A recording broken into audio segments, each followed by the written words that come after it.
Mic check, 1, 2.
Stop.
Oh.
Good morning.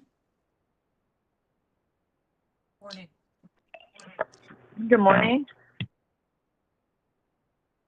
And do I have Ms. Hurd on the line? Yes, I am here.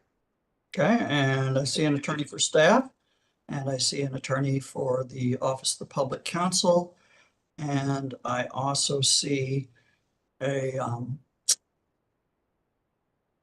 what I saw an attorney. I see the attorney for Ameren. All right, let's go on the record. Good morning. Today is August 20th of 2024, and the current time is 9 a.m. The commission has set aside this time today for an evidentiary hearing in the case of Nancy Hurt, complainant, versus Union Electric Company doing business as Ameren, Missouri, respondent, and that is file number EC-2024-0108. My name is John Clark. I'm the regulatory law judge overseeing the proceeding today. The commission is composed of Chair Kayla Hahn and Commissioners Maida Coleman, Jason Holzman, Glenn Kolkmeyer, and John Mitchell. They will be listening in today at various times. Before we start, I'm going to say that while the commission is an administrative body and not a court, we do try as much as possible to provide the appropriate due process as a court would. I'm going to start by asking counsel for the parties to enter their appearance for the record, starting with Nancy Hurt. Now, Nancy Hurt, you're the complainant, but you are self-represented. Is that correct? Excuse me. Yes, I am. Okay, thank you, Ms. Hurt. On behalf of the commission staff. My name is Carolyn Kerr, attorney for the staff. Thank you, Ms. Kerr. On behalf of the Office of the Public Counsel. Lindsay Van Gerpen on behalf of OPC. Now, there were no interventions in this case. Is there anybody I've missed? Are there any preliminary matters or pending motions that need to be taken up at this time?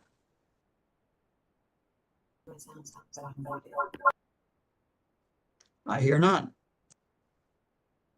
Now, Ms. Hurt, can you hear me?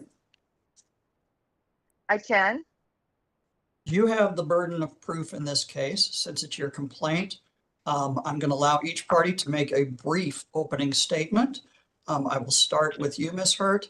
An opening statement is not evidence in the case. An opening statement is to provide myself and the commission with kind of an overview of how you see the case. I'd like to keep these relatively brief because you will have an opportunity when you testify on your own behalf, and you will be testifying first. You'll have an opportunity to tell me what you want to tell me, subject to any objections by attorneys. Do you understand? I do. As long as representing myself, do I get to object to any other testimony along the way? Yes, since you are representing yourself and you're standing kind of in the role of your own attorney, yes, you may make objections.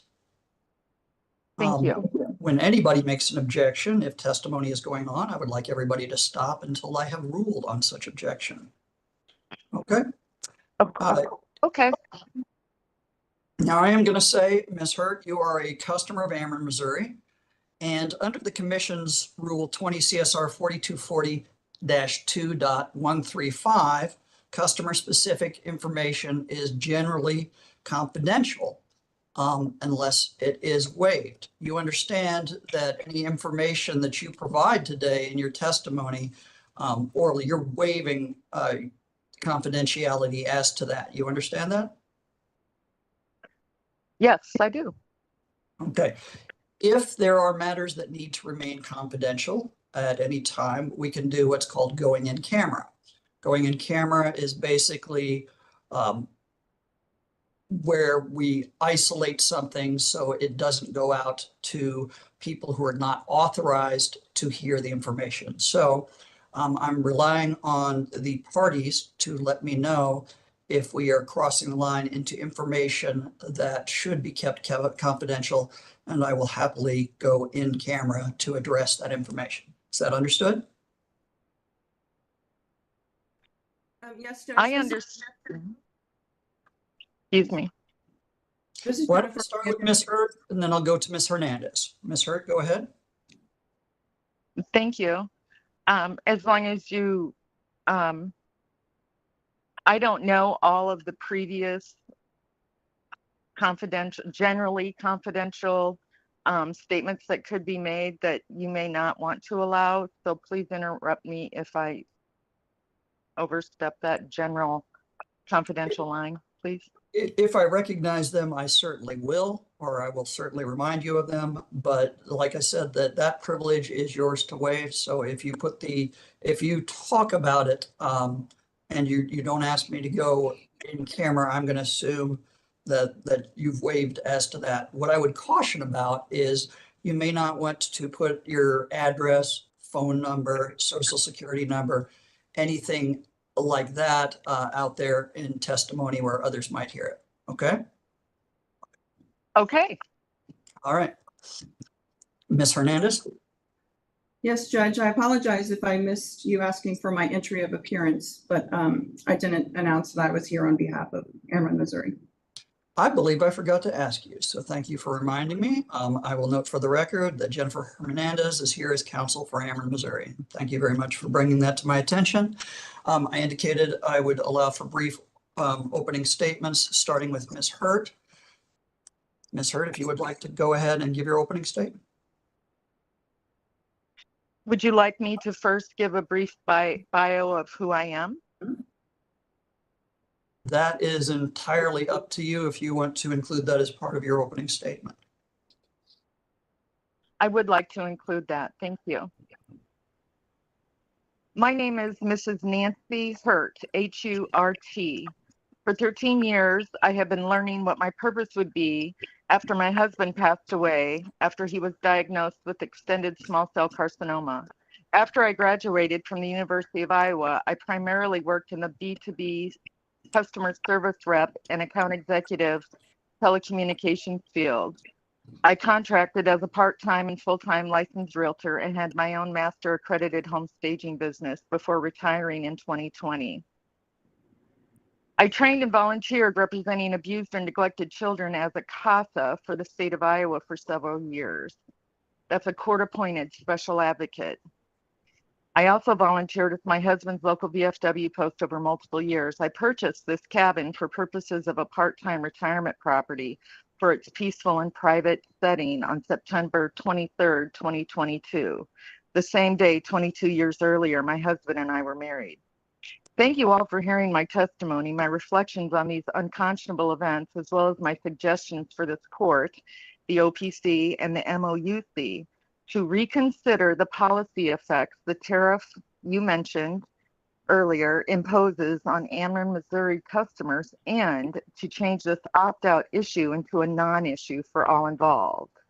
I do not want what happened to me to ever happen to another individual ever again. And with your permission, Your Honor, I will give my position statement now. Go right ahead, Ms. Hurt.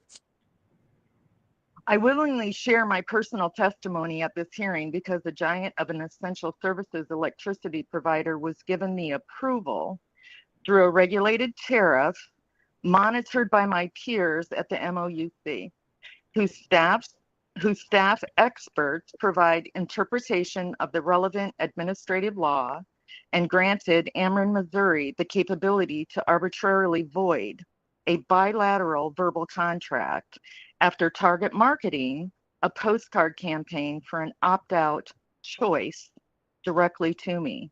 I chose to opt out. It was after I made this choice, I was then told I would need to pay a $100 fee along with a $40 monthly fee to make no changes to my existing service. I recall that I thought that had to be either a mistake or a scam, or illegal, I thought at the time. Ameren, Missouri then followed very specific and multiple intensive notifications and policy rules and eventually chose to shut my electricity off at the transformer. Ameren, Missouri Regulation Department, after my formal complaint filing was in the investigation phase, claimed 1, they adhered to a tariff, that I refused multiple different meters to be installed, and 3, I would need to pay a monthly opt-out fee for refusing a new meter, which I did not order, I did not seek out, I did not need, I did not want, nor request. Ameren, Missouri requested, prior to my formal complaint filing, my personal and private medical details on a form for their records after they intentionally shut my electricity power off on September 26th through September 29th, 2023. Fully aware I was paid in full in my invoice billing. They have recorded my phone calls without sharing those transcripts with me, but shared them with MOUC staff voluntarily prior to this hearing. I bring my story to MOUC because I chose to keep my existing working meter. I did not need or request it to be replaced. It is still in working order. What I objected to was unendingly paying for a line item in my monthly electric bill for something, as I stated earlier, I did not seek, request, want, or need. I believe then, and I believe now, it is a form of unjust enrichment for which Ameren, Missouri,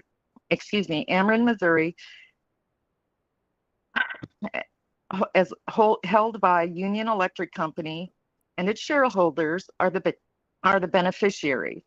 I essentially was being ordered to purchase something against my will. This is unacceptable overreach, which is not in the best interest of a private property owner such as myself.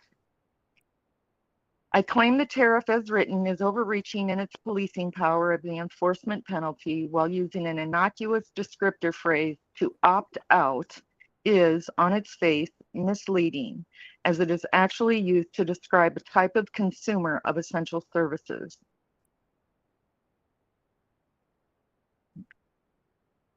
If I could continue, Your Honor. Please go ahead. To opt out is an essential services realm I have now learned is a defaming tool and labeling mechanism. It is a line item identifier in their customer records. It is a pass-through corporate tax that the MOUC approved without legislative authority. Because of Ameren, Missouri's actions, I now fear retribution. It may not come from them, but again, they have shown me they utilize third parties for obfuscation, to avoid transparency, and to enforce their ability to end essential services to private property owners. It is a misleading marketing tool subject to fines according to the Missouri Consumer Protection laws.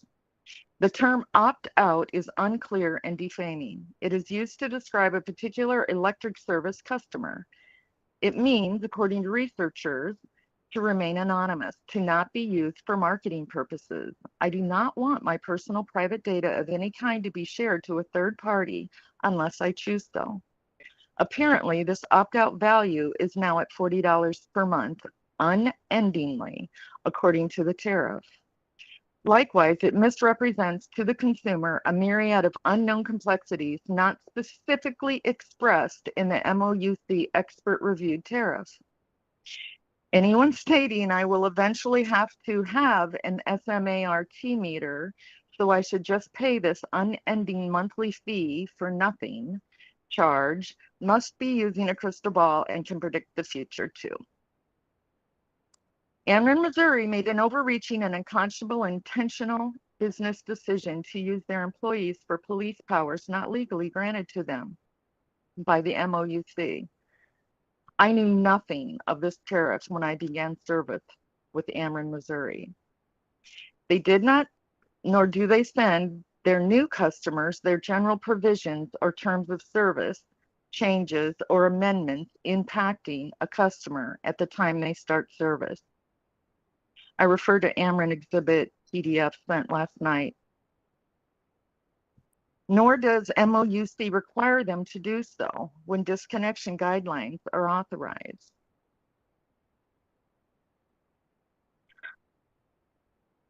Their decision to dance around a boatload of notification policies, wasting good people's time, including my time, all based on a provisional tariff, subjecting a zero balance due paid in full customer to undue stress and duress when they knowingly hired an outside contractor to direct target market me through the mail and correspond with me with misleading marketing material.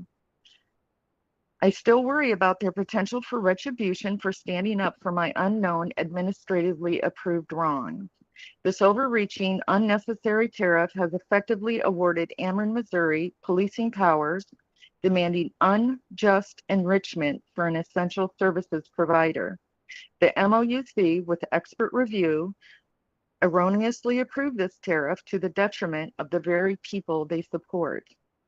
How does this tariff meet their mission statement or vision statement as published on their website? I have many supporting documents for MOUC to consider during this hearing of my testimony. Thank you, Your Honor. Thank you, Ms. Hurt. And are there any questions from commissioners at this time? I hear none. Ms. Hurt, you said MOUC, and I assume that you were referring to the Missouri Public Service Commission, correct? I am, Your Honor. It was my way of shortening the length of my opening position statement. Oh, that's absolutely fine. It's just not a, it's not an acronym I've heard before for the commission. Usually the most common acronym for the commission is PSC for Public Service Commission, but would you like me to substitute that moving forward? if you could, I think that would be easier in terms of my understanding, but I will certainly make a note that where you use MOUC, that you mean commission. My next question is, you indicated provisional tariff. What do you mean by provisional tariff? My understanding that it refers to the general provision that Ameren uses to justify their business model.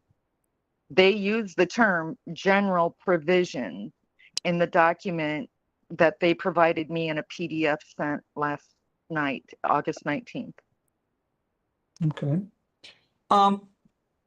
And I'm going to just cover this really quickly because we covered one of these items during the procedural conference. I've explained to you before that the commission cannot grant a monetary award. You understand that? I do. And since you are challenging or we're talking about a tariff in this case, you understand that a single individual cannot initiate a rate case before the commission. I am aware of that. Or a My single position customer, allow me to say it that way. Right. That's the purpose of the MOU of the PCS. PSC. I think what PSC, I'm sorry, I wrote it down wrong. Of course. My goal is that any existing customers of Ameren that have been paying this opt-out fee, that ultimately they can be reimbursed. I'm really adamant in that. I think that all opt-out choice customers have been basically paying for the opt-in customers, and that's my opinion at this point. I understand what the PSC has done, but no matter how many definitions are made to legally define opt-out, it means to choose. Okay, thank you. Any opening statement from Ameren, Missouri?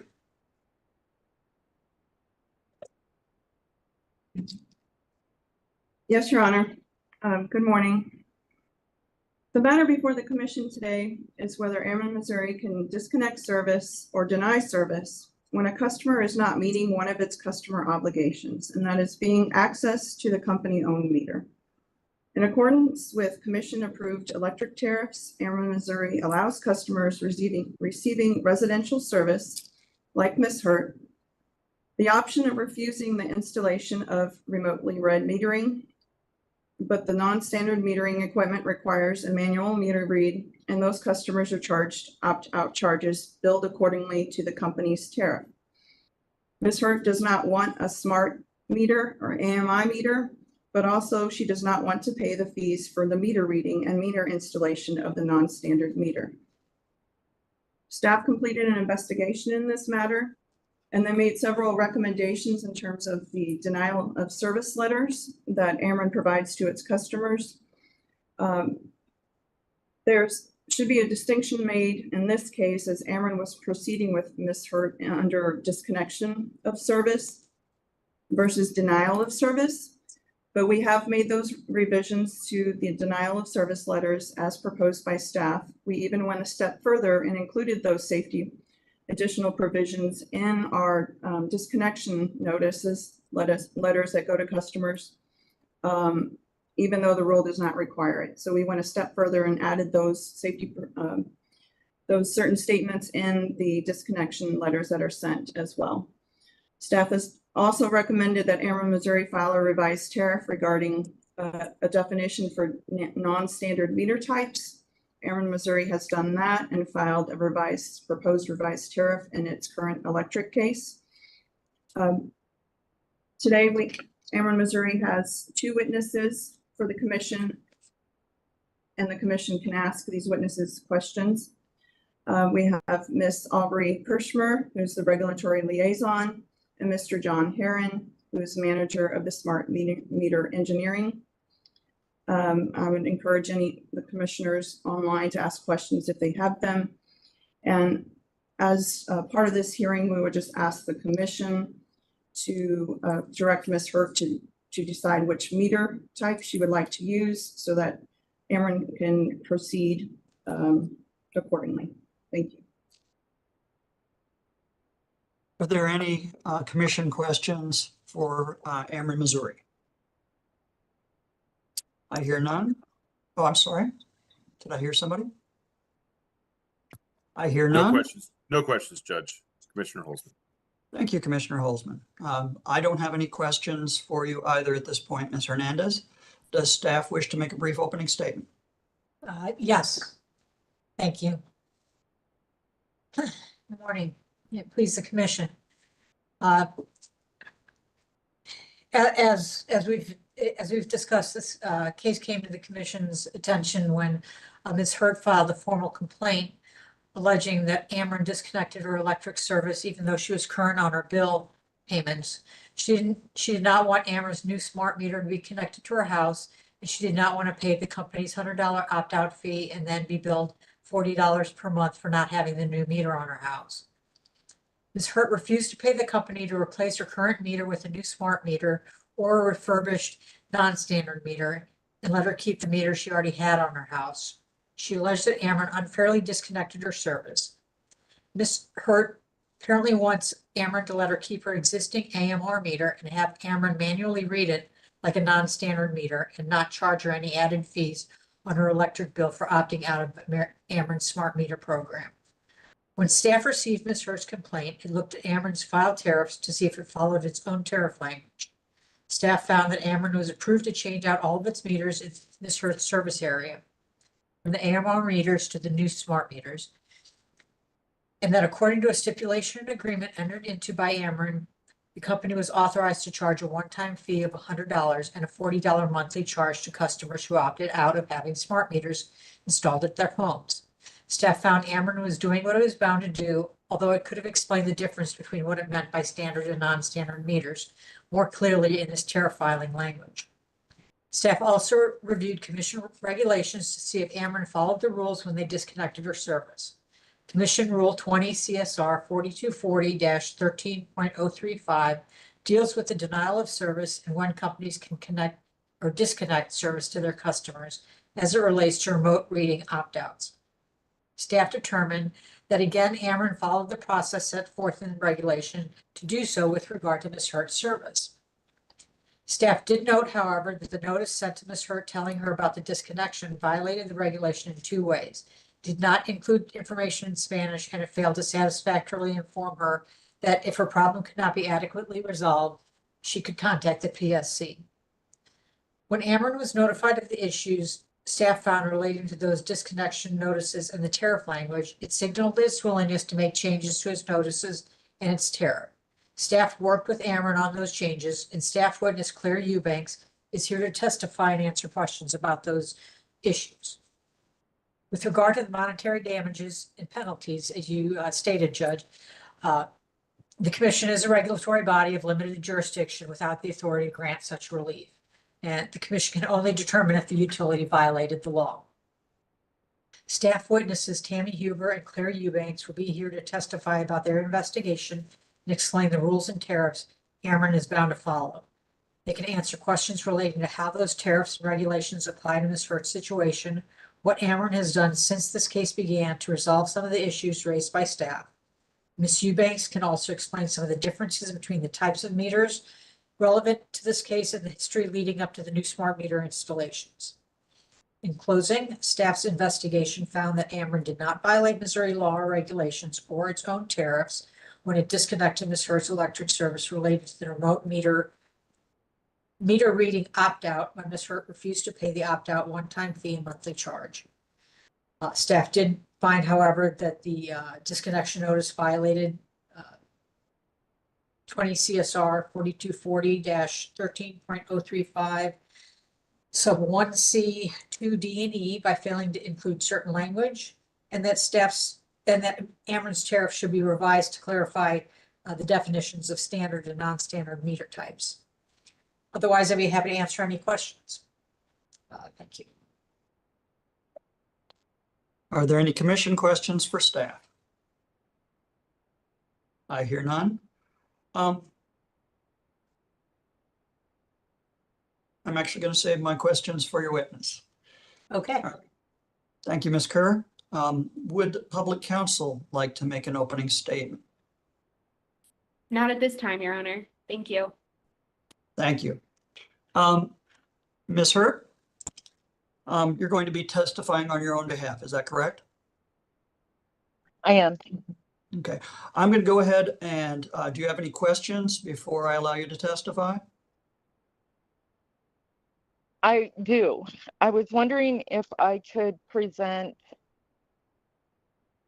the bulk of my testimony here today and then continue it tomorrow, as we have this scheduled for tomorrow as well.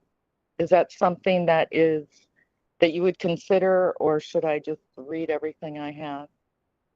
That's not usually the way it's done. Usually a complaint hearing is generally 1 day. I set a second day for this one because I thought it might need it, but Okay.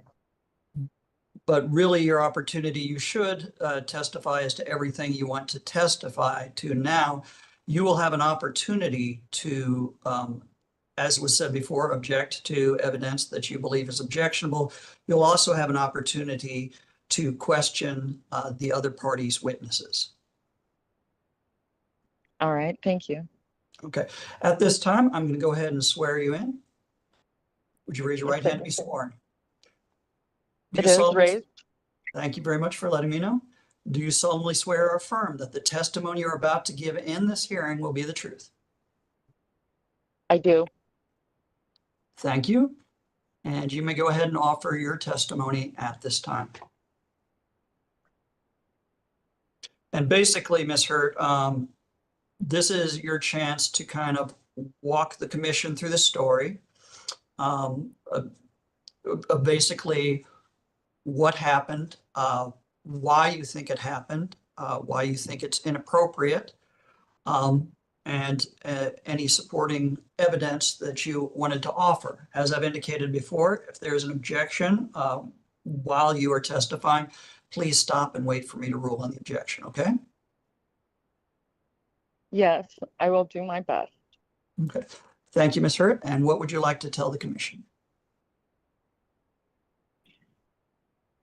I do have many supporting documents for the PSC, to consider during this hearing of my testimony. Thank you. Here are the sequence of events I unconscionably endured.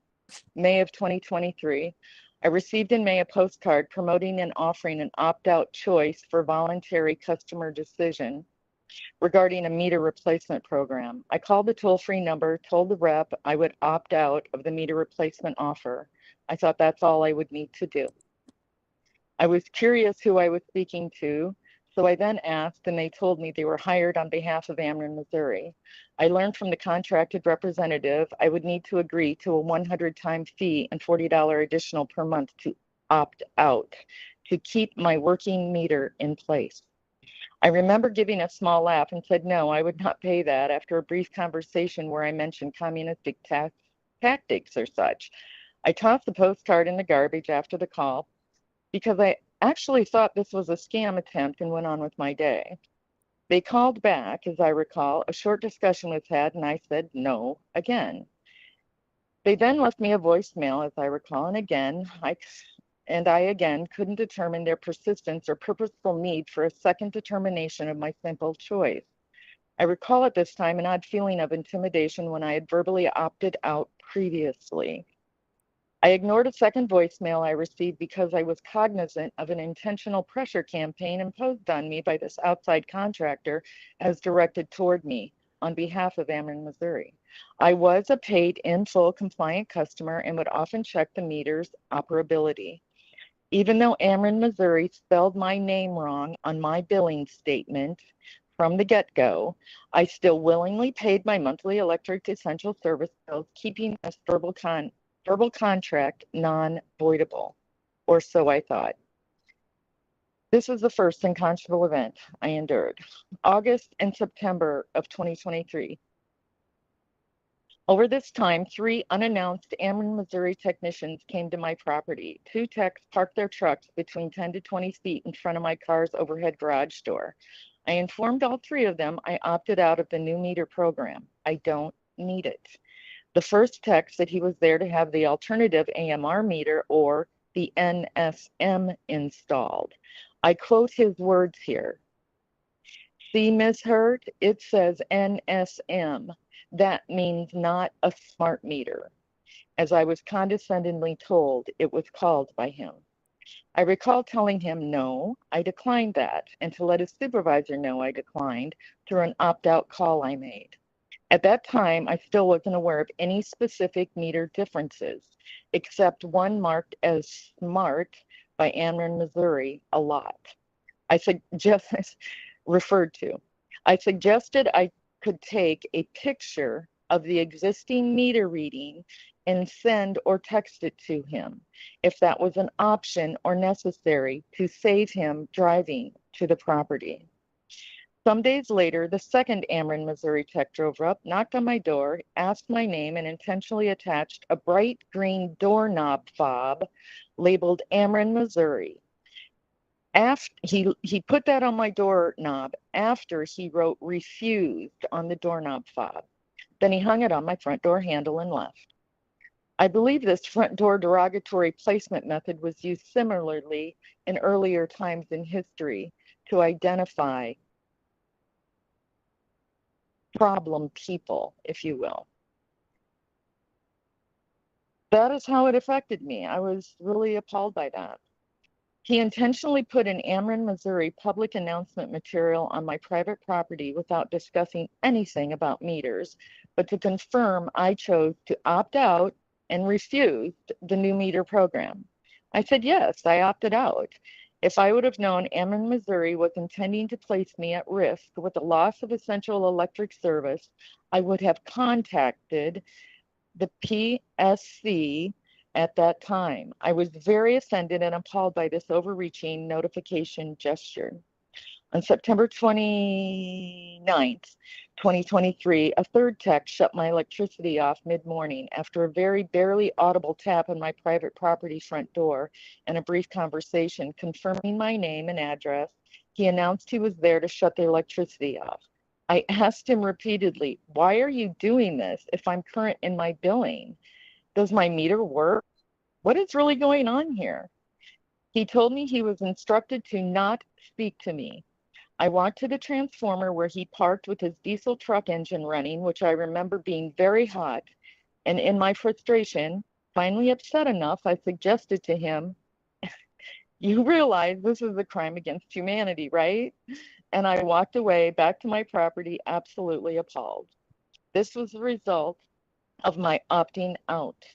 This was intentional, but I did not comprehend how this man could intentionally shut a paid in full customer's electric service off. How could a company intentionally shutting off my electric service then ever induce me to even want to opt in? Then I realized I refused to pay to play. With permission, Your Honor, I have a testimonial event that occurred outside of the context of this hearing. It has to do with a different contractor coming to my property. Can I relay that as relevant testimony here? Can you tell me briefly what it is so the other parties have an opportunity to object if they want? Yes, I witnessed another business's service company's utility truck on my private driveway, and they took a look at the transformer, and I thought it might be relevant here today. The story. Well, why don't you go ahead and testify and we'll see if there are any objections. So why Fair don't you enough. go ahead and start talking about that? It's short, but it's interesting. I have never spoken of this next aspect of my journey to anyone at the PSC. At some point within weeks of purchasing my property, I witnessed another business's service company utility truck drive down my private driveway, turned around and parked next to the transformer along my driveway heading out. I'm giving you all the evidence. He got out, looked around, he urinated along my driveway, and then he got back to the driver's side of the truck and put a heavy coat on. He walked to the passenger side of the truck, opened and shut a utility door, got back in his truck and left. This was not an Ameren, Missouri utility truck. About 2 weeks later, early in the morning, I was in my garage and heard some loud machine that sounded very close. So I opened the overhead garage door to see what was going on. The same company had a trench digging machine operating at the downsloping northwest side of the property driveway. I walked up to one of the three men and motioned to stop the machine digging along my driveway and asked, what are you doing here? They said they were installing the cable I ordered. I told them to quit digging. I did not order any cable service and will not be needing any or using any cable service at this property. I am the new owner and let their supervisor know he can check the county records. So as I look back, if I would have ordered their cable service, I would have paid a $100 setup fee plus $40 minimum per month. I found that odd, and I wanted to introduce it here today. My direct testimony continues. I was perplexed by this nonsense and intentional Ameren, Missouri marketing pressure campaign being imposed on me. I knew nothing at this time what I was truly up against, but I knew it was unjust and unjustifiable. I was targeted, intimidated, and deleted by Ameren, Missouri was all I could determine. Nothing remotely like this had ever happened to me before. I felt abused, yet determined to right this wrong. I have struggled many days in the last year of what is the definition of opt-out? Is it digital slang for do this or we take your individual essential service control to live a peaceful and private property, to live on your property in a peaceful and private manner? I believe it's simply meant to make a choice. Even if any actual paper notice prepared by Ameren staff was sent to me, it was not opened or read by me as my bills were current. So I just tossed it as irrelevant junk mail. Nothing I received in the mail from Ameren, Missouri was marked urgent or subject to disconnect on the envelope or on my paper invoices. I noticed that Ameren, Missouri's evidence packet they sent on August 19th does not include the envelope in their evidence. This is the second unconscionable event I endured. Soon after Missouri shut my power off and prior to this court's intervention, I contacted by phone the Public Service Commission. I spoke with several staff, then was referred to Jeff Mark. Then, on my request and behalf, this giant utility corporation was contacted by him. Jeff informed me he spoke with upper management at Ameren, Missouri.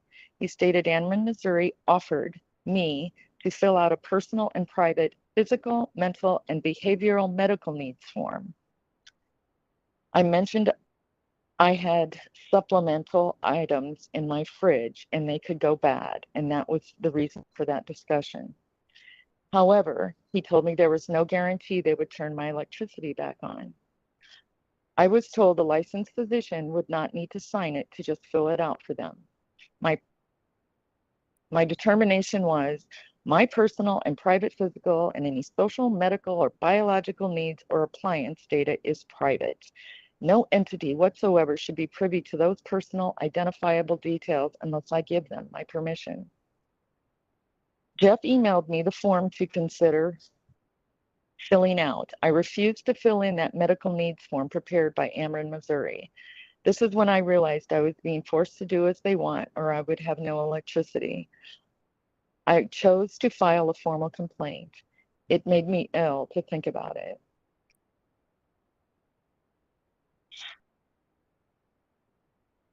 I need to pause for just a moment, Judge.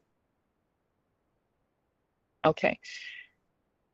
Once received and read, I replied by email to Jeff Mark I would not fill out that form. I recall replying by email, all they needed to know was I was a living, breathing human being.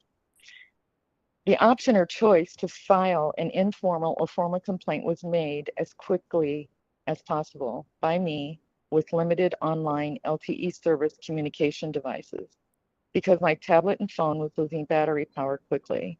Also because of the frequent amount of phone calls, texts, and searches for the PCS communication assistance and determining which type of complaint forms, etc., this necessitated. All of my time and energy was focused on what I thought was an error made by Ameren because my account was paid in full. I had no idea the PSC had approved a tariff granting Ameren, Missouri a process through which a policy regulation would be enforceable legally to allow the electricity to be intentionally shut off at my property by a giant utility corporation while paid in full. I subsequently understood I was being, quote unquote, extorted to be forever labeled an opt-out electricity consumer. Later in the day on Tuesday, I was unable to, September 26th, I was unable to leave my property because my car was in my garage and I could not reach the plug-in or reach the release lever to open my power overhead garage door safely on my own. I was focusing on the immediacy of notifying the PCS with a formal complaint form detailing the forced and unjust circumstances in a respectful manner while being overwhelmed with the absurdity of their actions. All because Ameren, Missouri had intentionally just shut my electricity off. I was able to release the lever by climbing on top of my SUV and carefully sliding down on Thursday morning. I was not injured. I just broke a fingernail to the quick while either opening or closing the door. This is the third unconscionable event I endured. The ripple effect above was caused, in my opinion, by a policy decision of the Missouri Utility Commissioners made when granting approval after reviewing, processing, and objectively determining the specific legal merits and unjust repercussions placed upon an Ameren, Missouri customer regarding the opt-out phraseology. The PCS allowed a paid in full customer to have their electricity shut off. That was new to me. I had never heard of anything like that before. This is exactly what the PCS is supposed to protect the public from.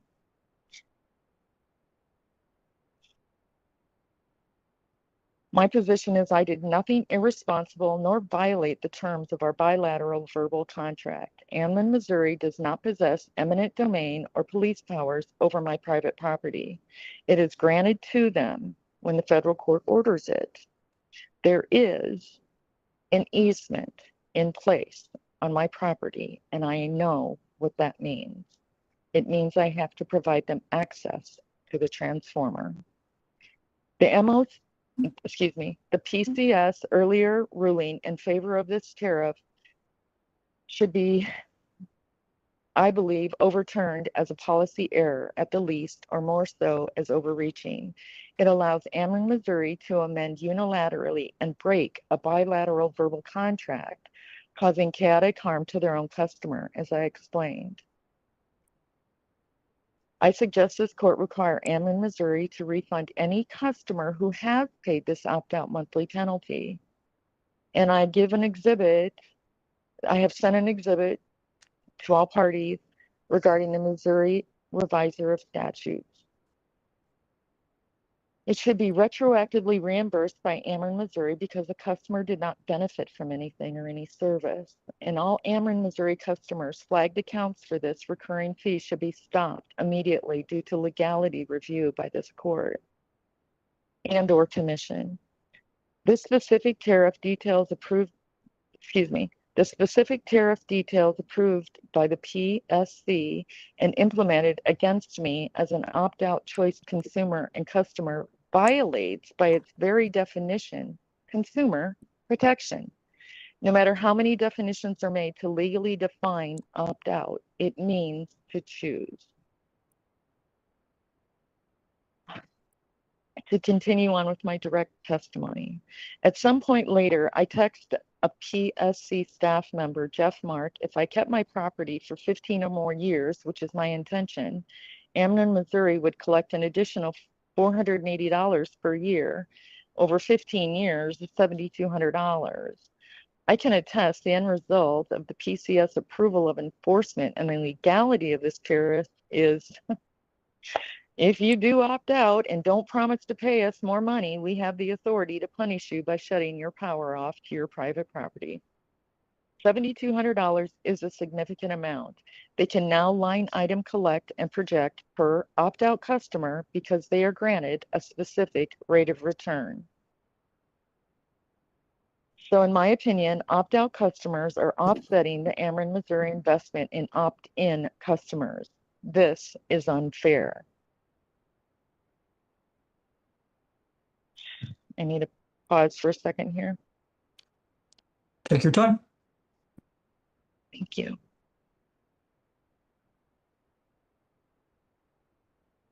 The verbal contract for providing essential electric service to any customer has been, and should remain bilateral and private and remain in effect without court adjudication when there is no balance due from the customer. Period. This tariff is not representing the best interests of any existing or future private property owner. There is intentional disregard of the underlying tenet of verbal contract law regarding specific performance. This tariff update also granted the essential service provider the ability to impose the opt-out choice customer to unjustly pay an additional one-time fee of $100 as well as an unending perpetual additional $40 monthly fee to keep their working meter intact. I certainly offered to read my meter and give that information to the Ameren, Missouri technician, the first technician I spoke to. This is not a choice, in my opinion. It is by definition unconscionable. I will not pay for what I do not want, need, or approve on my private property. Nor do I knowingly consent to any entity whatsoever to capture, manipulate, hold, share, track, or delete my personal and private thoughts, words, property, biodata, or biomovement. In the process of learning more about the AMI, AMR, non-standard, I don't know, all these different terms of meters, I learned quite a lot about Wi-Fi WBAN, and personal privacy entanglement. There is a lot to learn about the complexities of the international energy and electricity, IEEE, excuse me, it's IEEE 802.15.6 standard and the 802.15.8, etc. And its myriad of interface capabilities within or near the human body. But it needs Wi-Fi to work at that ultra low frequency. And what a better way to have a permanently attached, frequently monitoring Wi-Fi signal interoperating than on every residence needing electricity. To do so without my permission is public and personal data theft. Security and faulty meter issues are the largest complaints of the AMI customers as reported by a recent Power Grid white paper. I provided that. I'm sorry, I didn't write down which exhibit number that is, Your Honor, but I did provide that Power Grid white paper as evidence. Okay, do you, The Wi-Fi, hold on, Ms. Hurt, did you want to offer that exhibit at this time? well, I sent it to exhibits at psc.gov. If you give me a second, I can refer back to it. I have your exhibits in front of me. Okay, it's numbered I printed exhibit them. 5, I believe. I have printed them out. I am going to say real quick, you referred to this several times as a court. It is not. The PSC is an administrative body. I'm a regulatory law judge. But I have your exhibits in front of me. However, these exhibits, as I see them, are not currently numbered. So which exhibit are you referring to me by title? And I will pull it up. Okay, let me check. Judge, I didn't receive an email with the exhibit, so I would need to look at those if she intends to offer them. Ms. Hurt, did you I send, may did you send those I exhibits? may have thought I did. I may have thought I sent it. I apologize. I'm trying to review my emails here. I did, I got them. They were sent to adjudication hearing exhibits. And the email, subject line on the email did have exhibit numbers. Yes. So. I'm trying to validate my. I think I this- remember. Just 1 second, please. The WBAN one, is that the one you're talking about? Ms. Hurt? It does reference that, but I also wanted to make sure that you had the Power Grid. It was in the Power Grid newsletter website. Okay, the one that's And turning the body into a wire, that was exhibit 11. yes, that was number 11. And then which is the And other then one I we're want- talking about? It's from the Power Grid. It's an energy company resource magazine Advanced article. Research, AMI in review. Just 1 second. Hold on just a second. Actually, I have got these out of order. Bear with me just a moment. I did find where I do have the exhibit number emails in front. Citizen.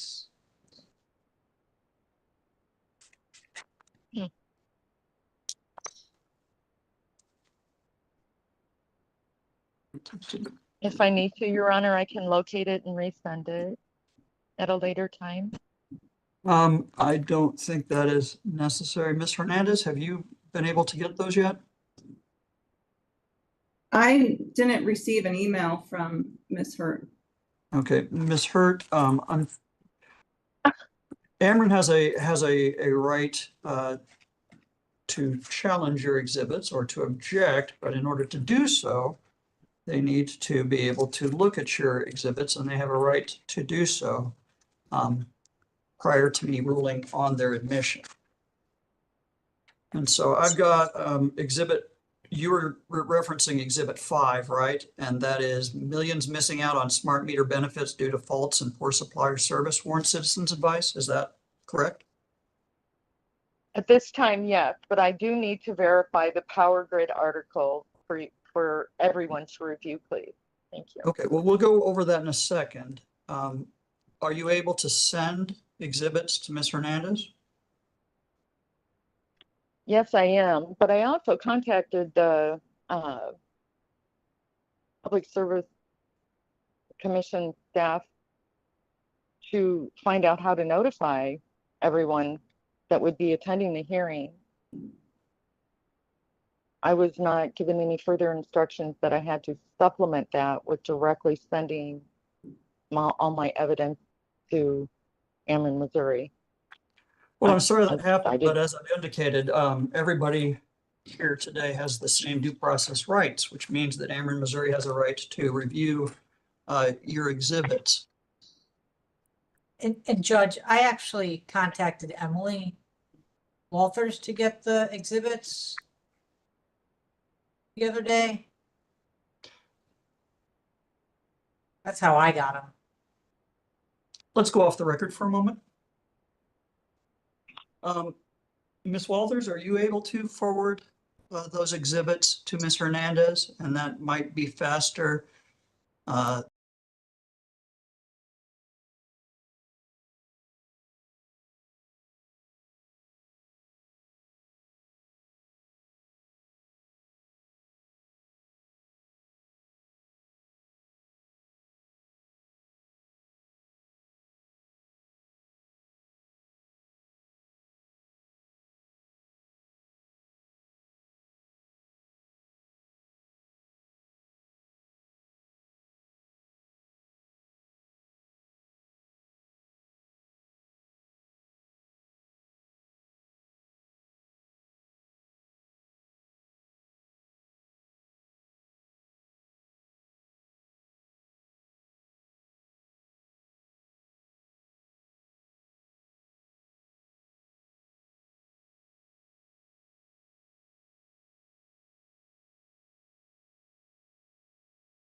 Okay, we are back on the record. We took a brief break to see that counsel for all the parties had received Ms. Hurt's exhibit. Those exhibits have been emailed to Ameren and public counsel. They have indicated that they would like a little bit of time to look over the exhibits. With that in mind, it is now 10:04. I'm just going to round that up to 10:05. And why don't we come back at 10:20, and that will provide time for the parties to look at the exhibits. With that, we will go off the record for a brief recess and return at 10:20.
Back on the hearing record.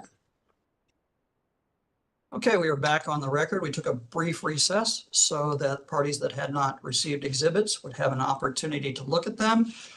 Ms. Van Gerpen, have you had sufficient time to look at the exhibits? Yes, I believe so. Thank you.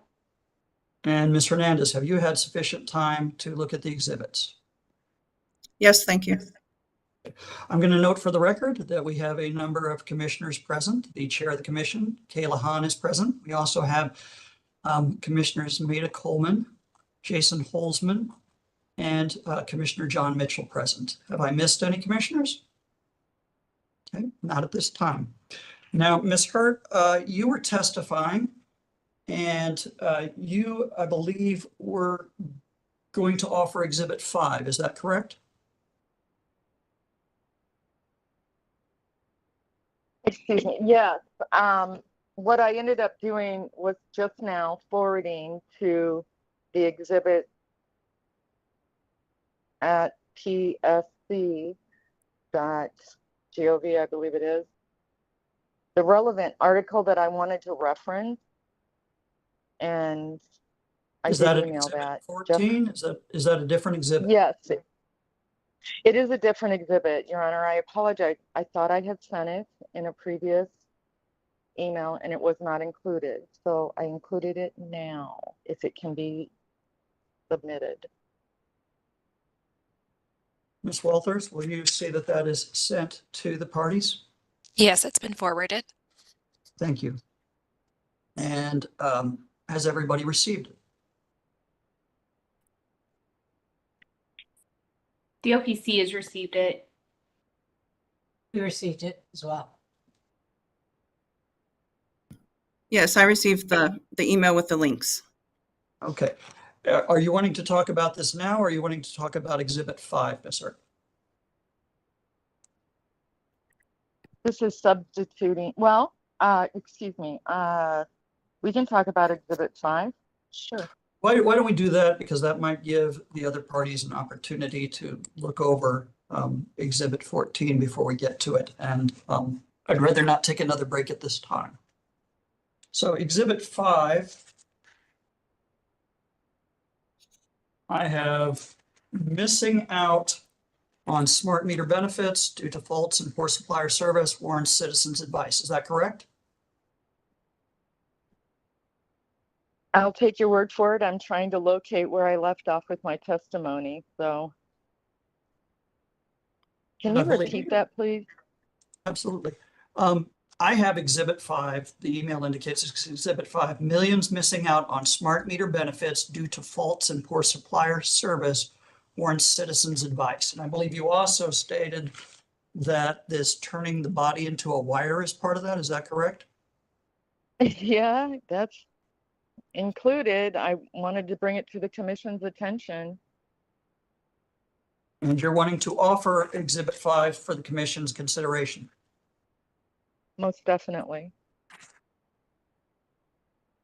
Are there any objections to admitting Exhibit 5, which is 2 pieces, millions missing out on smart meter benefits and turning the body into a wire, onto the record of this case? The evidentiary. Yes, Judge. Yes, Oh, Judge. sure. Ameren, Missouri. Object on base of, looks like it's one of them's a website. So based on foundation and relevance, it looks like it's talking about British homes. So I would say it's not relevant to the hearing proceedings before us today.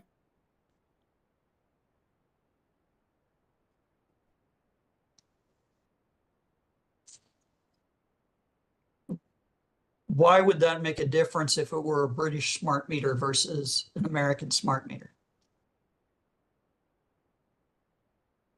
I mean, if the general over-under is talking about smart meters, why does that matter?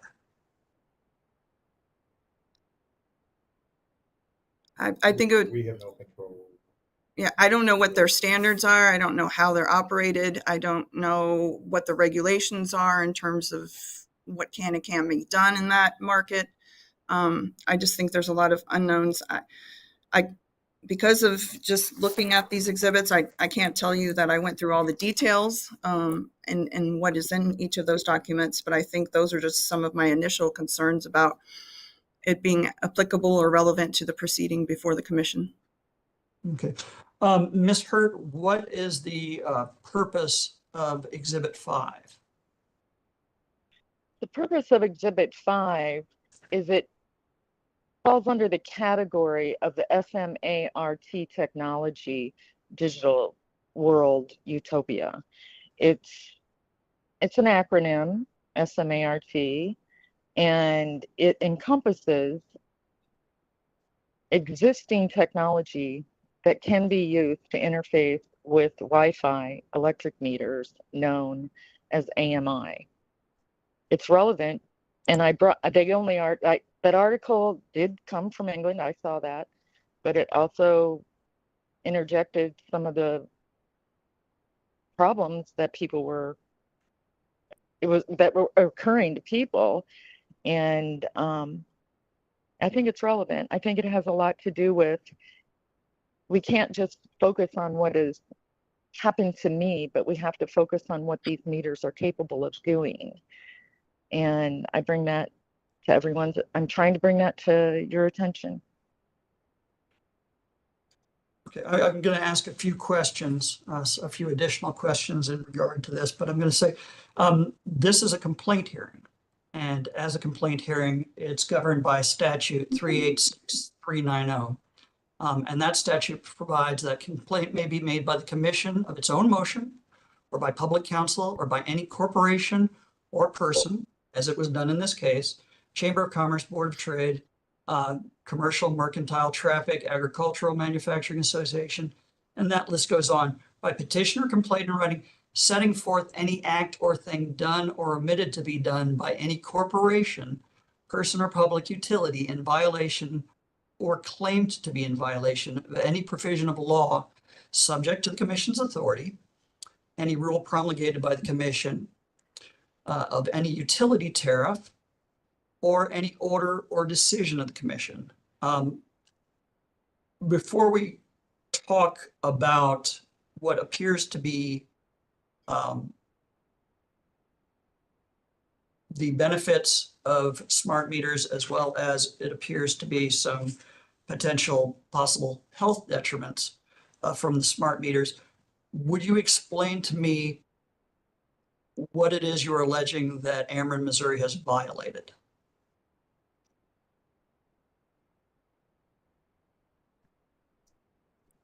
Well, the introduction of the evidence is the only recourse I have to introduce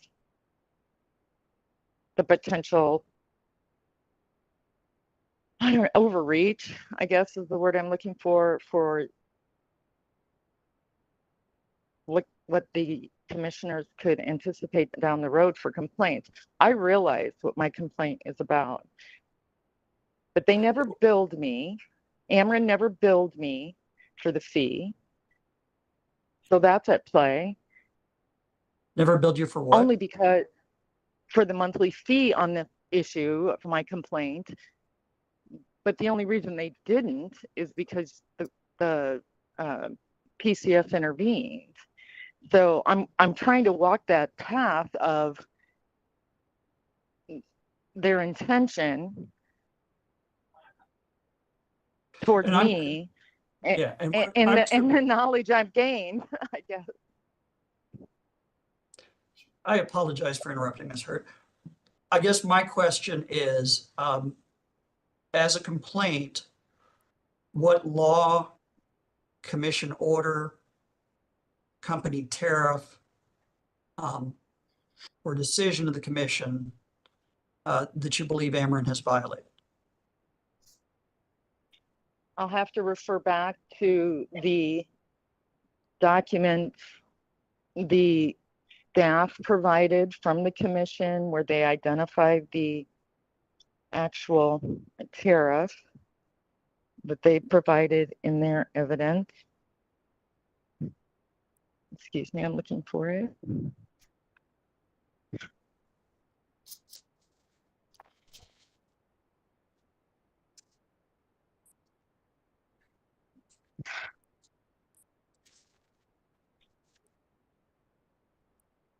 know if Emily can help me out with that, or Carolyn Kerr, I believe it came from.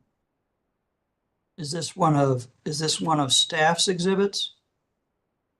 Yes, it's there. We only Here have it one is. exhibit. Remember you had mentioned that. Right, but it So identifies you're the talking tariff about the number, Your report Honor, that staff. I, excuse me? You're talking about the staff's report in this case? Yes, I am. It references the tariff that I believe is illegal. What do you And I mean the have to, tariff is illegal? Are you referring to your opening where you said that the commission lacked legislative authority to approve such a tariff? I think there's an underlying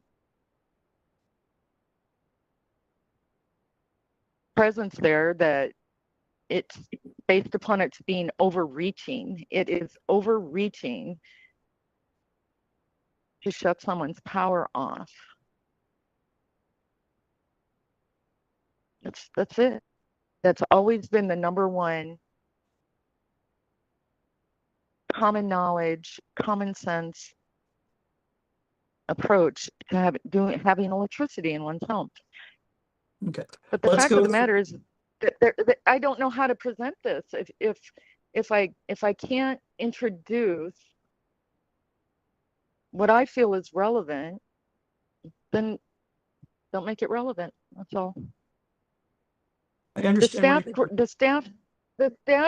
staff referred to this tariff number, and I believe I presented Exhibit 6 that says MOUC tariff policy, notes highlighted on Missouri Commission on Insurance and Utilities. And I believe it's referenced there. Is that Okay, what, let's go. I'm trying to answer your question about which tariff and Okay, but without getting sidelined here. right, without going, so you believe that they've violated the tariff or that the tariff somehow violates the law? I think the tariff itself violates the law. That's my standing on this. Yes. Now let's talk with particularity about Exhibit 5. What is the importance of the millions missing out on a smart meter benefits due to the fault of poor supplier service? What is the point you're trying to make the commission with that exhibit? It comes from a citizens advice website that consumers rely on to get outside of commission information. And it's dated May 23rd, 2024. It's current. And I'm not directly stating that Ameren did this to me, but it's a relevant website that people feel that they can go to express what they've experienced with their interaction. When you say Go you don't ahead. believe Ameren's done this to you, what do you mean? Because I haven't had an AMI meter installed on my property, because I refuse to have the AMI meter installed on my property after I opted out.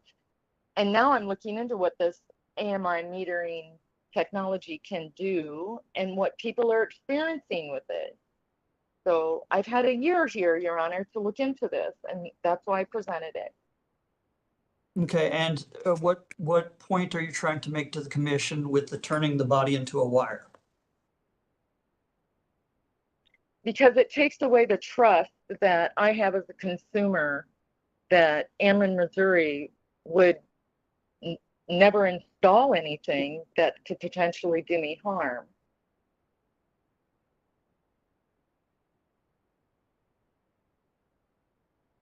And you believe the AMI meters are harmful?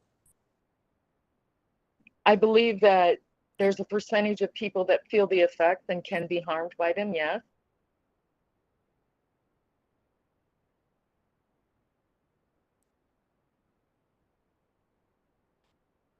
Okay, give me just a moment.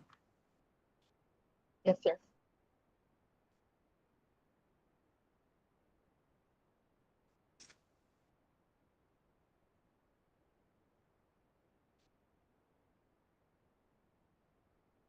I am not sure what, if any, evidentiary value these have. Could you repeat? However, and Ms. Hurt, I'm going to ask you not to interrupt me. When I'm talking, nobody else should be talking. However, the claim thus far has been fairly amorphous as to what exactly Ameren, Missouri has done wrong. So to that end, I'm going to overrule the objection and I'm going to admit these onto the record. And they will be given their due weight. After I look at them, I don't know what that weight's going to be. It could be something, it might be nothing. You understand, Ms. Hurt? I do, thank you.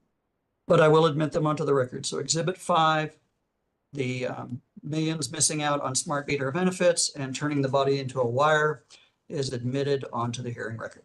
Okay, go on with your testimony, Ms. Hurt. Okay, Your Honor, I have to get out of that.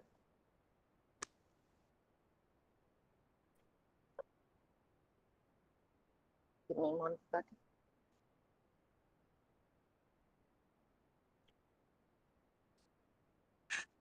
I believe I was at this point.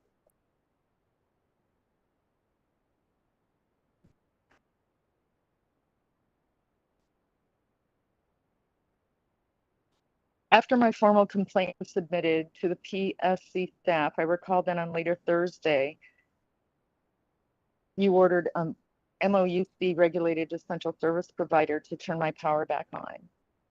To require MOUC and Ameren, Missouri investigate the complaint, and Ameren, Missouri was to ensure my electricity remain on until this formal complaint was resolved, as long as I remained current in my billing payments.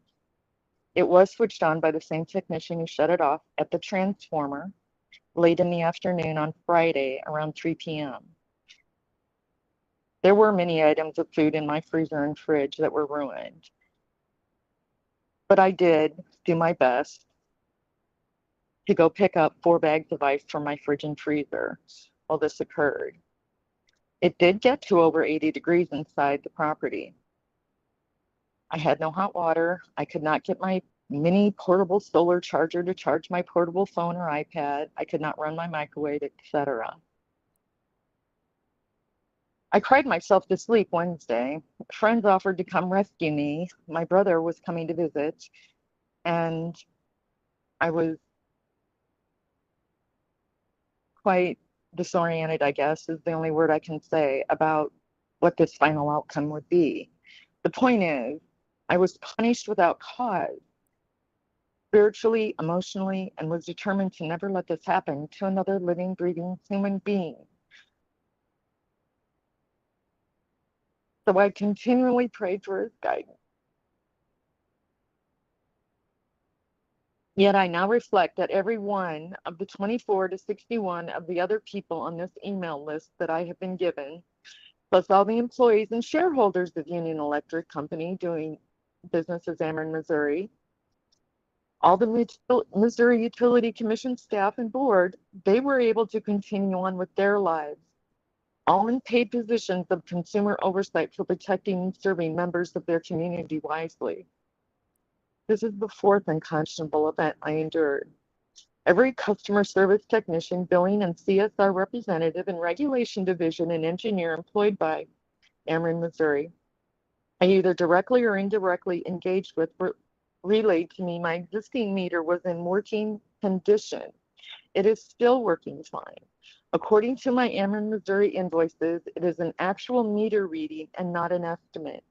My payments were and have remained current despite not receiving 2 paper billing invoices this past year, but I did received them after contacting Ameren, Missouri. My timeline of testimony continues in October of 2023. Eventually, Union Electric DBA Ameren, Missouri Regulation Advisor Aubrey Kay, on a phone call, said she was approved to offer me but could not guarantee me a 1-year monthly credit equal to the proposed monthly penalty to remain a customer with my existing working meter in place, but I would have to pay the $100 one-time penalty fee. I declined. Judge, I'm going to object This based on confidential settlement negotiations.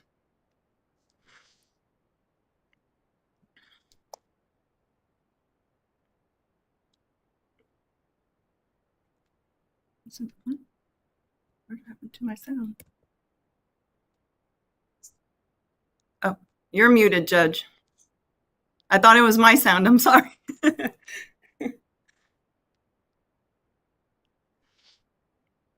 I apologize. I muted myself so that I could hear everything. How is it confidential settlement if it's being done by Ms. Kirchmeier? She was directed by her attorneys. We do every effort we can to work with our customers when complaints come up. So she was authorized by her attorney to discuss with the customer and offer a settlement negotiation for this matter.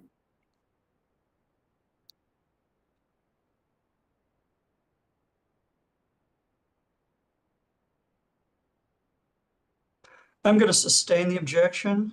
Ms. Hurt, them reaching out to you to try and resolve the situation is not evidence of wrongdoing on their part. It's evidence that they are trying to come up with a solution with you. So I'm going to sustain that objection, and we are not going to talk about offers to settle made by Ameren, Missouri. You may go on with your testimony.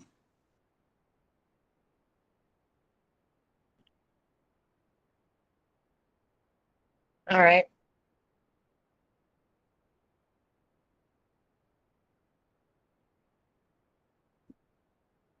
At this point, I do not believe that any confidential settlement negotiation that might be done by Ameren, Missouri, or its employees, or approved by any of their attorneys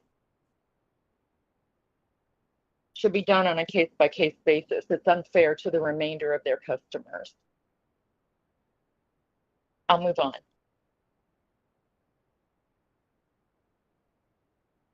I have to review my notes here.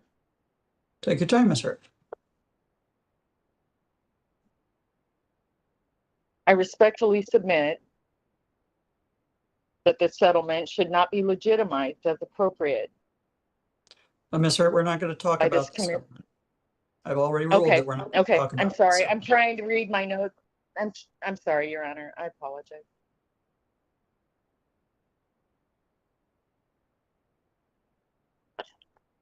This petitioner, complainant, respectfully requests the PSC, the OPC, and anyone else involved to place an injunction on the existing tariff amendment, to place an adjudicated fine on the corporate essential services provider, Ameren, Missouri, for imposing an unconscionable process tariff on their opt-out customers, and refund any and all existing monthly fees to any customer who have paid this recurring fee to opt out until there is a definitive resolution date on this formal complaint expressed here.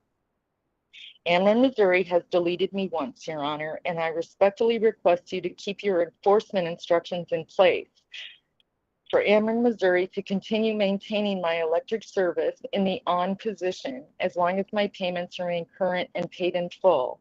I will personally take the meter readings and send them to them directly at their request. I reiterate here, my private data should remain private, not shared without specific permission until the customer or end user grants permission to have it be shared, especially by a regulated essential service provider. to grant a regulated utility company the overreaching authority to intentionally shut off a paid in full customer service is wasteful of resources for all involved, including myself and including the numerous staff and employees of Ameren's time, and only creates an intentional and undermining of the trust each and every customer has placed in the willing hands of the Missouri Utility Commissioner's administrative oversight process, including the legislative oversight process, no matter how intrusive or smart the emerging technology may be, has been, or could change. And I do cite my Exhibit 14 that I just sent out that discusses new smart technology using LTE technology that's been approved by the FCC. And you're offering Exhibit 14 at this time? Yes, sir, I am offering it. And that is the Smart Energy International article, first smart meter certified for private LTE with Anterix 900 megahertz spectrum in US. Yes, sir. Are there any objections to admitting Exhibit 14 onto the hearing record? Yes, Judge. Again, just same objections, foundation, relevance, and hearsay. Ms. Hurt, what is the point you are trying to make to the commission with this exhibit?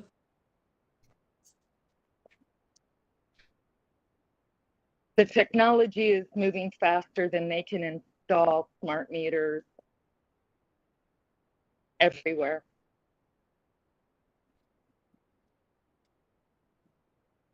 Bear with me for just a moment.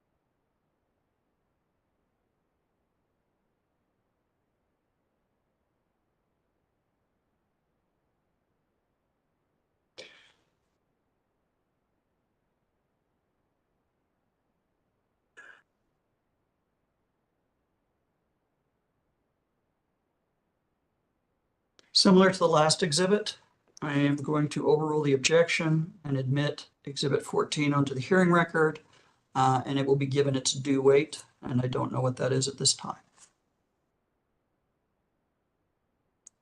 Go ahead, Ms. Hurt.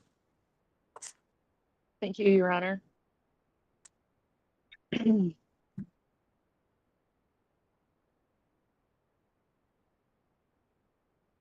the Missouri Utility Commission staff in its investigative phase, they did report, my understanding was only a finding that Ameren did not print their written notice to me in Spanish as their only found error in finding during their allotted investigation phase.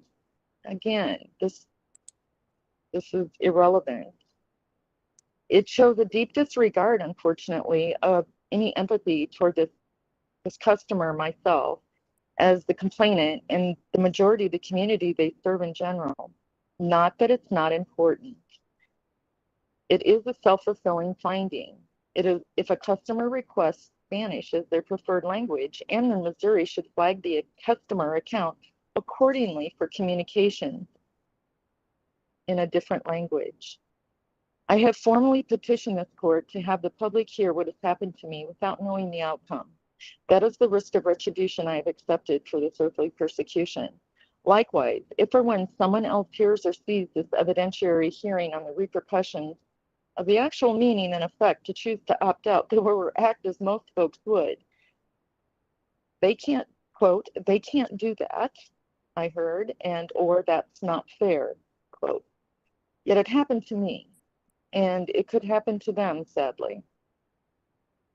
I pray Your Honor refers my evidence and exhibits to the PCS to expand on the metering technology processing capabilities, as well as each meter specific and explicit descriptions for each and every meter currently authorized in Ameren, Missouri to any and all, to be installed on any private property. Within each description, Ameren, Missouri must explicitly disclose and describe the capabilities and the limitations of each meter, not just the savings that it gives. It can be done. Another policy request is regarding the privacy issue.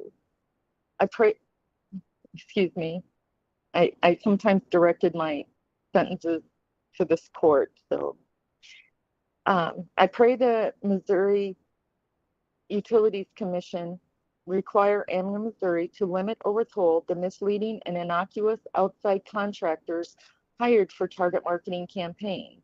My private Ameren, Missouri customer electric use information could have been shared with this outside contractor without my consent.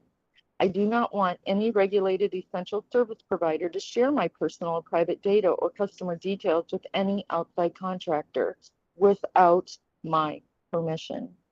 Nor should they benefit financially for capturing and or storing this data or details for a future benefit. I request as well the PSC to change the tariff for no fees with opt-out requests from a customer.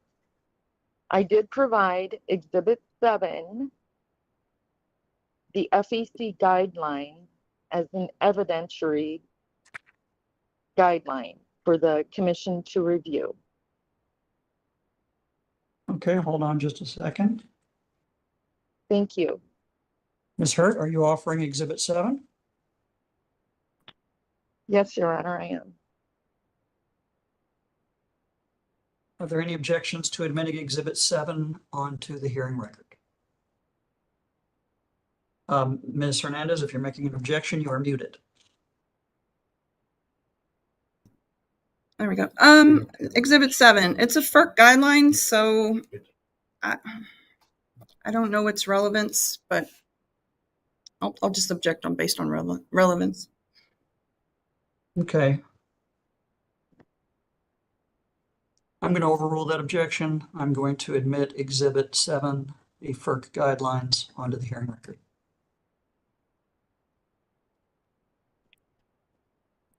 May I continue, Your Honor? Yes. Thank you. I would recommend the PSC to override the granted regulatory approval of this opt-out rule for penalizing the opt-out customer choice. It is unethical and unfair to burden a customer with unending monthly fees for no change of service.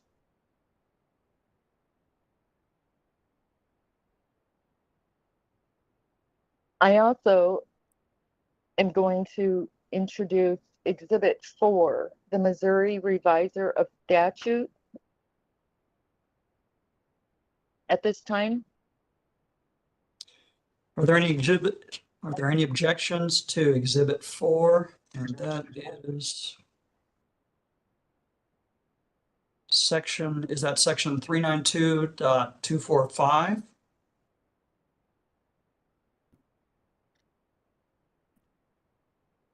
I'll have to refer back to it, Your Honor, just 1 second. I have it as from you. It would be your email that says Exhibit 4, correct? Yes, That's what I have. yes, sir, that is correct. Now, is this the statute itself, or is this commentary on the statute?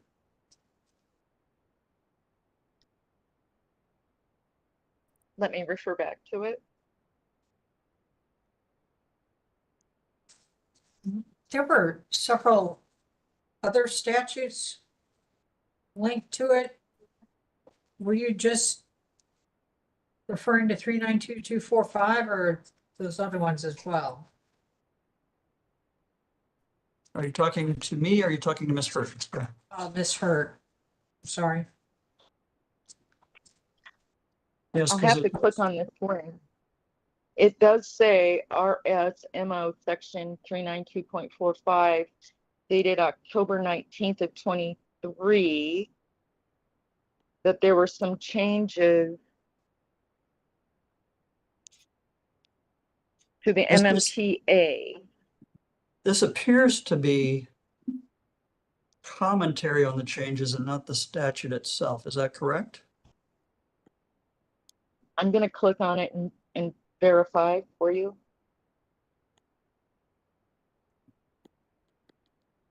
It's going to a website called revisor.mo.gov. So it is a Missouri.gov website falling under Title 25, Incorporation and Regulation of Certain Utilities and Carriers, Chapter 392. Okay, so Says this, it was effective. I'm looking at the statute here, the 392.245, and it appears that whatever this is commentary on the statute.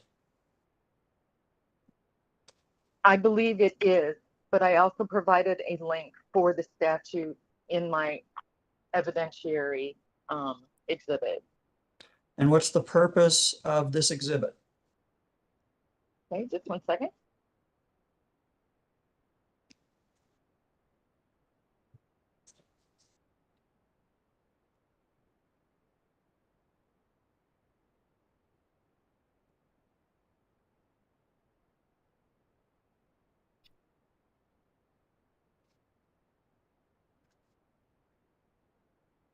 The purpose of the exhibit,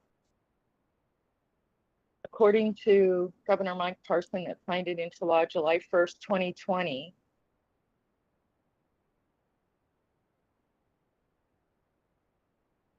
it addressed the absence of a requirement of the MMPA that allegedly deceptive practice targeted in a lawsuit, not mine, but a previous one, would mislead a reasonable consumer. Okay, now And and go ahead. 392.245 is a statute that applies to telecommunication service. How is that relevant in regard to an electrical service provider? Because they're dependent on telecommunication service to utilize the Wi-Fi service. They have contracts with them, I'm assuming.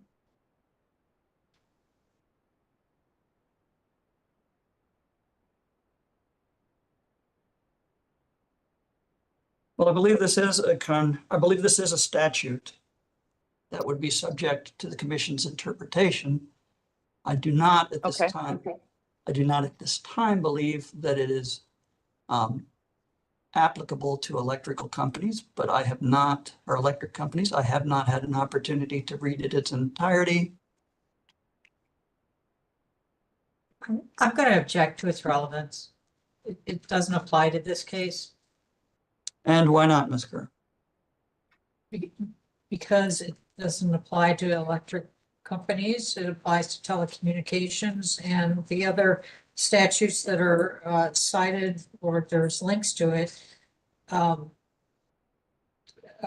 to broadband and internet and don't apply to electric service. It's not relevant. What about Ms. Hurt's argument that they have to contract with these agencies to do their smart meters?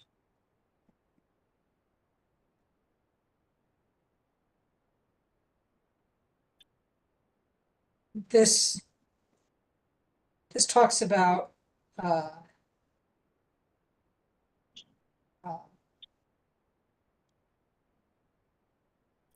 practices of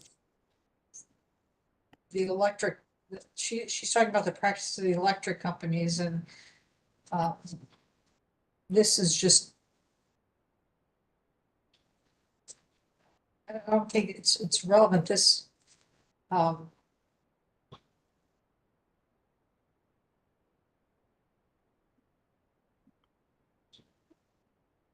the fact that they're contracting with with telecommunications to get the readings has nothing to do with how they're providing electric service.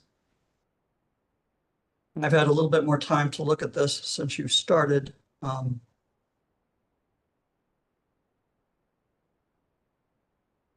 There's no indication in the commentary here that the products that they are talking about in any fashion would be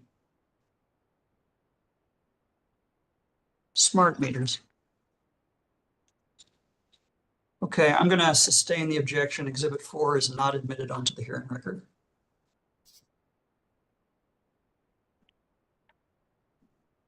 Your Ms. Hurd, Honor, if you go on with your yes? Was I that you, Ms. do Hurd? note, yes, it is Nancy Hurt. I Go do ahead. note that at the bottom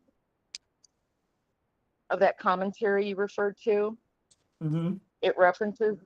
it does reference August of 2022 effective, the Missouri Revisor of Statutes regarding the question, how and who does a smart meter or non-smart meter communicate wirelessly? Point me to Is my that. question. It's at the bottom of that commentary in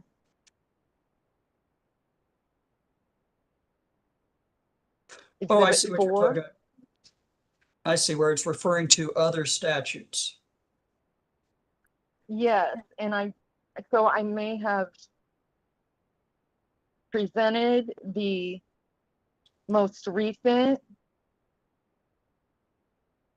change that was on the site, but I also referenced at the bottom as the Missouri Revisor of Statutes, RSMO section 8.475, where I postulate the question, how and who does a smart meter or non-smart meter communicate wirelessly?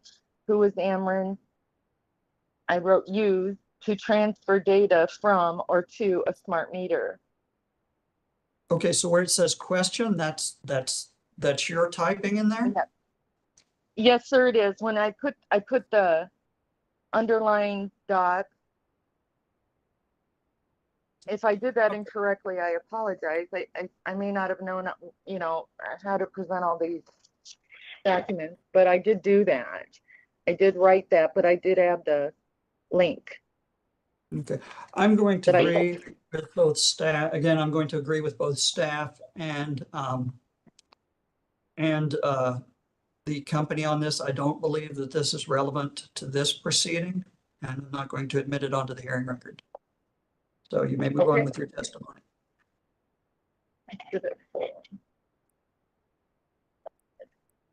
Thank you.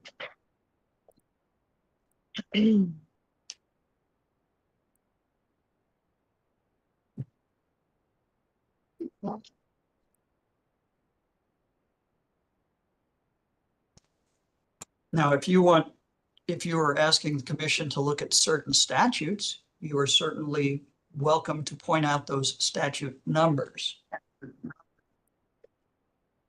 Well, I think that was my objective. I just was learning about the Missouri Revisor of Statutes, and I felt it was an important step in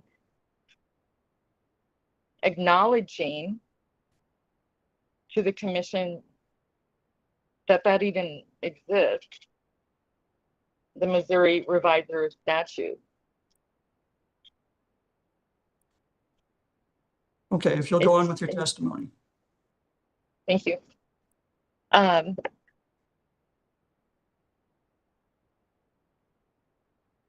do request that the PSC and OPC to place legal authority limits on the essential services provider's ability to shut off electricity on any and all tariff clauses or amendments, or I think they called it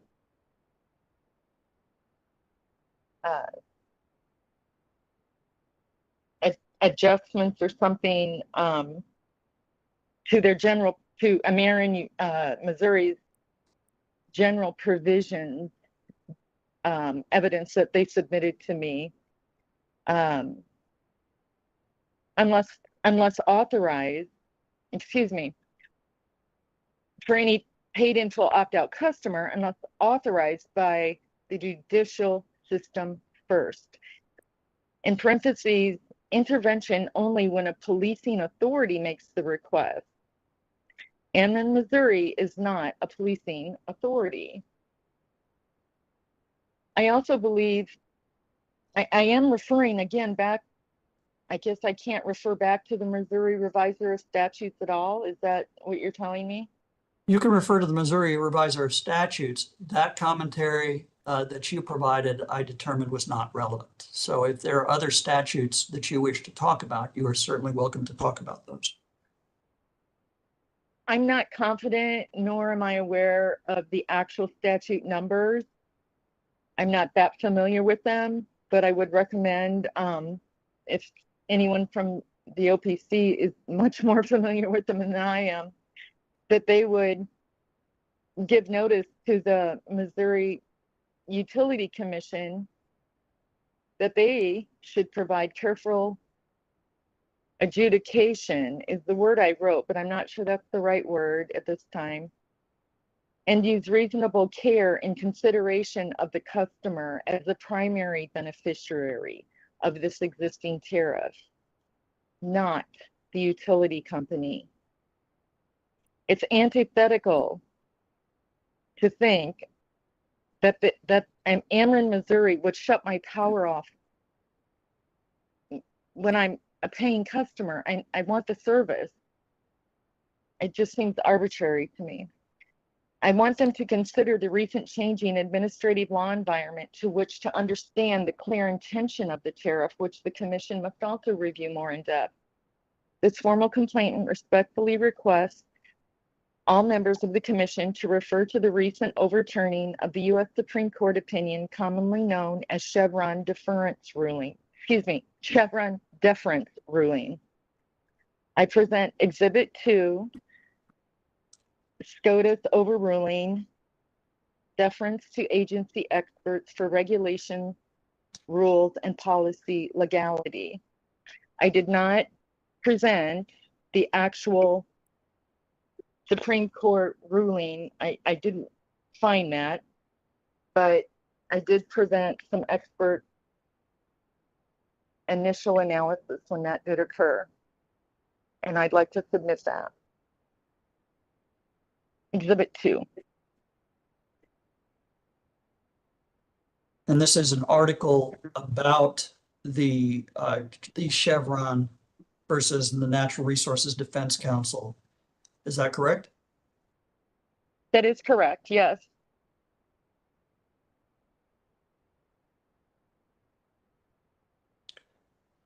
Are there any objections to admitting Exhibit 2 onto the hearing record? Your Honor, I don't object to the case itself, but the interpretation or the explanation that's provided, I don't know that it's relevant, and it certainly is hearsay.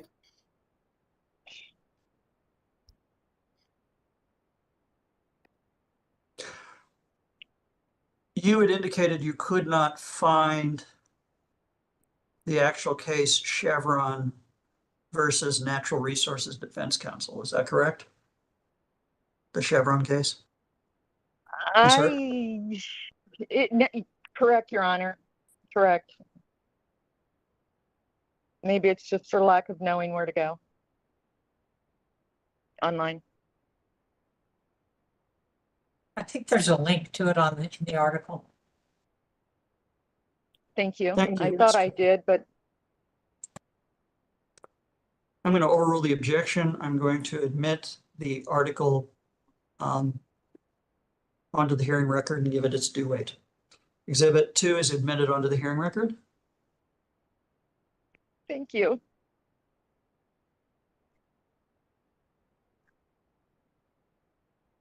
I'll continue on. My understanding in this recent overruling.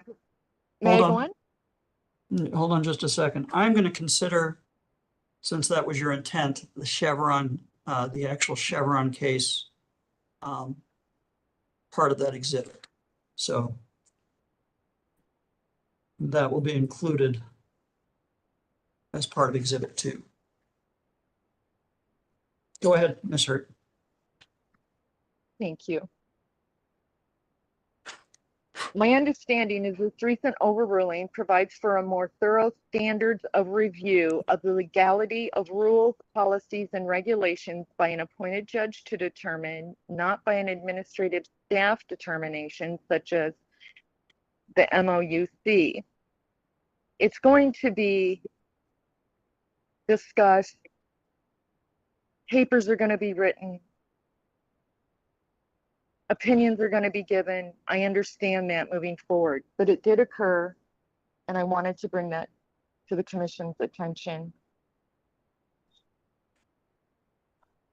Okay, and like I I said, also asked, I apologize. Go ahead. I'll continue.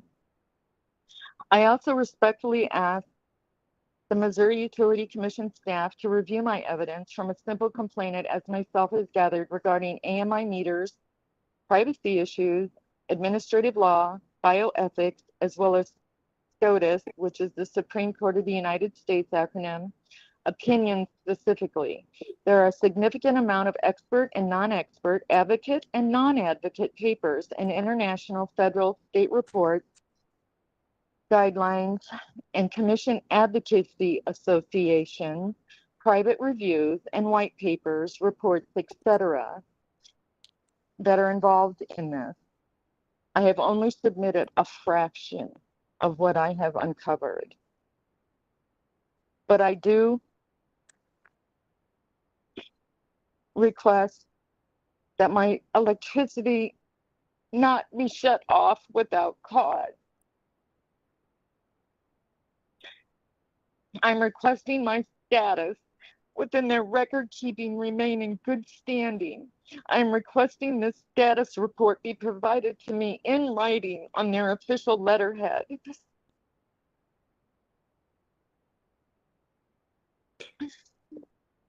Local benefactors between greed and need is ongoing. That is the purpose of the Missouri Utility Commission. No customer of Union Electric doing business as Ameren, Missouri should be unendingly penalized when they individually have not violated their private verbal contract terms on a month-to-month recurring basis. Your initial determination should remain intact.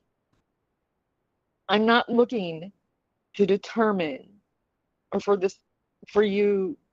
the commission to determine a degree of fault or penalties to impose on Union Electric or DBA Ameren, Missouri. I'm looking for the people who have become customers of Ameren, Missouri, who have chosen to opt out, not be financially penalized. Because a marketing campaign was targeted on me, I chose to respond. I chose to decline their written offer to replace my working meter.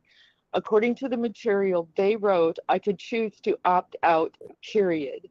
However, they then used a third party to essentially, extort money from me to make that choice upfront and unendingly financially penalizing me for literally declining their offer. I will continue to learn more as to how to contribute to the betterment of this cause. I'm just an advocate. I didn't want to be an advocate on this, but I became one. I do not want this AMI or any smart meter on my property at this time. I don't understand or know of all of the effects that these things do. And I definitely should not be required to pay long-term to not have one on my property. Does one pay more to not have a smartphone? If this tariff violates consumer protection laws, personal privacy laws, or contract laws, it is up to the commission and the OPC to determine that. It certainly needs a more thorough OPC and Missouri Utility Commission reevaluation to contemplate and determine the legality issues it presents as written or the reasonableness of it. Thank you. That ends my testimony. Okay, you have a number of other exhibits here. Did you want to offer those? I do. I believe they're all relevant at this time. Thank you. I'm sorry I wasn't able to reference them within my personal testimony. Okay, well, let's go through those now.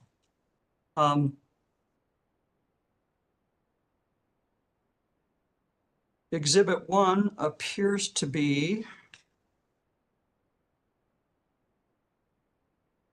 explaining what the Office of the Public Counsel is. Is that correct?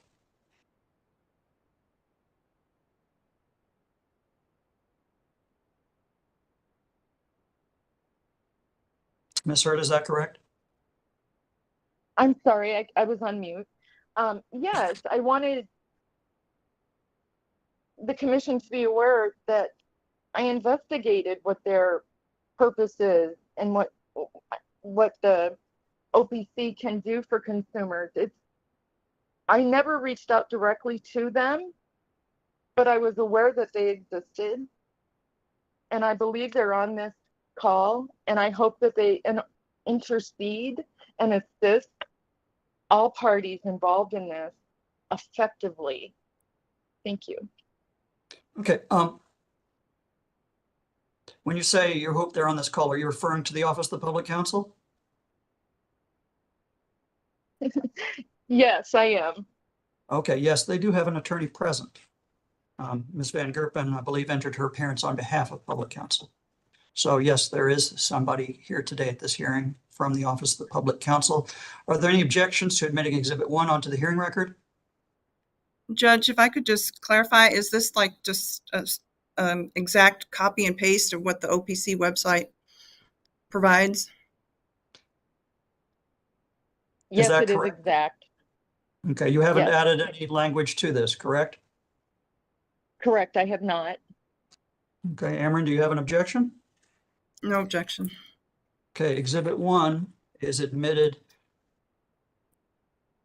onto the hearing record. I'm going to call it OPC Who We Are.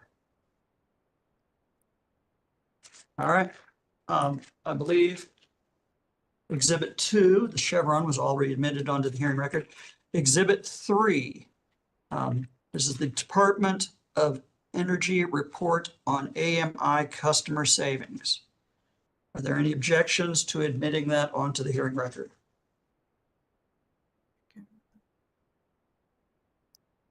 I hear none. Oh, go ahead. Sorry, Judge. I think, again, I wasn't able to read the full lengthy document, but based on relevance, it's from 2016. It's a DOE report. I don't know what the application is to the proceeding here. Ms. Hurt, what's the purpose of this exhibit?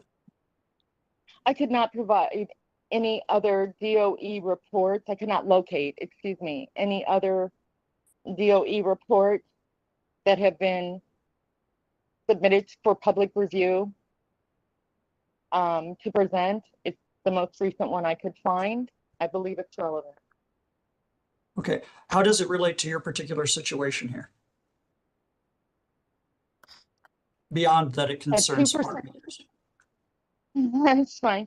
I did do the math. And if I was spending $1,200 a year on electricity service with Ameren, Missouri at the private property I own, that would be $24 a year. But they want me as an opt-out customer to pay them $40 a month. That's my relevance.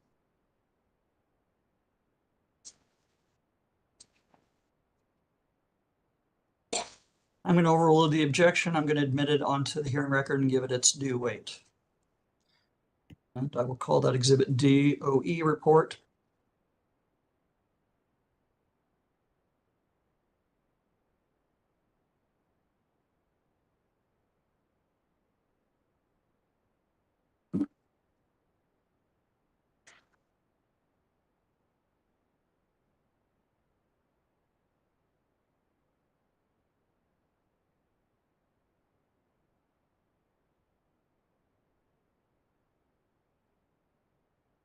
What is Exhibit 6? I don't see an Exhibit 6 in here.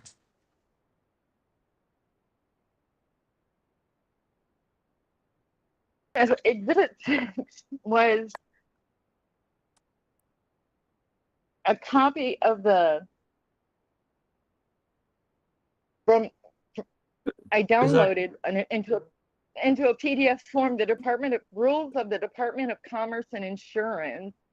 Okay, so I see, and that is, And that I is, highlighted what I felt was relevant. I did that last fall. okay. Okay, these appear to be Chapter 13, which is an electrical chapter of 4240, which concerns the commission. Any objections to admitting Chapter 13, service and billing practices for residential customers onto the hearing record? Judge, I don't object to Chapter 13 being considered. I just would object to her notes or commentary on that document as hearsay. I can resubmit the document without my notes, Your Honor.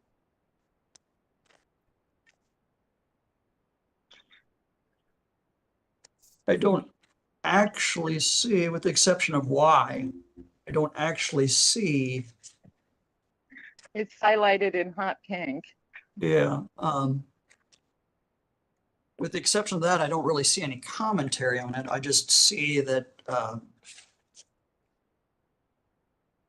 that she is trying to draw the commission's attention to particular portions. My Correct. understanding, I guess, is that are you objecting to that, Ameren, as an alteration of the document?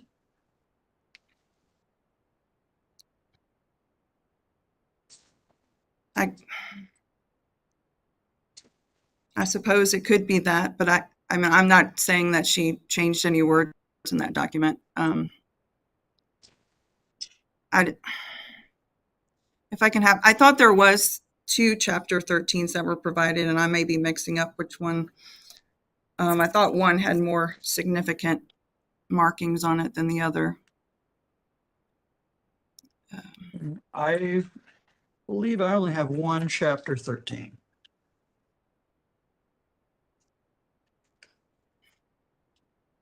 I'll tell you what, I'm going to admit Exhibit 6, the Chapter 13 rules onto the hearing record. I'm going to sustain Ameren's objection as to the writing that has been done on that. So we'll be treating it as a clean exhibit of Chapter 13. Okay. Let's move on to Exhibit 8. And that appears to be a copy of the Administrative Procedure Act, Freedom of Information Act. And, well, this is a number of documents, it appears. 5 U.S.C. Section 122.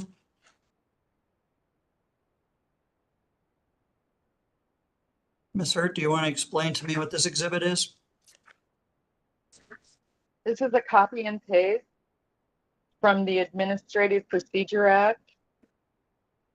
When I The Missouri went to Administrative Procedures Act or federal? I think it's the federal. Could I object to Exhibit 8?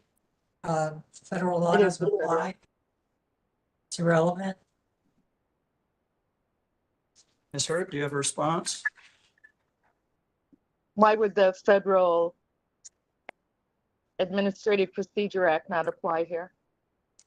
This Do you way. not follow those guidelines, the Administrative Procedural Act? Ms. Hurt, we're not talking to each other here. You're not talking to Ms. Kerr. Everybody's talking to me, and I'll ask the questions of the people, okay? You're testifying Yes, right sir. now. I'm going to take your questioning as asking me that question, and I in turn will ask Ms. Kerr, why does this law not apply? Because we are in a Missouri administrative proceeding and federal law does not apply. I'm going to sustain the objection, and the reason why, Ms. Hurt, is that this is to apply to federal agencies and not state agencies. Missouri Your has Honor, its can own. I interject?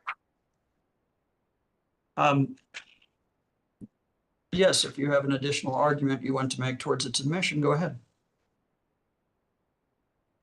I'd like to at least enter the definition because that's important from The my definition of perspective. agency? Hold on just a second. Which definition? Section H, it defines a person, a party, a rule, rulemaking, adjudication, license, licensing, sanction, prohibition, withholding of relief, imposition of penalty or fine, etc. Again, those definitions apply to federal agencies. I'm going to sustain the objection. Exhibit 8 is not admitted. All right. All right. Okay, Exhibit 9.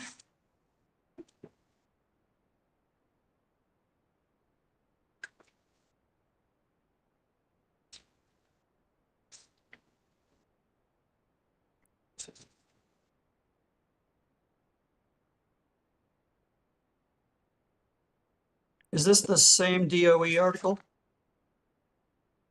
No, it is not, Your Honor. It is a comprehensive 300-page AMI review report. It was produced by an electric vehicle promoting authors, but it was presented to regulating agencies for review in 2019. And I felt that that could have been an impetus or part of the, process that the staff may have relied on or could have relied on. And if they haven't, I want to introduce it as evidence because it's not just what it does say, it's what it doesn't say. And I know that's an interesting comment, but it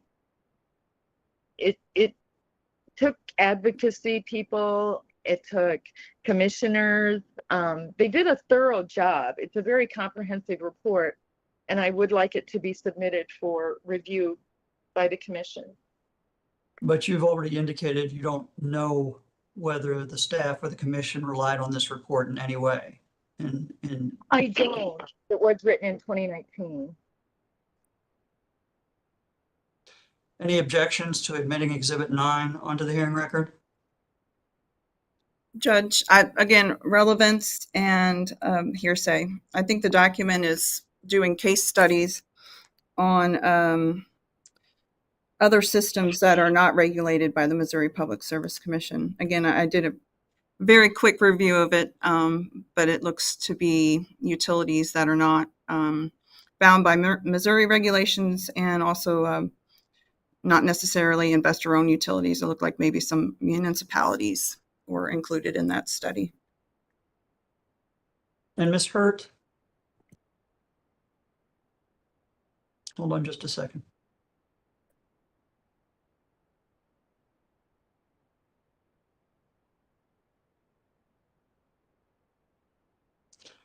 How does this, when you said it's not what it says, but what it doesn't say, what doesn't it say? Right.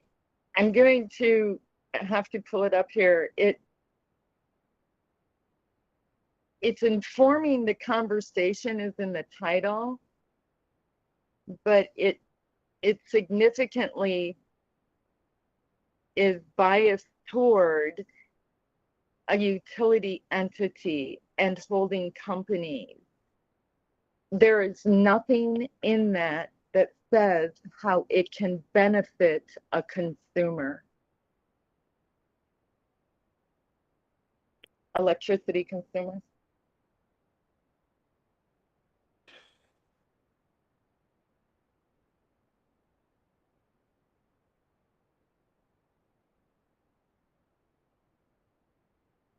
Okay, I'm going to sustain the objection. Exhibit 9 is not admitted onto the hearing record.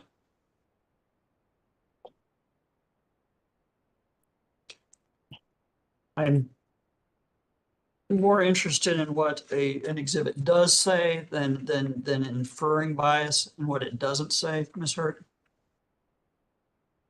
I understand. Exhibit 10 is another explanation of what it appears, what OPC does, what is the cold weather rule. Is there any objection to offering Exhibit 10 onto the hearing record? Judge, if it's just a strict copy and paste of a OPC website, Ameren doesn't object. Ms. Hurt, is this just a straight copy and paste, or is anything been added to this? It is a straight copy and paste. I do want to make this clear. I had sent these copy and paste to myself directly first, and then I email forwarded them to the exhibit email address with the PCS. So that I want that to be very clear. It came to me only, and I forward it to the exhibit's email only.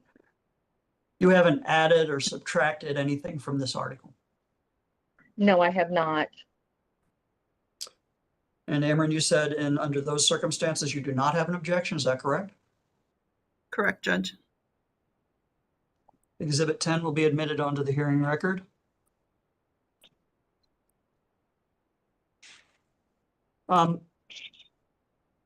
Ms. Hurt, was there a point of significance of the cold weather rule that you wanted to bring to the commission's attention? And just briefly, I noticed that the cold weather rule goes through May. There was a line item in an invoice I received, and I did read that. And that's curious to me. I think there should be a cold weather rule. But there also may need to be a hot weather rule, I guess. Is there one? I'm not certain. But I think that I'm reading the cold weather rules here now. Do you believe the cold weather rule was applicable to your situation when you were disconnected?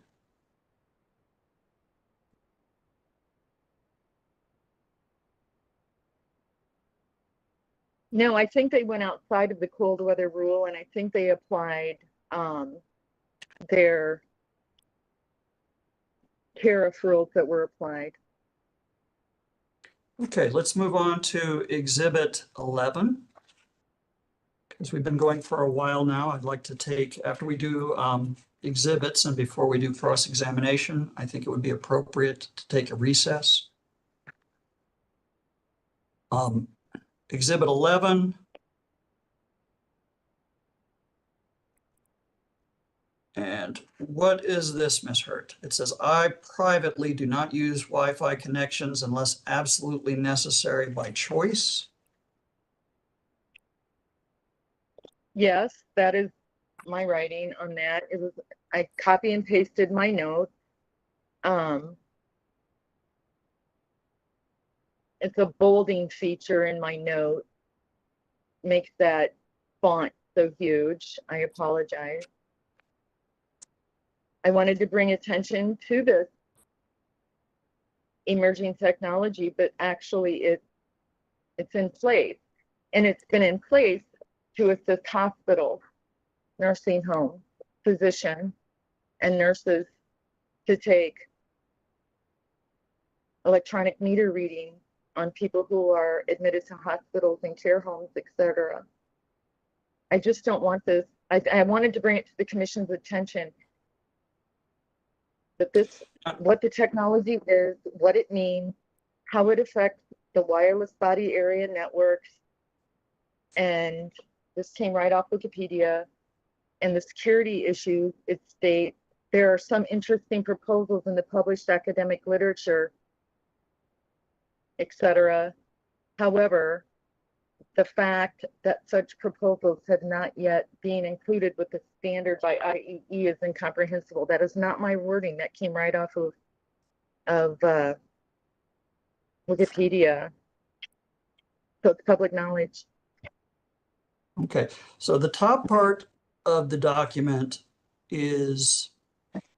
refers to the turning a body into a wire, which I believe was submitted with Oh, yeah. Exhibit 5. So that's already been admitted on. And then there's a section of your notes. And then the rest is Wikipedia. Is that correct? I'm reading. Okay. Yeah. I think I did write on there, one of the reference science articles is over 1,000 pages long. Are there any objections to admitting Exhibit 11 onto the hearing record? Yes, Judge. I think, again, the relevance of some of the items in that document and hearsay.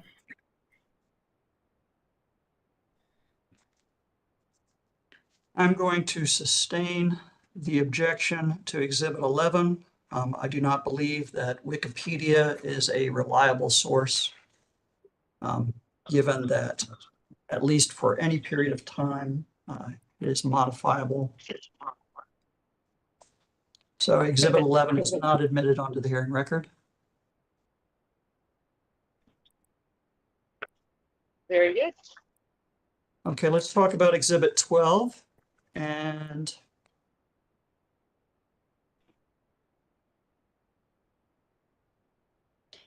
Exhibit 12 is a link to the Title 18, Chapter 1.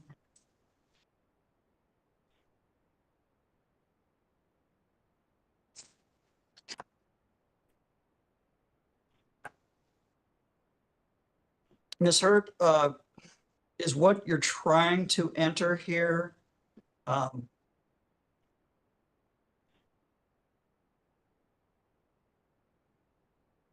Missouri rule?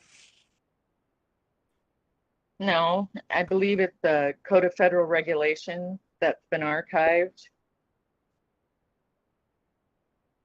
regarding filing of rate schedules and tariffs. And you've just provided the link here, not the article, correct?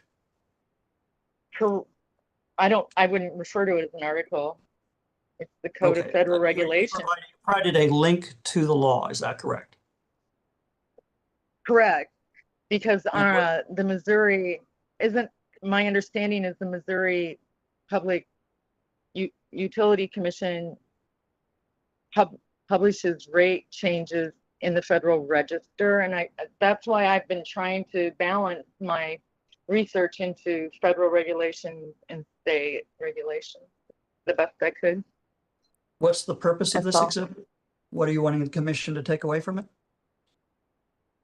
1 second. I'd object to this exhibit. Again, this is federal law. And since we're in a Missouri administrative proceeding, this doesn't apply. So I'd object on grounds of relevance. And Okay, I'll note your objection. Ms. Hurt was going to explain to me why she believes that it is important for the commission to look at it.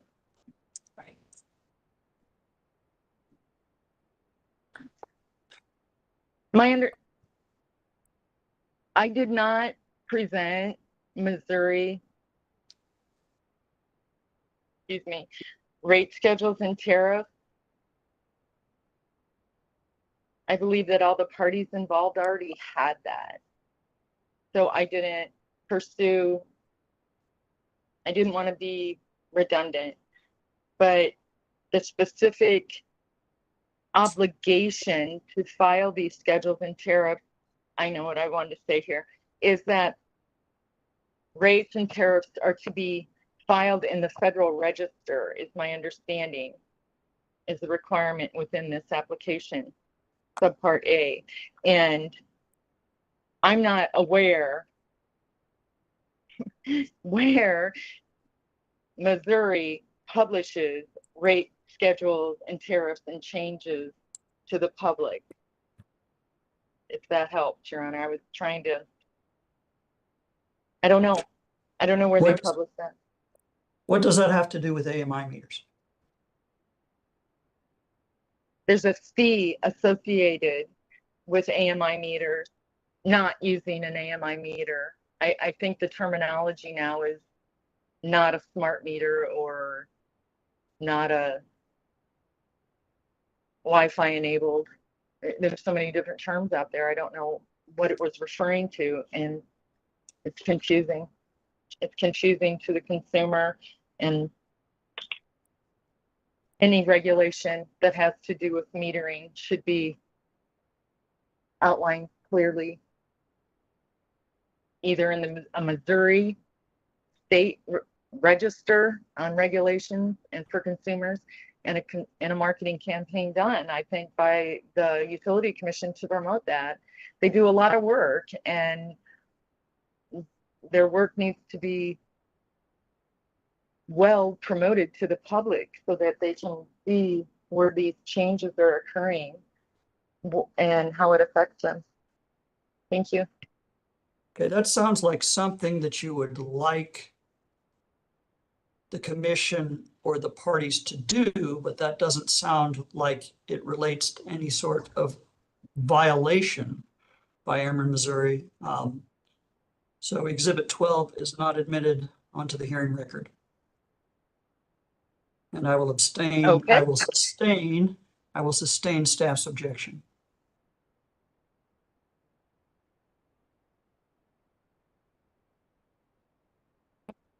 To Exhibit 13, and I don't have Exhibit 13 in front of me. What is Exhibit 13?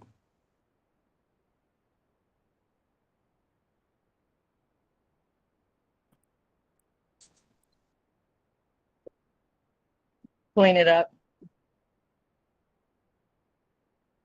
It is an opinion piece. It is an opt-in versus opt-out, well-written article, white paper it's called, regarding the analysis of privacy policies that are intertwined with the AMI meters. It's Okay, the best article I could find. I have it in front of me.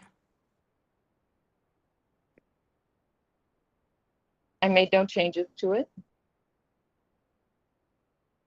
Opt-in versus opt-out, a free entry analysis of privacy policies. Any objection to admitting Exhibit 13 onto the hearing record? Ms. Hernandez, you're muted.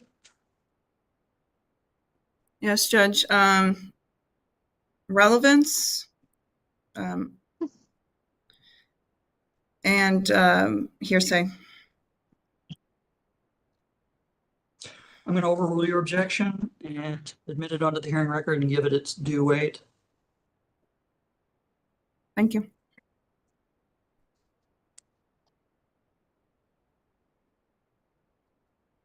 Exhibit 13 is admitted onto the hearing record. I believe we've addressed all 14 exhibits.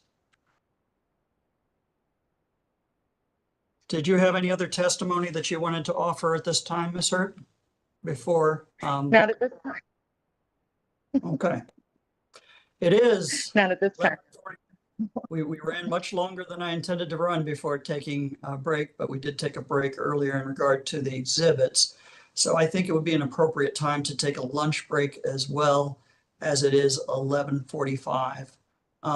Given that I want to try and move as quickly as possible, I believe that I'm going to take a 30-minute lunch break to 12:30. So at this time, When we come back from lunch, it'll be, we'll do cross-examination, Ms. Hurt, and Ameren, Missouri staff and the Office of the Public Counsel will have an opportunity to cross-examine you. Let's come back at 12:30 and we'll go off the record.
back on the hearing record. We just completed the direct examination of Nancy Hurt. Ms. Hurt, to explain to you the way this is going to go now, the other parties are going to have an opportunity to cross-examine you or ask you questions. And then the commission may have some questions and I may have some questions, okay? Okay, I understand that I am at a disadvantage because I don't have an attorney present, but I acknowledge that I am here pro se. Thank you very much for acknowledging that again. Like I said, cross-examination questions are just questions to try and clarify the other party's positions, and possibly poke some holes in your testimony. And that is fair play, okay? With that, we did not discuss an order of cross-examination.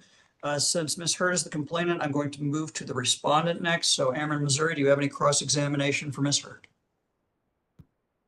No questions. Thank you, Judge. And the staff of the commission, do you have any questions for Ms. Hurt? No questions. On behalf of the Office of the Public Counsel? No questions, Your Honor. Okay, are there any commission questions for this witness? Judge, I have just one. Go This is ahead, Commissioner Mr. Mitchell. Go ahead. My understanding from listening to your testimony is your primary objection or concern about the automated meter technology is its, I guess, its ability to secure your private information or the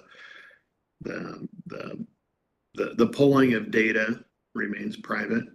Is that your chief concern with the AMI? Excuse me. Yes, sir. It's part of it.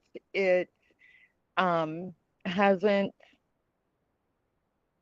been reported by Ameren or any other state, I don't know, advocacy group that they're not reporting their faults. They're not reporting the customer complaints. There's no reporting going on that I could find to even present to the commission, here, this is why another reason why I don't want it. My initial response was, I didn't need it. Sure. My meter works fine. Is it fair to say that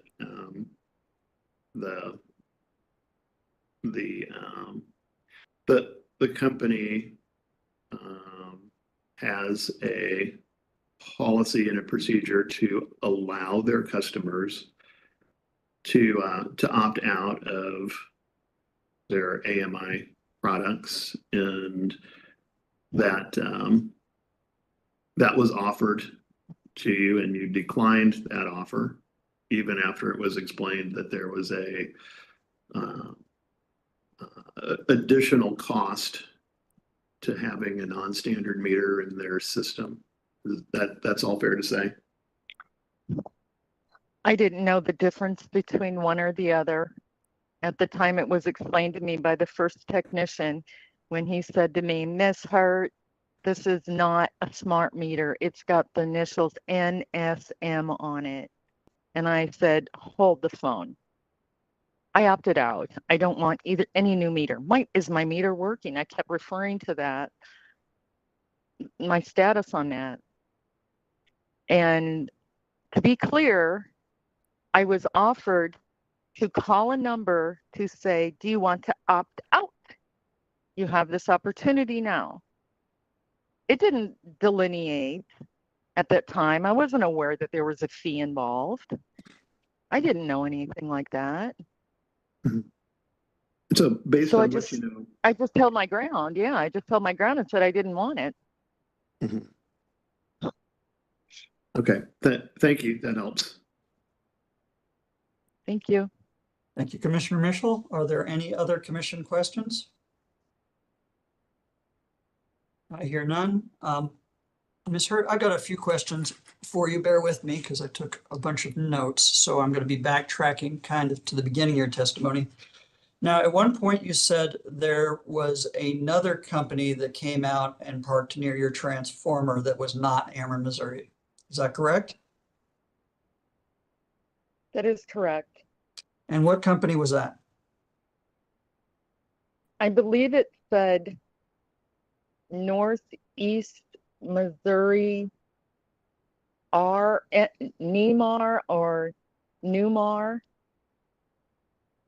It's an acronym, NEMR or I don't know, Northeast Missouri something. I've seen their trucks in town, but I don't know the company. They offer cable services, Thank you. That digital was gonna be- cable services. Thank you. That was going to be my next question. This kind of ties into what Commissioner Mitchell had asked you, because you had talked a lot about target marketing and that you had a concern that Ameren was sharing your information with third parties. Do you have any evidence that Ameren has been sharing your information with third parties? No, and they've never disclosed that, whether they do or not, with the smart or AMI meter program on their website that I could find. Okay, so you can't find a policy, you can't find what their privacy policy is in relation to AMI? That's correct.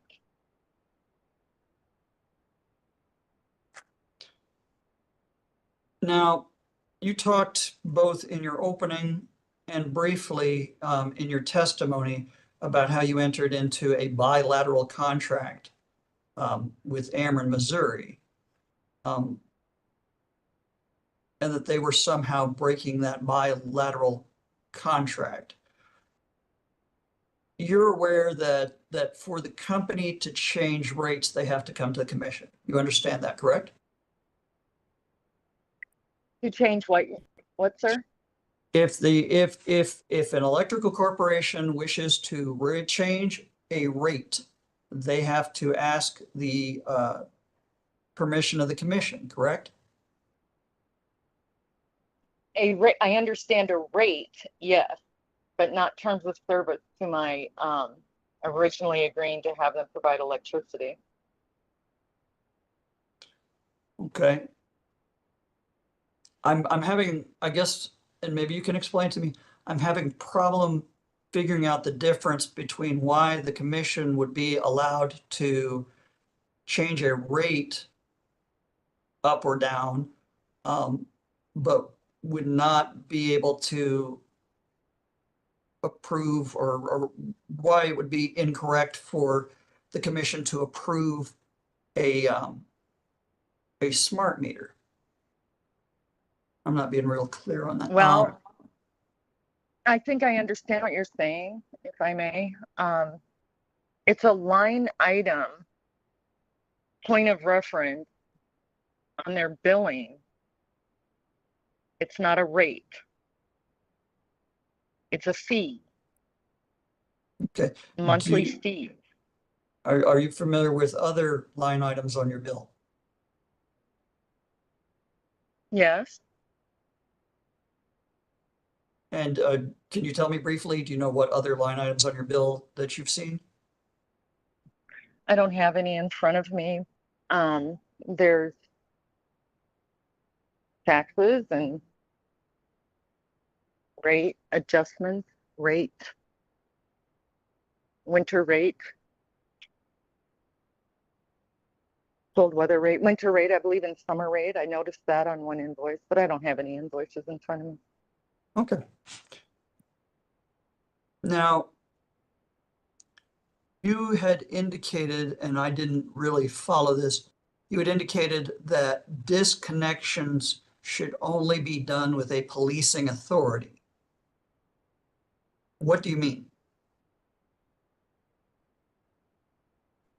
Well, it is, I believe, has been given, Ameren has been given the authority to shut someone's power off if they do not pay their bill, if they do not change their rate program, if they stop paying, basically. And that's when they have the authority to go in. If someone is acting or in a position of doing something illegally, I guess, on the property, we've seen that happen. They can shut the power off to a company or to a business, a private residence that might be acting or doing something illegal. That's what I was referring to, I guess. Okay. Do you believe that Ameren, Missouri can disconnect you for non-payment? Yes, I read that agreement term. I've always known that. I've always known that. How do you see this as different?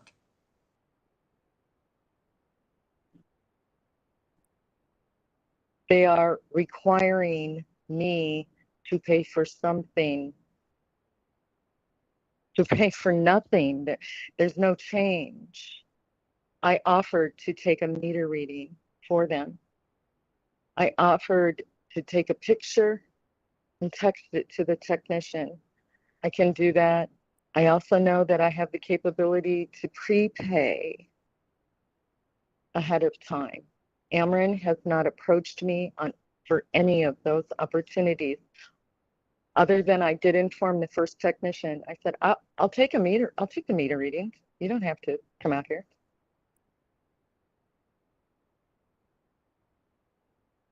Okay, I believe those are all the questions I have. Are any recross based upon my questions from Ameren, Missouri? No questions, thank you.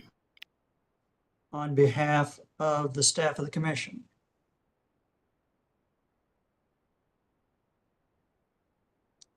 Ms. Kerr, you're muted. No? Thanks. No, no questions. On behalf of public counsel? No questions, Your Honor. Ms. Hurt, this is now an opportunity, what's called redirect. Did you have anything that you wanted to tell the commission around the questions I asked you?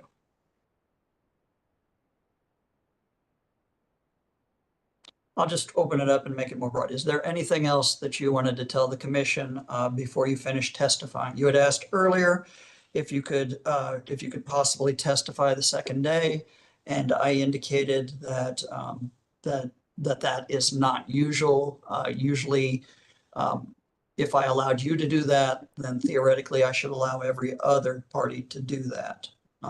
And so that's one of the reasons that we don't do that. Did you have any other testimony that you wanted to offer to the commission today? Just on your redirect, I Well, I've opened up- specifically asked, I'm sorry, I don't know what term I'm using here then correctly. In relation to my discussion with the first technician that came to my property, I said, notify your supervisor. He can call me. I never interfered with that process other than him just pulling into my driveway and he was just going to do this without my permission.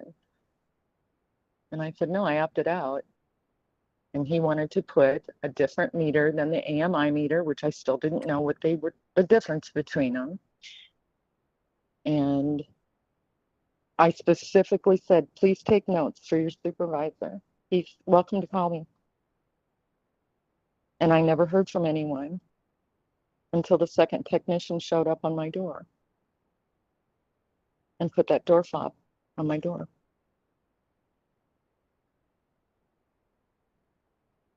Have you ever asked Ameren, Missouri, what their privacy policy is in regard to the meters? No, I have not. Well, I take that back. I asked I asked a customer service manager, I believe, Jasmine, what's her name, after I was in touch with the Missouri Utility Commission prior to my filing a formal complaint. And I asked her, well, tell me what the benefits and features are, Jasmine, so I can understand what I'm getting into here if I were to agree to this. That's how I recall it, the conversation. And she said, your meter's old. And I go, okay, but is it working? So privacy issues with the AMI meter, I learned a lot about after the fact. I had A lot heard of- enough from maybe a friend. Yeah, I mean, I had just socially heard from a friend that they said, well, they had to pay something in their state. I think it was Michigan. But other than that, I really didn't know much about them. They use Wi-Fi. I knew that. I knew they used Wi-Fi. And I don't have Wi-Fi in my home. Okay, ask one additional question. Is there any recross based upon that question? I hear none. Okay, thank you for your testimony, Ms. Hurt. Moving to Ameren, Missouri. Ameren, Missouri, do you have any witnesses you wanted to call today?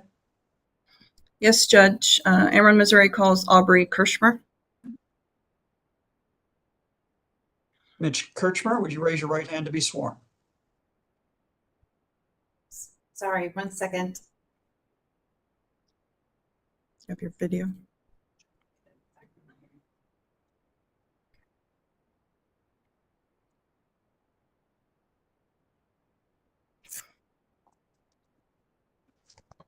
There it is.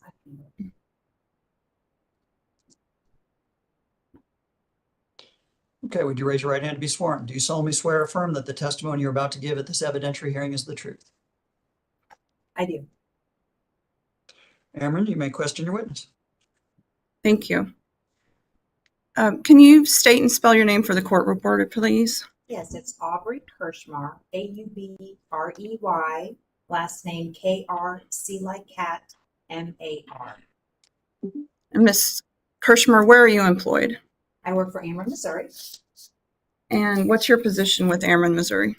I am currently a regulatory liaison within the Regulatory Affairs Department. And have you held any other positions with Ameren, Missouri in the past? I have. I've been with Ameren, Missouri for 23 years. I spent 17 years in our call center. I had several roles in the call center, including being a customer service representative. I was a call center supervisor when I left that role 6 years ago to take my current position within regulatory affairs as a regulatory liaison. And what do your duties include as a regulatory liaison? One of the main priorities in my current role is to ensure that Ameren, Missouri's business practices are aligned and in compliance with the many rules and regulations that Ameren, Missouri has, both the Public Service Commission's rules as well as our own tariffs. I also serve as the primary company witness in customer formal complaints before the commission, doing all of the investigation work, and then again serving as the company witness in the hearings. And are you familiar with Ms. Hurt's complaint? Yes, And did you review the complaint? I did. And what did you do to review the complaint? So anytime I'm reviewing a customer complaint, I start and look to see everything that has gone through. I review all of our company records, all of our system records, all of our field orders. I listen to all of the customer telephone calls that have come in and been recorded within our call center. And not only looking for the specific information related to the complaint, but really looking holistically at everything that has occurred within that customer record. Okay. What do we send new customers when someone becomes a new customer of Ameren, Missouri? What's sent to the customer? We do have what we call a welcome packet that is mailed to all new customers. If our system, which is the main system that we use, we refer to internally as CSS. It's our customer service system.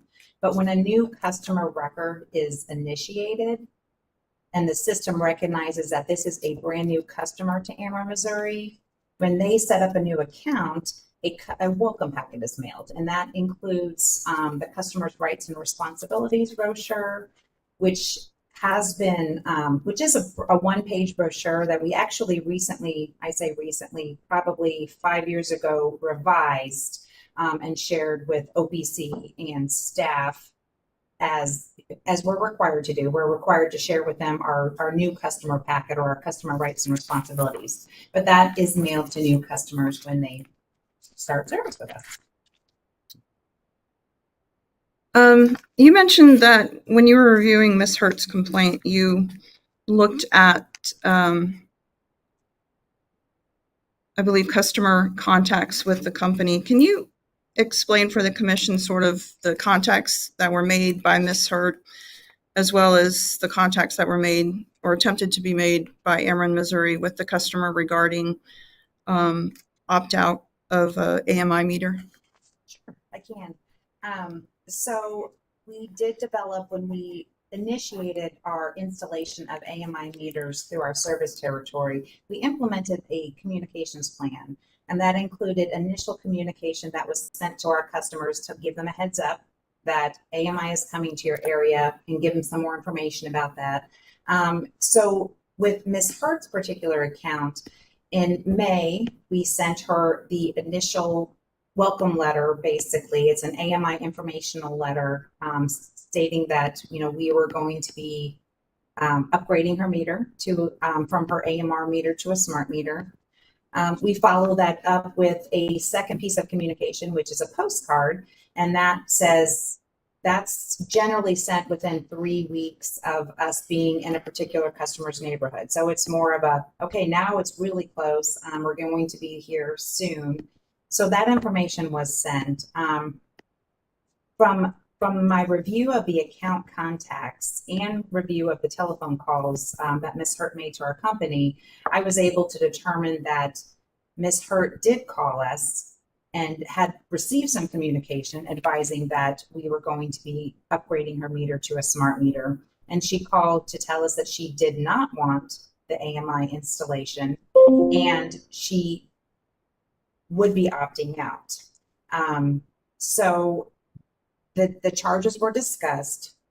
And if I can clarify just a bit, when a customer requests to opt out of a smart meter installation, or if they currently have an AMR meter and they want to opt out of that AMR meter, it's important that we confirm with the customer that they do accept the commission approved fees that go along with that meter.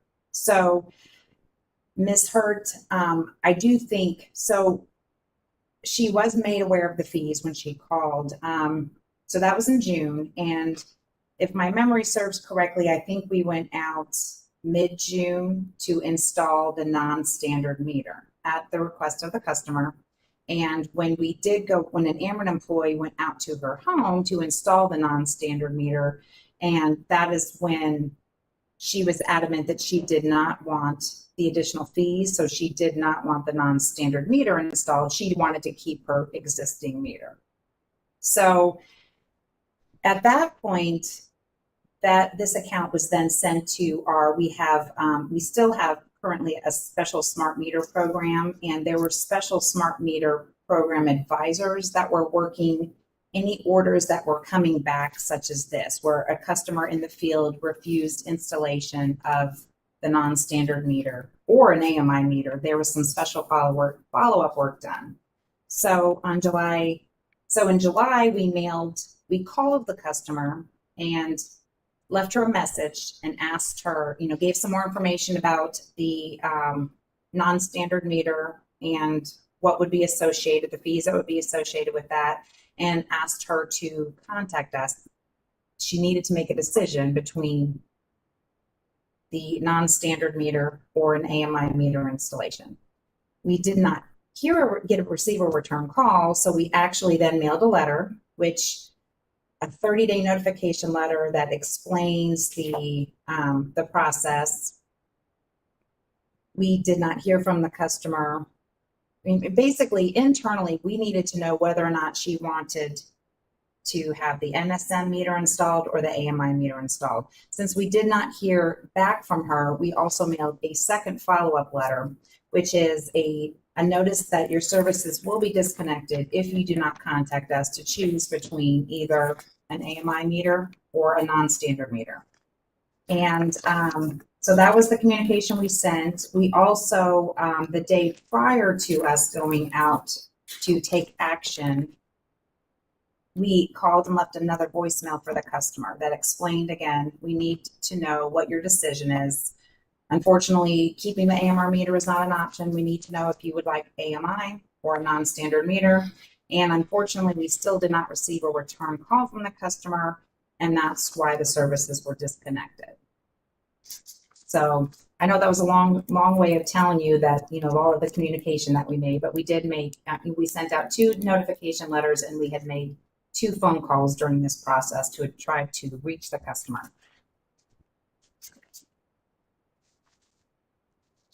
All right, I'm going to have you look at the exhibit somewhat out of order, but could you look at exhibit 103C? I've got it. And do you recognize these letters? I do. And is this a record that's held in the normal course of Ameren's operations? It is, yes. And are these true and accurate copies of that business record? Yeah. And were these the written letters that you were referencing in your previous testimony that you stated were sent to the customer? Yes, the 30-day July 17th letter, and then the August 18th letter was the final notice that was mailed to her.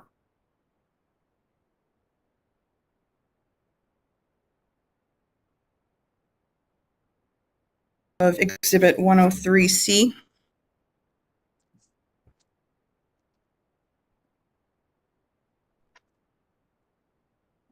You're on mute, Judge. Or you're, yep. Thank you very much. Are there any objections to admitting exhibit 103C onto the hearing record? And Ms. Hurt, just so you understand, the C stands for confidential.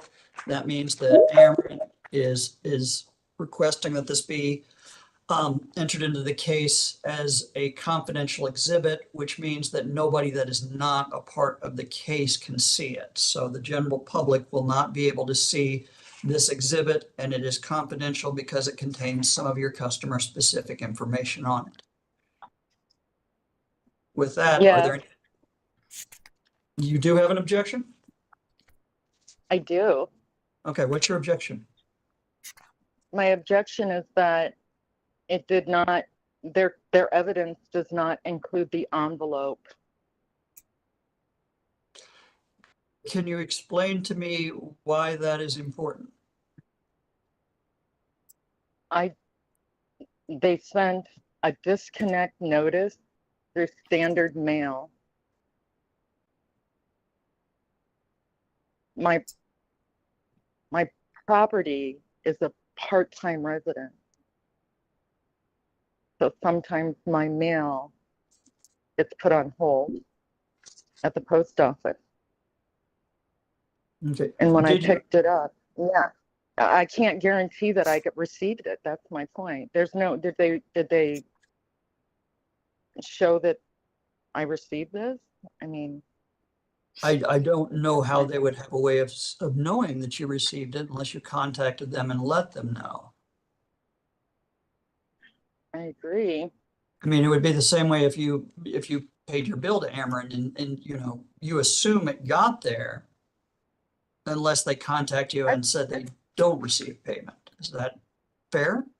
It is fair. They do send me a text notice, and I appreciate that when payment is received. Oh, It's a okay, so good I did system. not know that.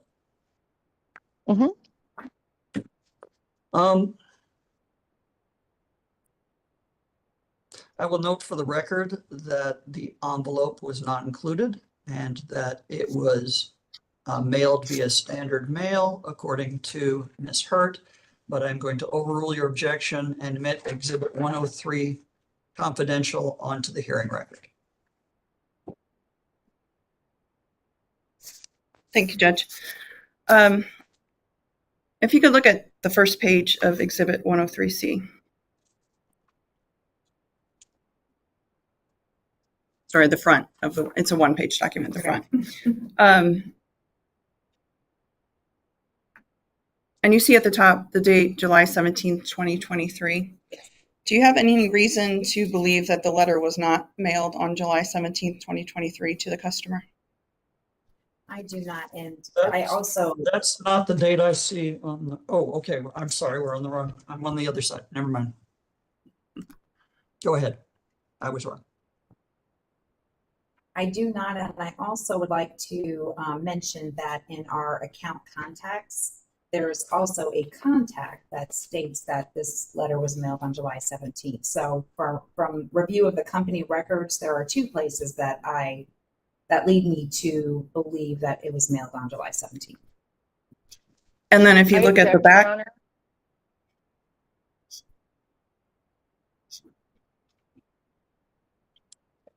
Ms. Hurt? Did you have an I objection? object because, yes, when Ameren, Missouri contacts their customers, they do not identify themselves as Ameren, Missouri on their phone calls. It's just a random phone number from my perspective. So what part of your testimony what part of Ms. Kirchner's testimony are you objecting to? I'm not sure I follow.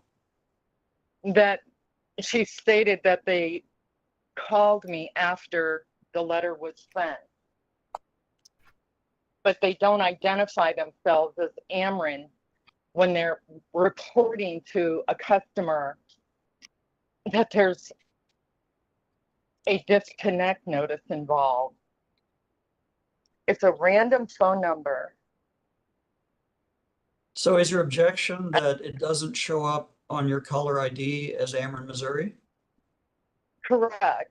I did actually raise that issue with Aubrey, I think, in one of our conversations later on, that when she and I spoke, but I said, well, I didn't know this was you calling me, Aubrey.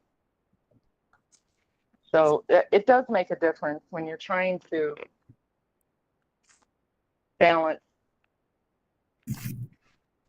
all the calls one gets. Okay, I'm going to overrule the objection. Ms. Kirchner, you can go on. Did you have anything else to that explanation? No, but I think you had asked me if the date on the letter, if there was any reason that I didn't believe that that was the date it was sent, and I said no, and also because in our account contacts, there's also a contact indicating that that letter was mailed on July 17th. And then if you would turn to the back of Exhibit 103C, do you see the date at the top of the letter on the back? Yes, August 18th. And do you have any reason to believe that this letter was not mailed to the customer on August 18th, 2023? I do not.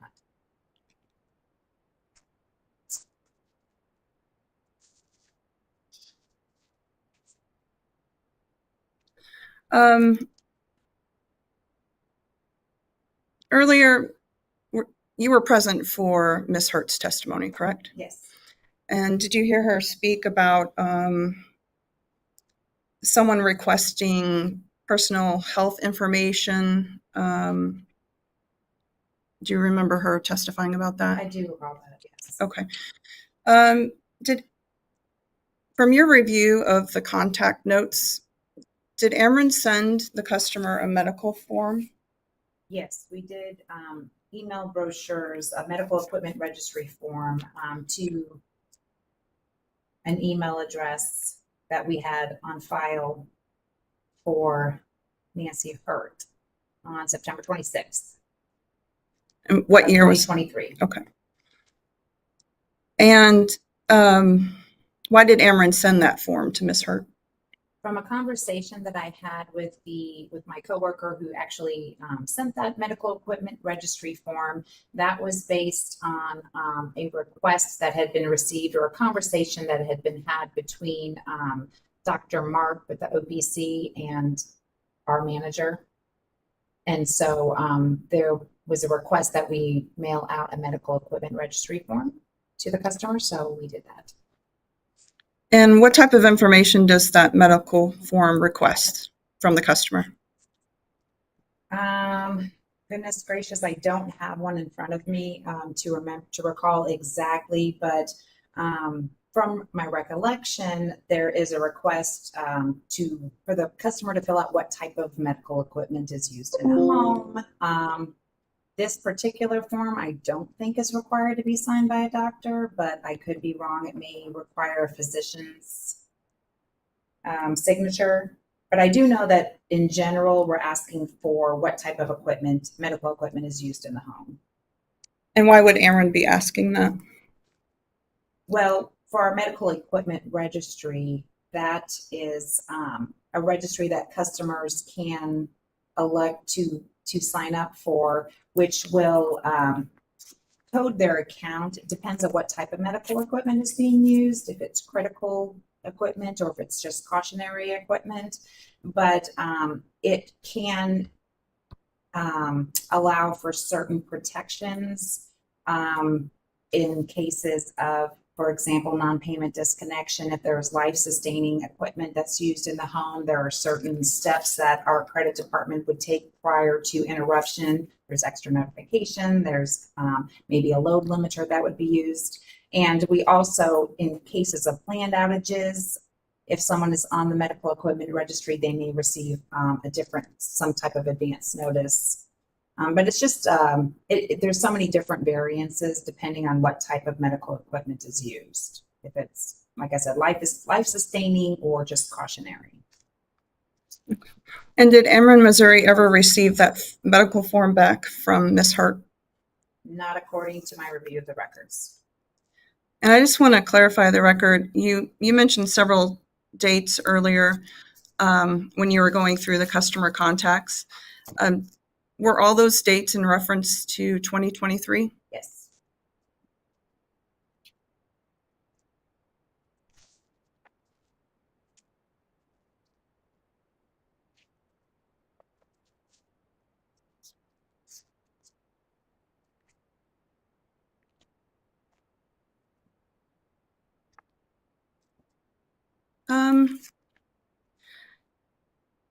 Do you remember Ms. Hurt talking about Ameren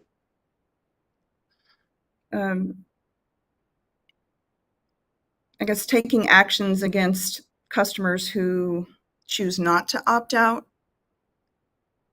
Do you remember her testifying about negative consequences Ameren may impose on a customer that chooses not to opt out? I vaguely recall. Okay. Does Ameren take any actions against a customer, whether they choose to opt out or accept an AMI meter? I guess my question is, do we do anything I'm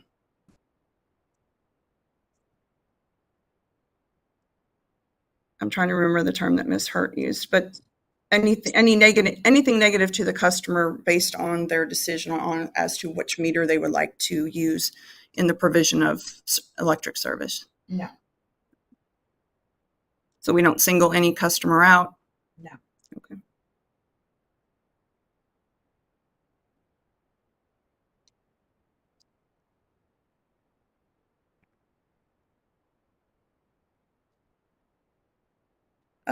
Let's look at Exhibit 100. And are you familiar with the report of the staff in this case? I am, yes. And are you familiar with the recommendations that they made in their report? Yes. And in regard to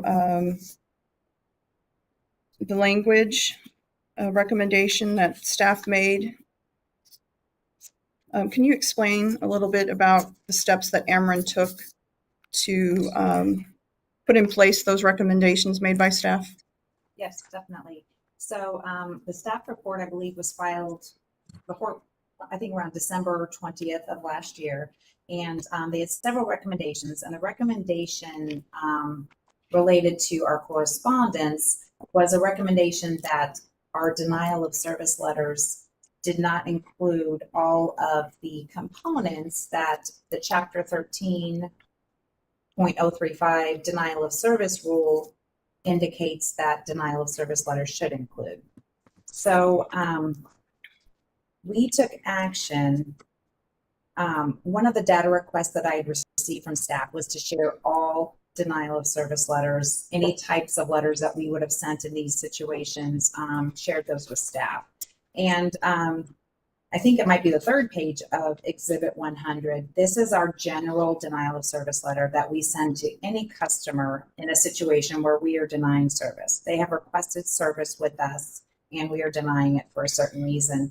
And this letter was revised to include the specific information regarding the fact that if a customer is not satisfied with the information that Ameren, Missouri has provided them, that they have the right to file a complaint with commission staff. So we included that paragraph, as well as the language in Chapter 13 mentions that there should be a language or a statement in Spanish advising the customer that if they don't read English, to either call the company and ask for an interpreter or have someone interpret the letter.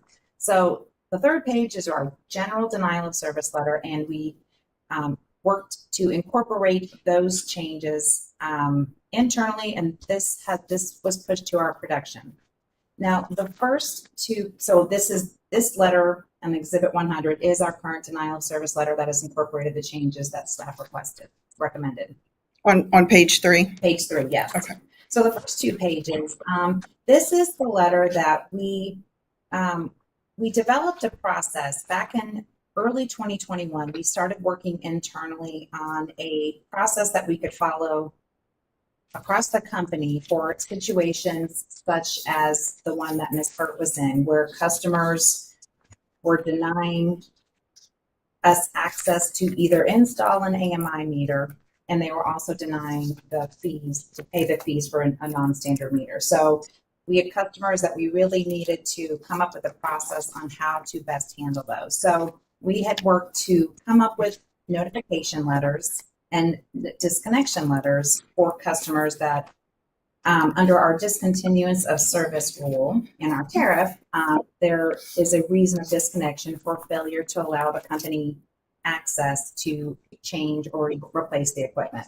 So these first 2 letters in Exhibit 100 are the 10-day notification letters that we send to both our gas or electric customers after we've already sent them a 30-day notification and tried to make phone call contact with the customer that explains to the customer, you know, we have to know what your decision is. The decision to keep your meter, your current AMR meter is not an option. You must choose between our non-standard metering service or installation of a smart meter or AMI meter. So this is the letter that we also incorporated the changes. We added the denial of service verbiage to these letters as well, which, I mean, they're not technically denial of service letters. They're really a notice of disconnection, but the way that the remote meter reading, the remote meter opt-out tariff read and points to the denial of service letter in Chapter 13, we felt we would go ahead and make those suggested changes for these 2 letters as well. So in a nutshell, the staff recommendation was that we revise our denial of service letters to include the Spanish statement and the MPSC contact information, and we added that to our general denial of service letter, as well as these notifications of potential disconnect for refusal to decide between AMI or non-standard metering. Okay. And I'm not asking for a legal conclusion. I understand you're not an attorney, but you apply the commission rules on a daily basis in your position. Yes. Correct? Okay. From your understanding of Chapter 13, does the rules on service disconnection require a Spanish-speaking statement or contact information for the Missouri Public Service Commission to be on disconnection letters? So, all right. And I remembered the word, I just couldn't think of the other, a few questions ago in terms of, does Ameren, Missouri retaliate against any customer for choosing to opt out? Do we retaliate against any customer that chooses an AMI meter instead of opting out? Sorry, I didn't get a yes or no there. No. No.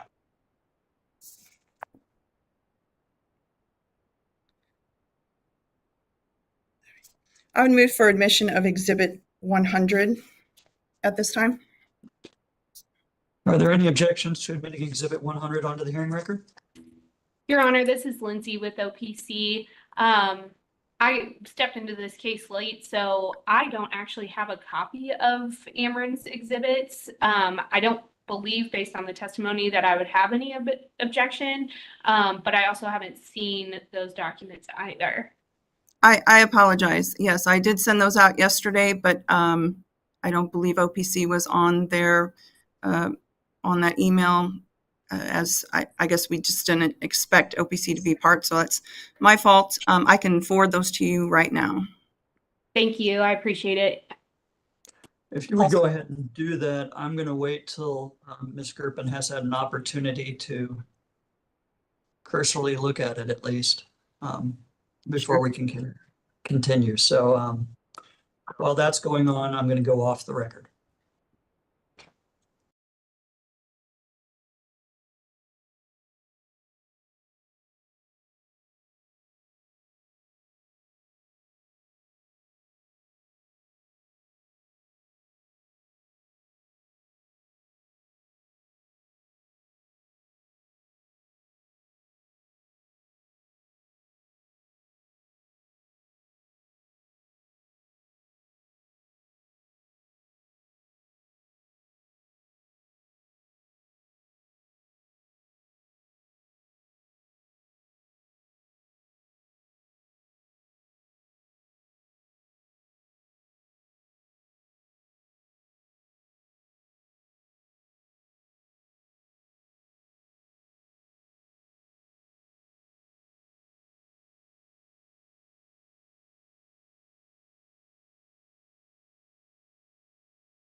on the record?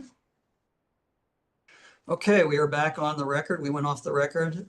So Public Counsel's counsel would have an opportunity to look at the Ameren, Missouri exhibits.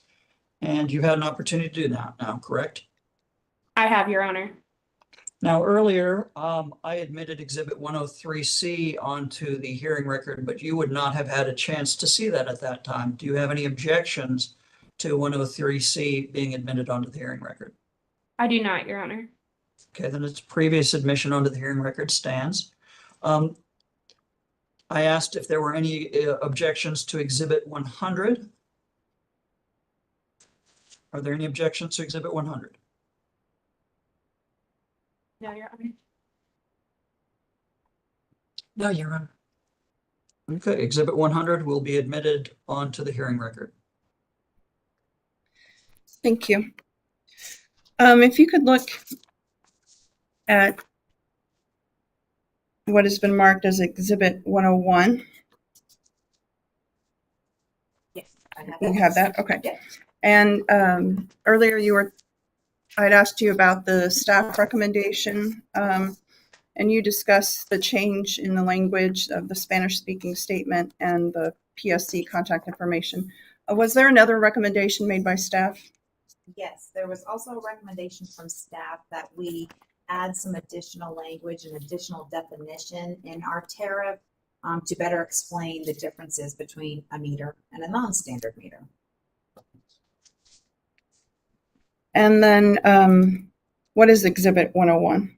So Exhibit 101 is a tariff sheet that we filed in our current electric rate review case, and it does include, sheet 98 includes a definition for a non-standard meter, which did not exist in the past. So we're hoping that this clarifies a non-standard meter. And was that proposed tariff revision done in response to the staff's recommendations? Yes, it was. And then I'm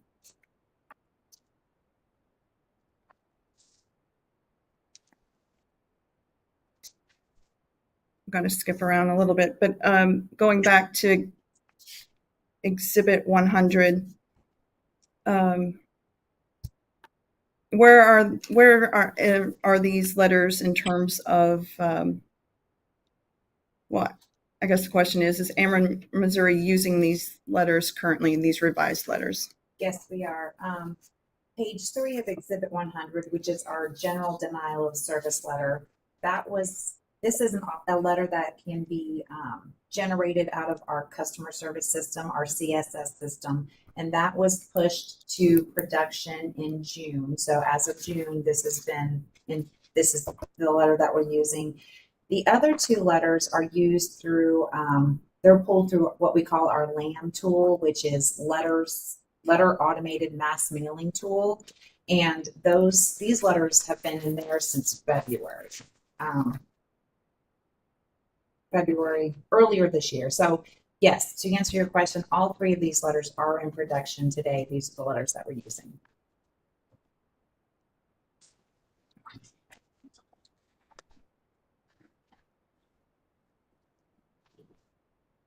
If you could turn to the back second page of Exhibit 101.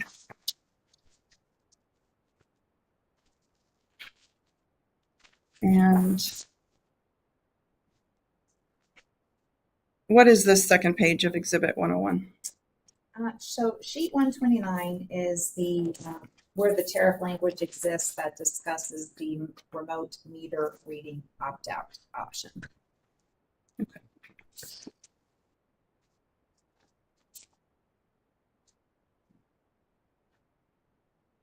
I guess, and can you talk about this tariff provision and how Ameren, Missouri follows this tariff provision and provision of service?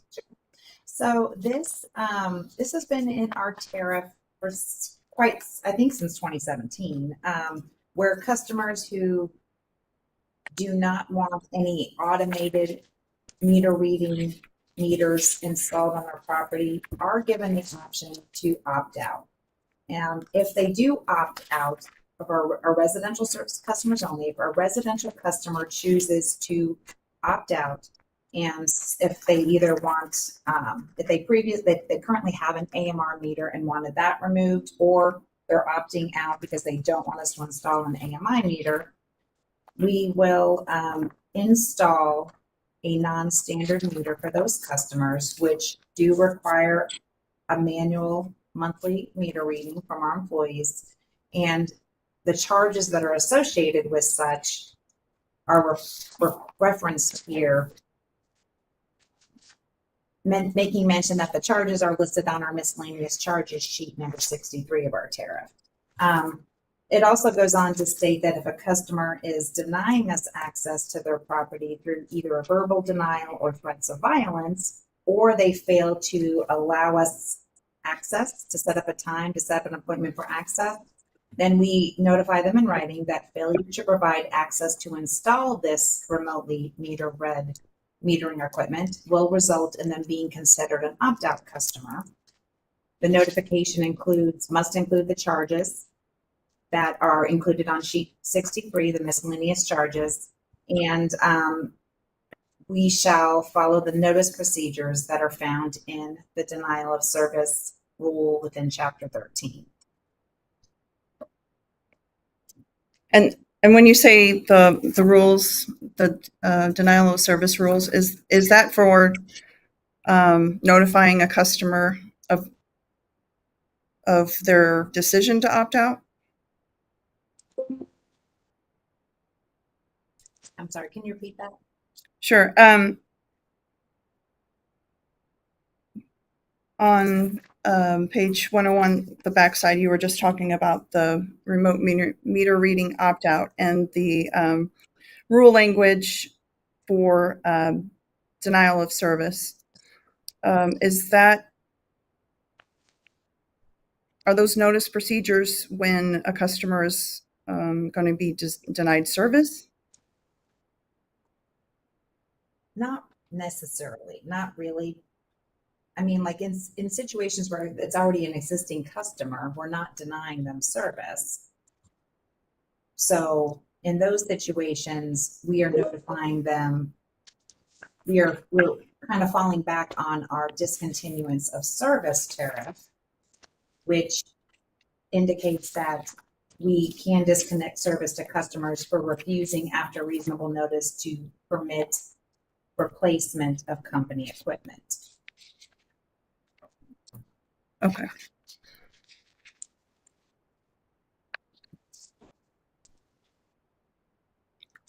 At this time, I'd move for admission of Exhibit 101. Any objections to the, hold on just a second. Any objection? Did you, Ms. Kerr, does this pertain to Exhibit 101 or something else? Exhibit 101. This, I'm going to object. This Exhibit 101 has just been, is not a filed tariff. It's just a proposed tariff. It's not in effect. So I don't.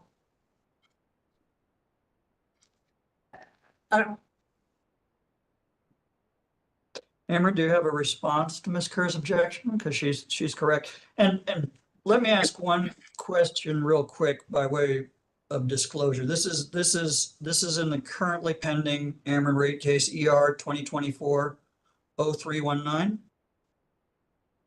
Correct. I was offering the exhibit for the purpose of showing on the second page let's see.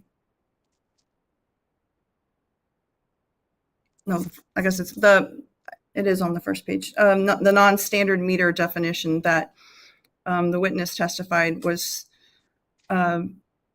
we took the staff's recommendations into account and are filing a change or proposed change in the rate case based on their recommendations for that.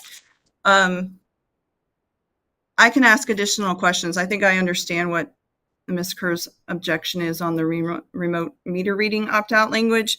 That is in our current tariff, which is in 102. So I can talk to questions about that.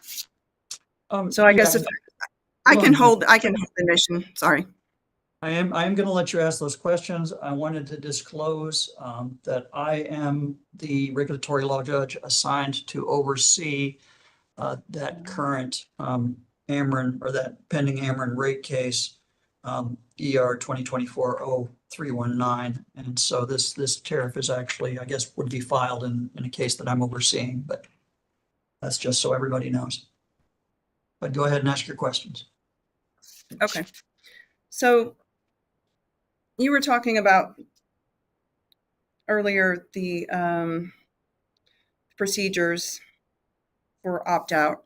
If you would look at Exhibit 102,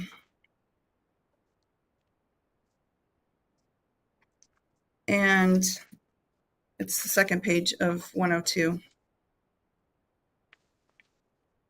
There where it says remote meter reading opt-out, is that our current tariff provision for remote meter reading opt-out? That is the current, yes. Okay.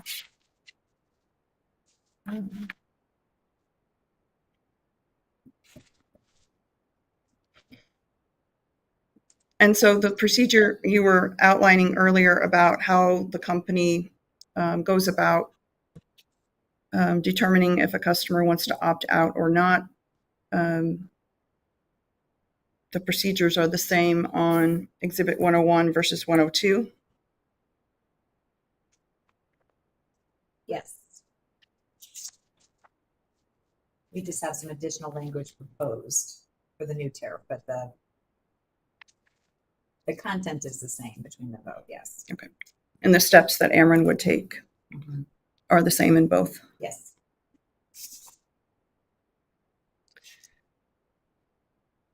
Okay. I think with that, I would offer Exhibit 101. Does staff still have an objection to Exhibit 101? Yes, again, Exhibit 101 is just a proposed tariff. It has not been, it's not been vetted by the staff. It's not been approved by the staff. It's actually, I mean, the hearing even in the rate case hasn't even begun. Parties haven't made any determinations on that. I'd object as to the relevance of that. It's just a proposal at this point. We can talk about it, but I don't think that the exhibit itself should be entered into evidence at this point. My first thought on this was to admit it into evidence, but limit it to the purpose of showing only that Ameren has proposed language changes. But frankly, in thinking about it, I don't see what that really has to do with this case, because the question is whether a violation has been committed, not whether a violation is in the process of being remedied. If I may respond, Judge. You may. And I think your statements are correct. The purpose was to show that that Ameren is trying to implement the recommendations given by staff. We understand that it's a proposed tariff. It's not in effect. I'm not suggesting that this tariff page be given any, approval effect through its emission. The sole purpose is just to say that we have tried to implement the recommendation that staff proposed. Okay. I'm going to sustain staff's objection, and 101 is not admitted onto the hearing record.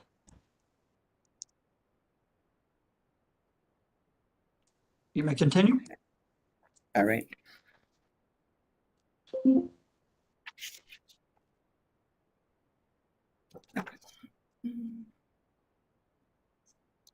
I might have to ask a few more questions based on the exhibit not being admitted.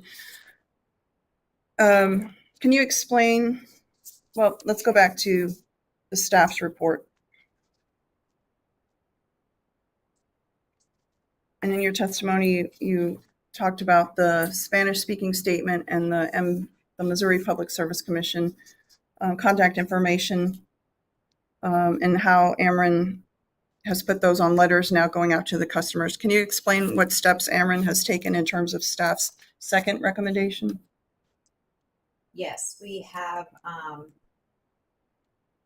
the second recommendation was related to needing further clarification in our tariff definition so that there was a better understanding of what the differences between a regular meter and a non-standard meter were. So we have actually came up with, we did add a definition for non-standard meter into our tariff definitions. We have proposed that to be filed in our current electric rate review case. And when you say proposed that to be filed, was that proposed tariff sheet filed as part of the rate case? Yes, the proposed tariff sheet was filed, of course, pending decision in the case. Okay.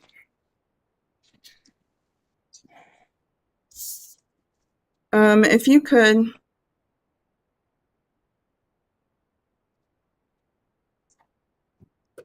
look at Exhibit 102.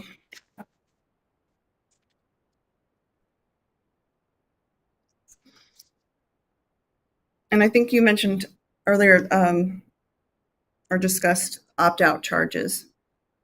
What is Exhibit 102? As Exhibit 102 are various sheets in our commission approved tariff. The first page is sheet 63, which lays out some miscellaneous charges, including the opt-out charges for remote meter reading opt-out, the one-time setup charge of $100 and the non-standard meter charge monthly of $40.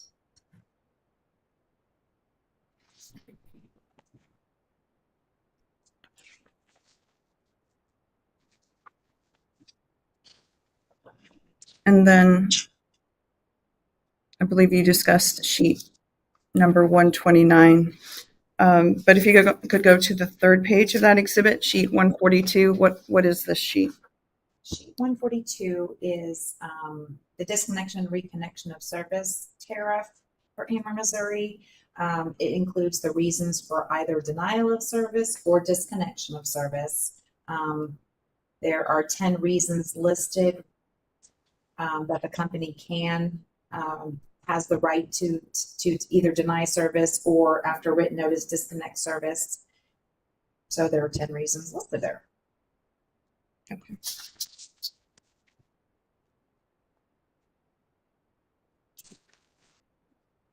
I'd move for admission of Exhibit 102.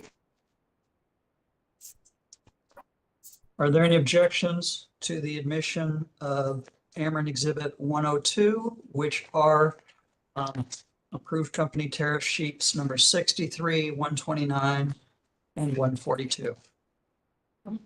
Staff doesn't have any objections to 102, Exhibit 102. It's just that these aren't the ones that are printed off of EFIS, that are filed in EFIS. I would just ask that the ones that are filed in EFIS be the ones that are filed in the case as the exhibits. I think that's appropriate. Sure. I mean, I think I pulled these from, but it may not have the EFIS stamp as filing, or I put the exhibit number at the bottom. But certainly, if we just want to take notice or of. Yeah, these don't have the file stamp at the bottom. That's Okay. I can do either. I guess I can ask to take notice of these on file, or I can certainly pull the stamped copies. Ms. Hurt, do you have any objections to Exhibit 102? No, but no, I don't. I'm just curious. I'm not looking at them at the moment, but It's basically, it is the company's approved tariffs for miscellaneous charges, general rules, regulations, and disconnection and reconnection of service. I'm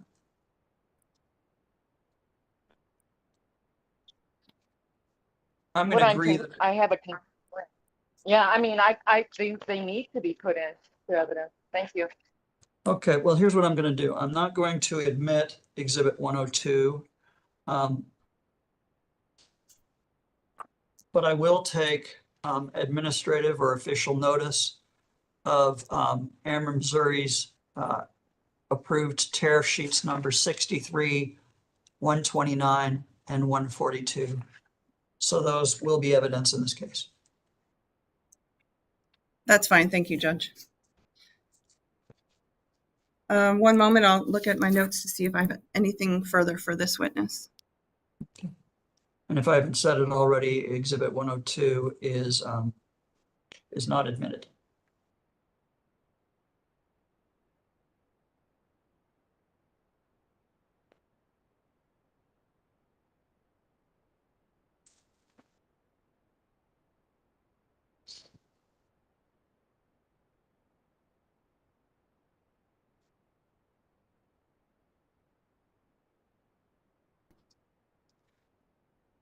No further questions. I tender this witness for cross-examination. All right. Before we go to cross-examination, I want to address something that Ms. Hurt had indicated while we were off the record, and I said we should discuss it on the record. Ms. Hurt, do you remember you had talked about a medical form you had received? Yes, it was received by me from Jeff Mark. Is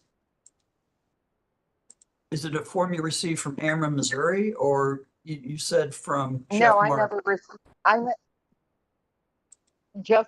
It was attached to an email from Jeff Mark prior to my filing my formal complaint. It says critical medical needs waiver. But that's not what you Confidential received. application.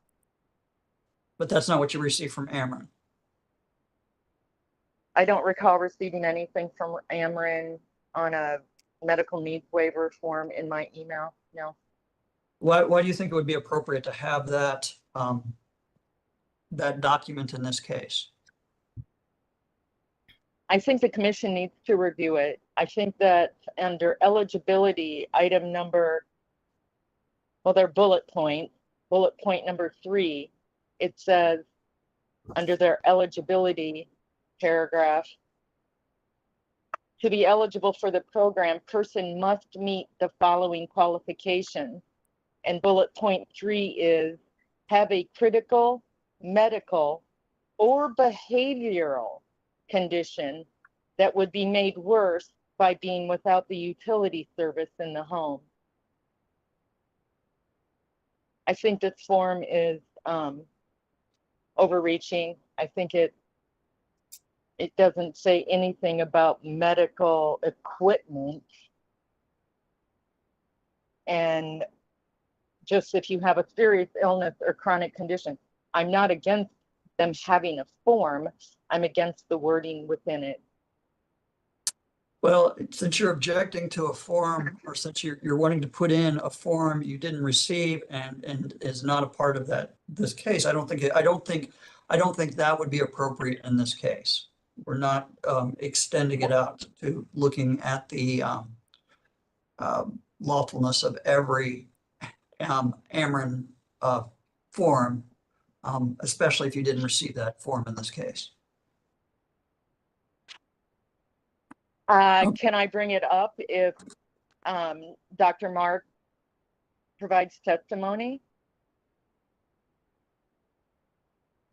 I don't know if I had not heard from OPC that they were calling a witness. They're not precluded from calling a witness. You are certainly welcome to ask questions about that of any witness who has called, including Ms. Kirchmar, who's there right now. Well, Ms. Kirchner mentioned that she sent it to me, and I don't have any record of that. Okay, well, I will allow you an opportunity to ask about that when it's your turn for cross-examination. I'm going to let you do cross-examination last because that gives you an opportunity to hear everybody else's questions. I see. Thank you. Is that acceptable? Yes, thank you. Okay. With that in mind, since the witness has been tendered for cross, I will give cross to the commission staff. We don't have any questions. Public counsel? No, thank you, Your Honor. Okay, well, Ms. Hurt, it's your opportunity to ask questions of Ameren's witness if you would like. Thank you. Hi, Aubrey. I was wondering if you could recall if this medical needs waiver form was discussed when we had our conversation when you were doing your investigative call to me. I can't hear you. You are muted, Ms. Kirchner. I have it get feedback because I have it online. Okay, I'm sorry, yes. Can you hear me now? I can. Yep. Okay. Yes, Ms. Hurd. So I'm sorry, what was your question?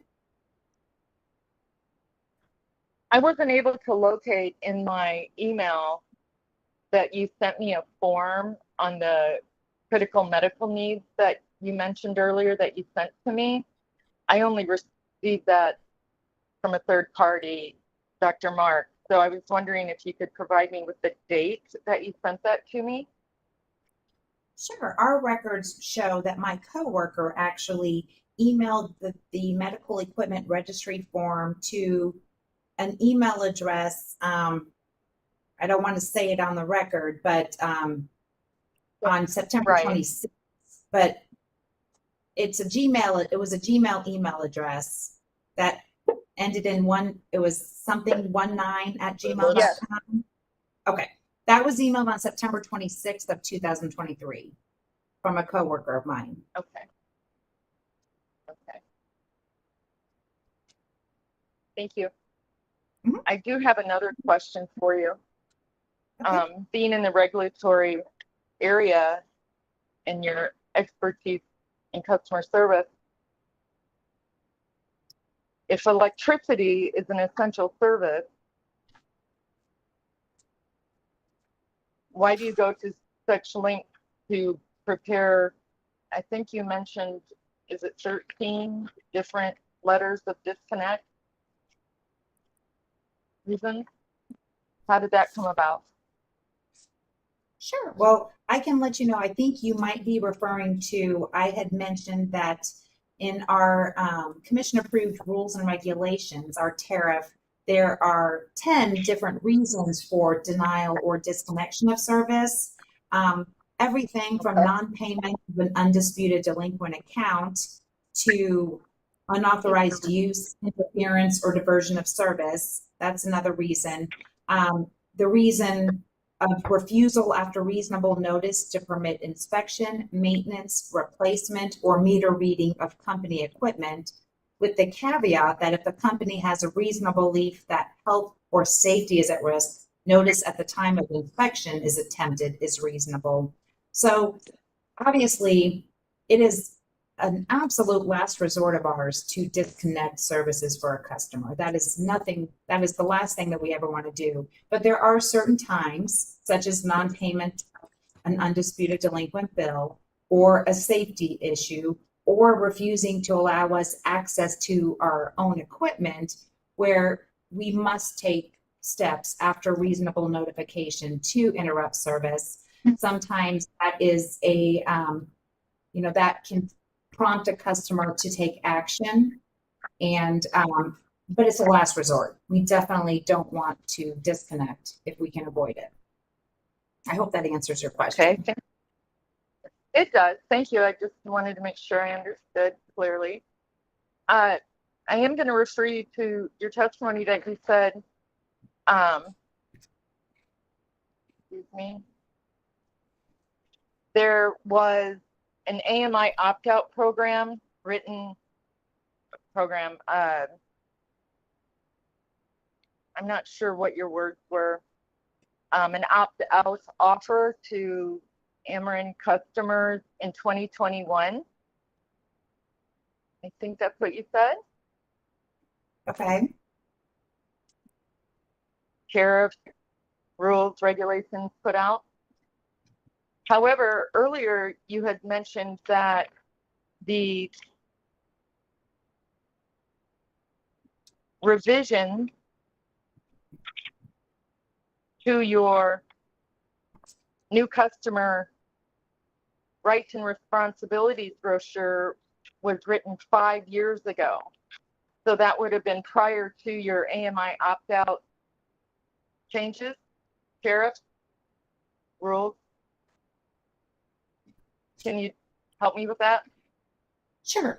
And I apologize. There may have been some confusion. When I was referring to the new customer packet, that is the customer rights and responsibility brochure that we mail out to all new customers.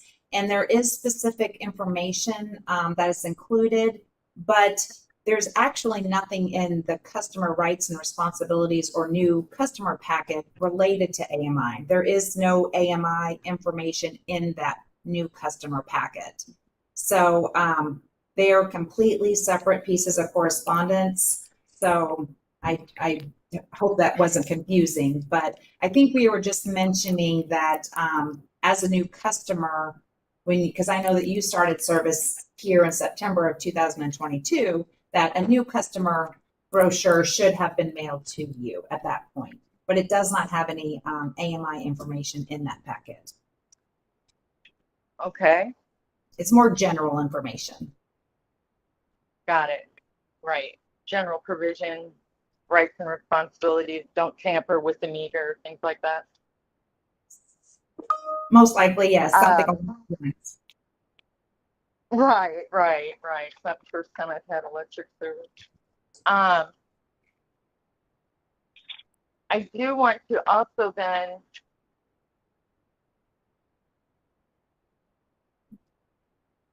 I'm trying to avoid the exhibits that were excluded. I'm going to refer you to the customer medical needs form again. I know you don't have it in front of you, and I haven't entered it into evidence, but it gives me pause. And I was wondering if you've ever updated that, revised that, or submitted that to the commission for their review. Well, honestly, Ms. Hurt, without looking at specifically what you're referring to, I would really not like to make any comment on that. But you're Since I'm not familiar sure with the form. I'm not sure what form you're talking about, since it wasn't mailed out from us directly. Ms. I Kirchner, can thought you you back said it up? was. I didn't catch the first part of the sentence. It just cut out. Oh, I'm sorry. I said that without looking at the specific critical medical form that Ms. Hurt is referring to, I would prefer not to make a comment on it, since I'm not sure exactly which one she's referring to. Ms. Hurt, do you have a more specific question for Ms. Kirchner about, say, one of the provisions? Yes, I do. You mentioned in your testimony that it was a medical equipment needs form. Is that right? The form that we mailed or emailed to you, my coworker, on September 26th was the medical equipment registry form. But I do also know that there is a critical needs program as well. That would be a different form altogether. And so without having the forms in front of me, I would be hesitant to make any specific comments about, the particulars of those. Okay, well, I don't know what the medical needs form says, and you don't know, or excuse me, the medical equipment form says, and I don't know, and you don't know what the medical needs form is that I'm looking at. So, waiver. So,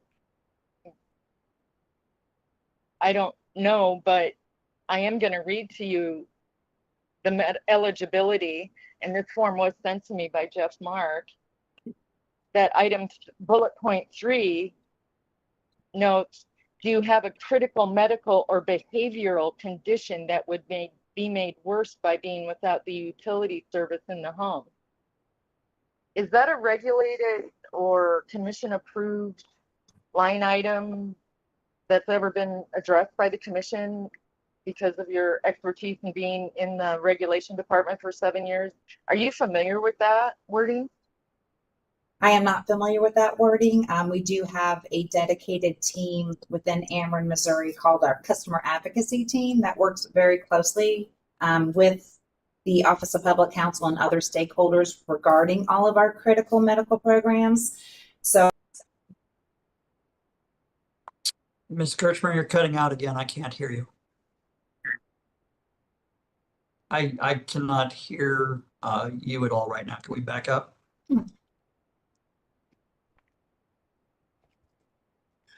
I'm sorry. I can hear you now. Okay. I'm sorry. Technical issues are always fun. So I just wanted to mention that we do have a dedicated team within Ameren, Missouri, in our credit group, our customer advocacy team, and they work very closely with the Office of Public Counsel and other stakeholders developing different critical programs, such as the one that I'm assuming you're referring to. But I don't have the expertise to discuss the process of reviewing the language on those forms. And without looking at it exactly, I just am hesitant to make any comment on that. I'm sorry. Thank you. Just a quick follow-up to that.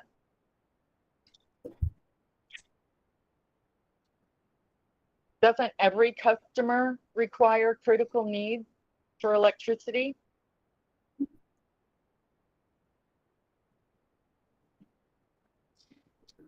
Once again, I apologize, Ms. Hurd, but I mean, I feel like if I were answering, it would be taken out of context since I'm not sure exactly what form you're referring to or what program you're referring to. So I'm sorry. I'm referring to the definition by the Missouri Utility Commission that states, and the OPC, that they regulate electricity company providers for essential services. So Ms. Hurd? don't all customers need electricity? Ms. Hurd, are you asking what the difference is between critical needs and essential services?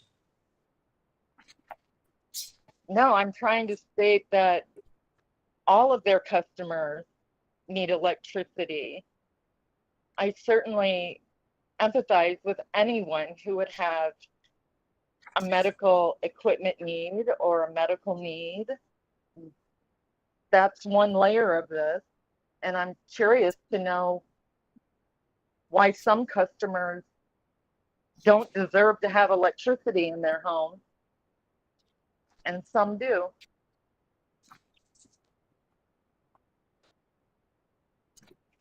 Can you rephrase the question to kind of as you originally did, to ask it using the terminology you were using before of essential or critical, either one of those, whichever one you're asking. I think I know what you're getting to. I'd just like you to ask the question more clearly to give Ms. Kirchner an opportunity to answer. Is electricity an essential service that Ameren, Missouri provides to all of its customers? And yes, I understand the question. And yes, it is, the customers are at the center of all that we do, and powering the life and energy of all of our customers is of utmost importance to us. So yes, all of our customers are essential.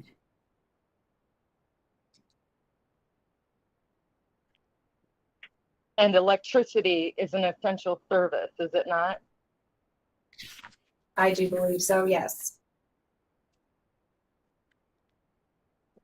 So even if you have a tariff that's regulated, that says you can disconnect, you're disconnecting an essential service to a customer, whether you know or don't know if they have a medical need. Is that correct? We do have commission approved reasons that we are able to disconnect service. And we also do have certain medical equipment programs that are available to customers. It's one of the priorities in our call center that if there are certain indicators on a call that a customer indicates that, you know, they do have a certain medical need, that action is taken to discuss that further and put the customer in touch with the right resources or send them the right forms that can assist them in, you know, getting set up for some of those programs. But all customers are essential, and disconnect is a last resort. Thank you.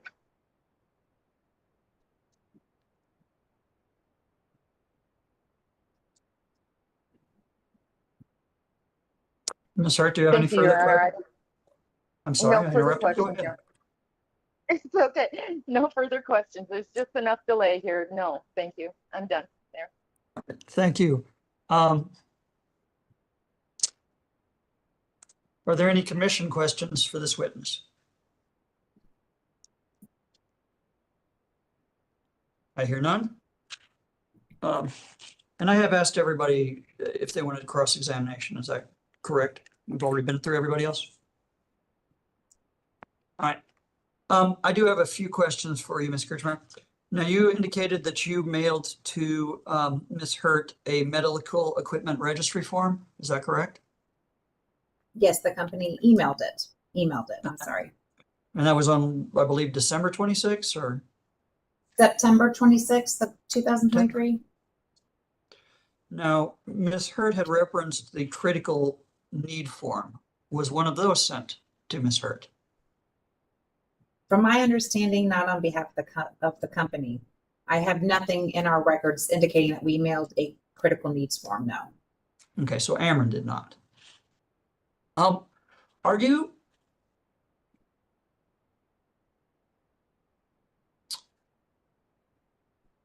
aware of how, well, let me ask this. Ms. Hurt had indicated that she was contacted on the phone by third parties on behalf of Ameren. Does Ameren outsource any of its calls to customers to third parties?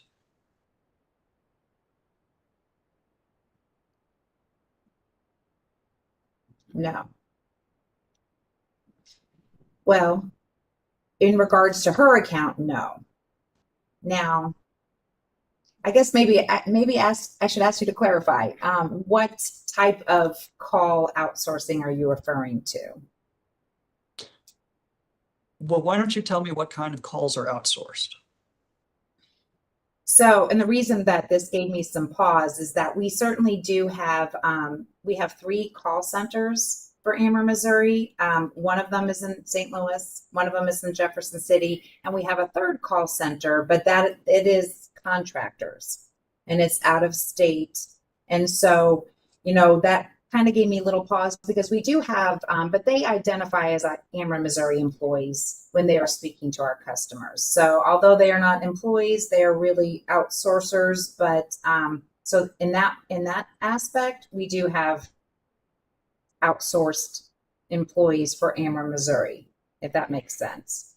Now, I will say that Ms. Hurt mentioned early on that she had maybe received a tag on her door and there was a phone number to call.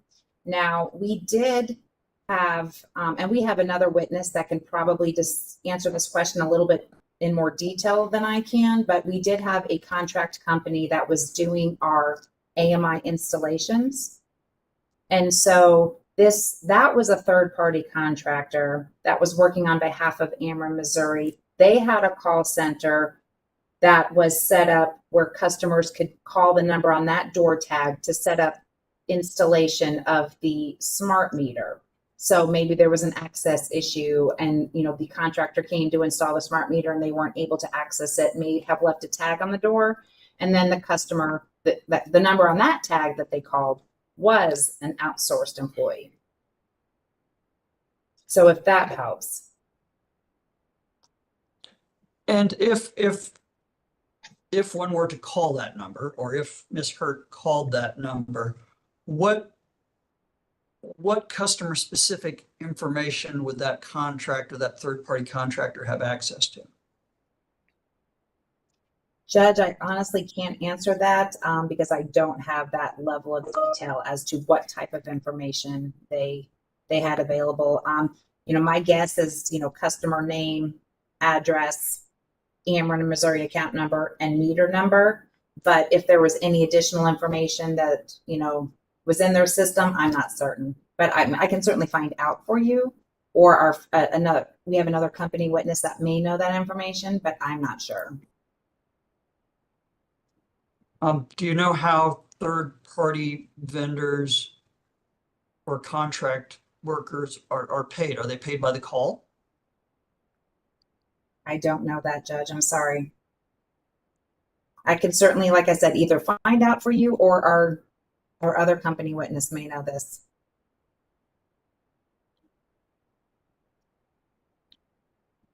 Do you know how many third-party companies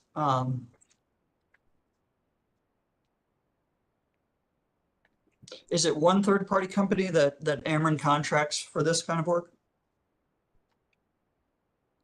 Again, to my knowledge, I know that for sure we've had at least two different contractors, 2 or 3 different contractors throughout the process. But I think this is a question maybe for Mr. Herron, our other witness, because I think he's got a lot more details perhaps on the contract process.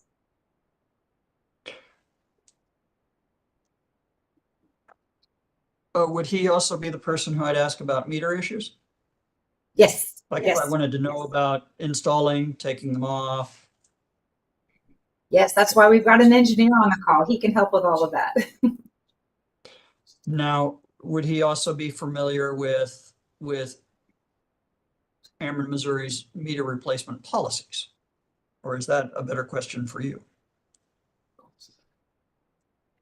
I'm the one to ask about anything related to the tariff itself. Anything outside of that, I think would be best suited for Mr. Herron. Okay, well, I'll ask my questions of you and then I may ask them again of him. Does Ameren, Missouri wait for a meter to break down before they replace it? I'm going to punt that question to Mr. Herron.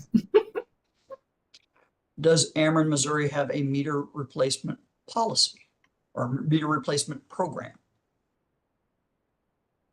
I'm also going to ask you to reserve that question for our next witness.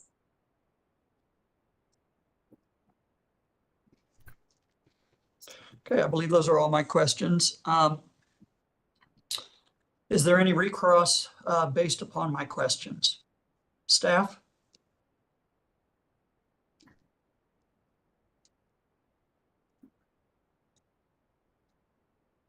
I don't think so. Ameren, Missouri? I guess ours would be redirect, but I don't I'm sorry. think Correct. I'm sorry. Public counsel. No, thank you, Your Honor.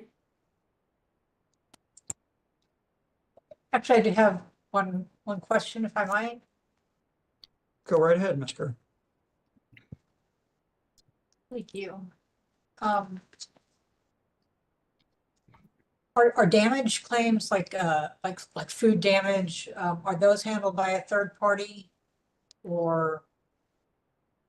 Yes. Yes, and I'm happy to tell you a little bit about that process if you'd like. Sure, please. Okay, so Brentwood Services is the claims administrator that we use, and in situations such as Miss Hertz, where she has lost food or has had some damages as a result of, a power outage or, loss of service, we ask that the customer make a claim directly with Brentwood Services. They can either call them, we've got a phone number, or they can send them an email. And the claims administrator then will review that claim and work individually with whoever at Ameren is the best person to work with, to find out some more details about it. And they would be the one that would deliver the check payment to the customer if it was approved. Did Miss Hurt make any of those claims? She did not. Now, there was a call where she was provided, because I mentioned I listened to the calls. There was a call where she was provided the Brentwood Services phone number, and she did not reach out to them. But we would, certainly encourage her to do so. Okay.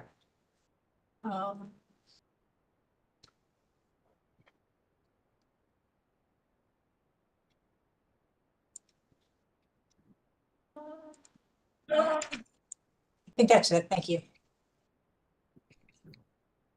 Any redirect from Ameren, Missouri? None, thank you. Okay, Mr. Kirchmeyer, thank you for your testimony.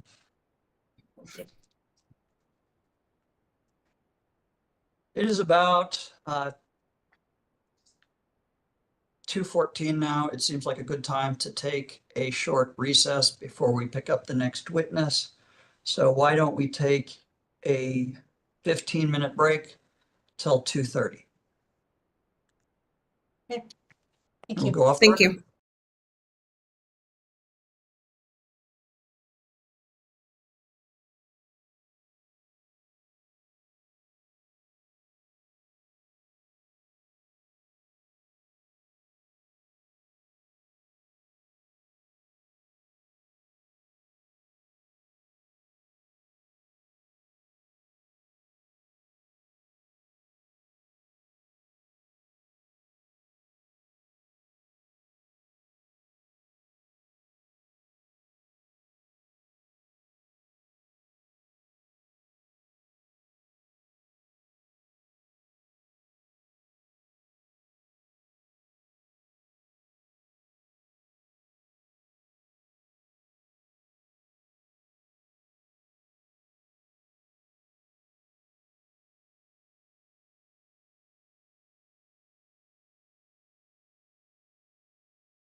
30. Before we go back on the record,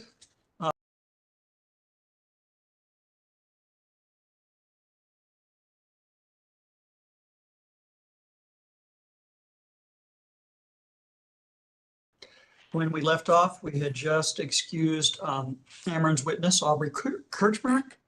Ameren, you may call your next witness.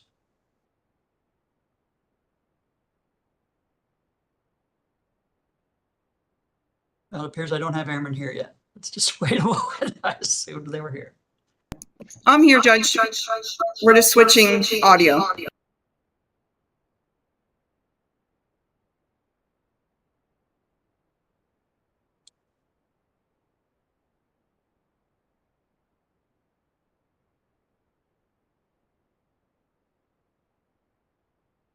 Let me know when you're ready to call your next witness.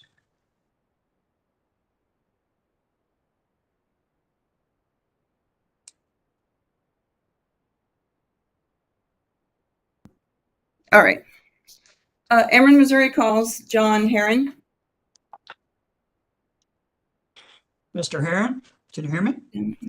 My volume up now. Ameren, Missouri calls John Herron. Mr. Herron, would you raise your right hand? Would you raise your right hand to be sworn? Yes. Do you solemnly swear or affirm that the testimony you are about to give at this hearing is the truth? Yes, I do. Go ahead, Ameren. Can you state your name and spell it for the record, please? My name is John Herron, Herron. And where are you employed? I'm employed at Ameren, Missouri. And what's your position at Ameren, Missouri? I'm a manager of the AMI Smart Meter Engineering Group. And what are your duties in this position include? Responsible for the technical aspects of our electric metering fleet, and also helping with large customer meter installation design for large industrial customers, and right now helping with the deployment of our AMI meter, the smart meter program. Okay. And have you reviewed the HURT complaint? Yes, I have. And what type of meter does Miss HURT currently have? She currently has an AMR meter. It's a Landis & Gyr MX model. It was installed in July 5th of 2006. It was purchased on May 11th of 2004. So it's about a 20-year-old meter at this point.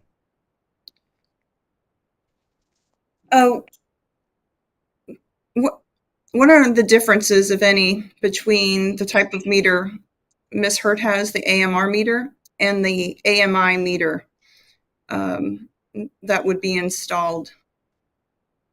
Well, there is differences. The AMR meters are they're a remote read meter, just like the AMI meters. They both use 900 megahertz frequency radios to transmit the data. They are governed by the FCC. They're less than 1 watt radios. The AMR meters actually transmit more frequently. They provide data about every 5 minutes to the network device and the router, where the AMI meters kind of hold that data and they transmit every 4 hours or 6 times a day. The AMI meters also have two-way communication, which opens up a lot of additional functionality and benefits for both Ameren and for the customer. They also have more data capability, so it allows the customers to be offered different TOU schedules. I think we have 5 or 6 different TOU rates now that customers with AMI meters can go on, help them have choice in how they use energy and convenience, and also control. They can control their electric bill depending on how their lifestyle fit these TOU schedules very well. All those come into play with the AMI meter. In your opinion, why can't customers keep their AMR meters? Well, as I mentioned earlier, these I actually started metering back in 1998. That's when we were kind of in the middle of deploying the AMR system. So that's, a lot of these meters are approaching 25 years plus.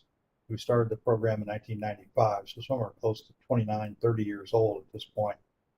So they're getting very old, and the technology is no longer available. We haven't been able to buy new AMR meters since about 2008 was the last year that I think we were able to purchase AMR meters new from the manufacturer. So the technology is really obsolete. It's just we cannot support it anymore, and that's why we have made the decision starting in 2020. We started deploying AMI meters across our whole system in Ameren, Missouri.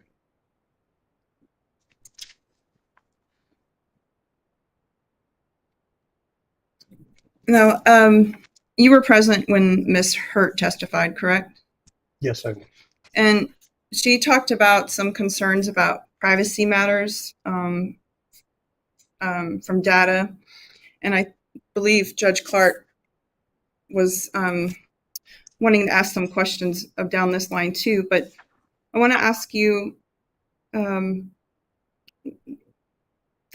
data that is sent from a customer's meter, who has access to that data? Okay. Well, first of all, I would want to mention that there's no personal identifiable information being sent from that meter. There's usage values, there's engineering data, volts, amps, things like that comes back from that meter. It is encrypted. And there's a 256-bit encryption on any of the data that comes out of that meter, goes into the network, and it's encrypted all the way back until it's decoded back at the Ameren head-end system. Ameren is the only person that has access to that data. The customer can request their own data. If they want to see 15-minute data, there's a website available, web service that they can post that data. Ameren can post that data when they request it, but that data does not go outside of Ameren, other than when a customer requests it to that website. It's very secure. The network is very secure. And again, even if somebody would be able to hack into the network, which there is penetration tests ran on this yearly, hire expert hackers to try to hack into the system. But the data would only be usage value for that customer. They wouldn't be able to identify who that customer is or any personal identifiable information, such as name, address, social security number, anything like that. There's nothing like that available. Does Ameren, Missouri contract an AMI installer? Yes. Can you speak more on that? Yes, I can. As you can imagine, we have 1.25 million electric meters that we plan to change out here, and we're 99% of the way there at this point. So we're very far along in the program. It started in the mid-2020 and will complete here at the end of 2024, essentially with 100% deployment. So we do not have a staff that can handle that many meter exchanges. So we had to hire Landis & Gear is the AMI provider. They provide the meters.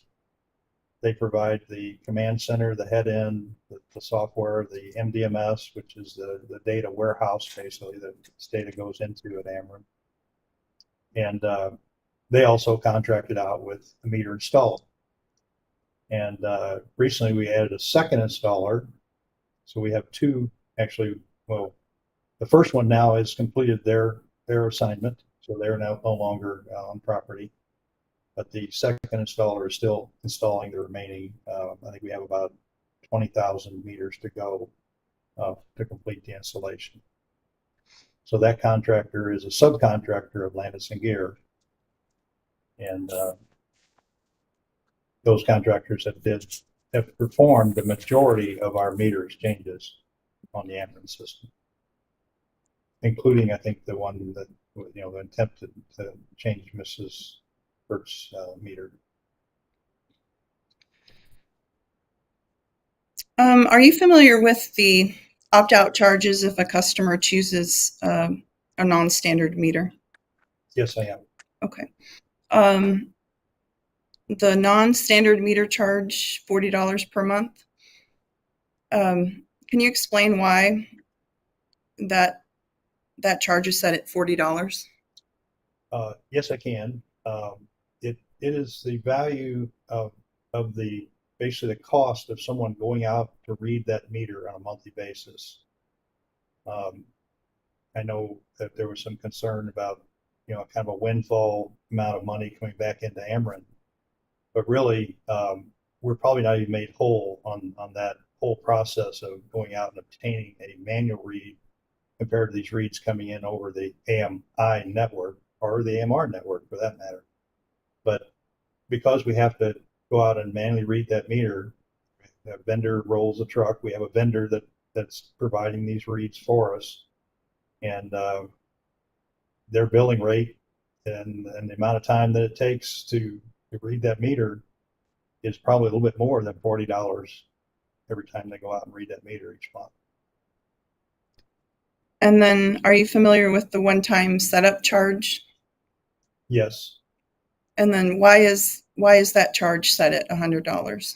That's at $100 because that is the cost of rolling a truck from our metering group, who is the responsible party for putting in the non-standard meter.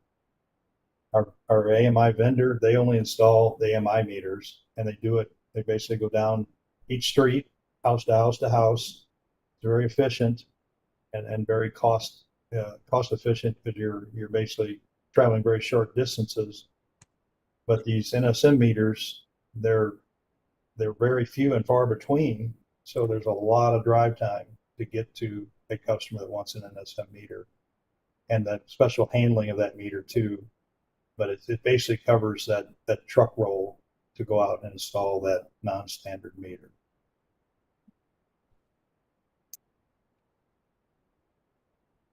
I could add that the reason they're so far and few between is we still have less than 1,000 non-standard meters installed on our system, whereas we have over 1.2 million AMI meters installed on our system at this point.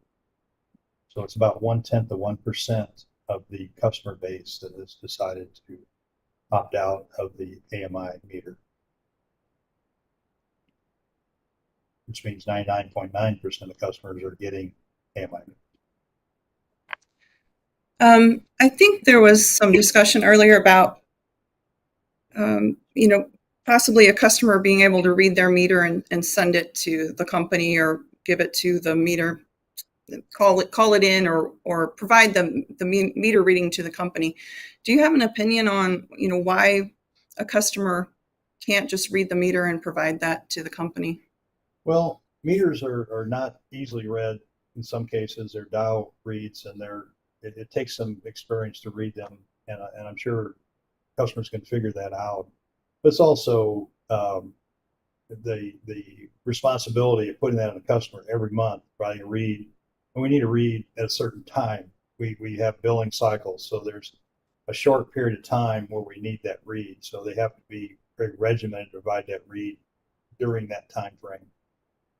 Also, the time that it takes to interpret those reads, to get those reads via email or somebody sending in a picture of the meter and trying to implement that into our system is a very manual process. That's very time consuming and costly also. So again, it's not really a whole lot cheaper to provide readings that way versus the vendor going out and obtaining that read via truck roll.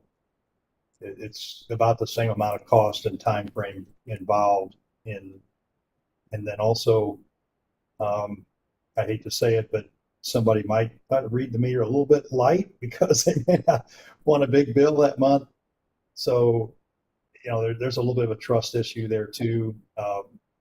We're all human. We all, think that way possibly, but I know, Ms. Surdy, certainly not going to be that way. She would read it honestly. I'm not concerned about that. But some folks may not read it honestly. That makes sense. It does. Thank you.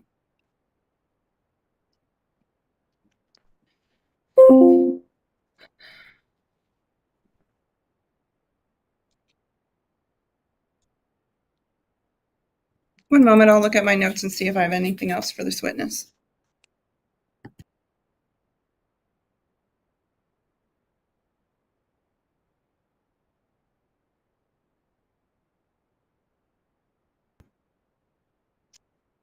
I have nothing further for the witness, so I'll tender Mr. Herron for cross. Any cross-examination from the commission staff?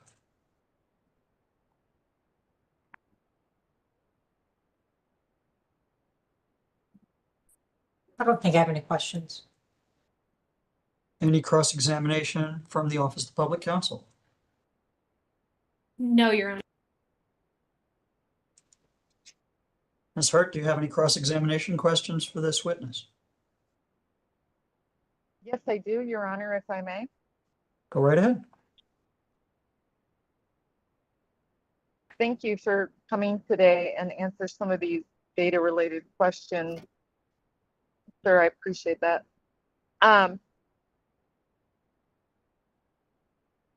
You mentioned a company, is it Lannis Severe?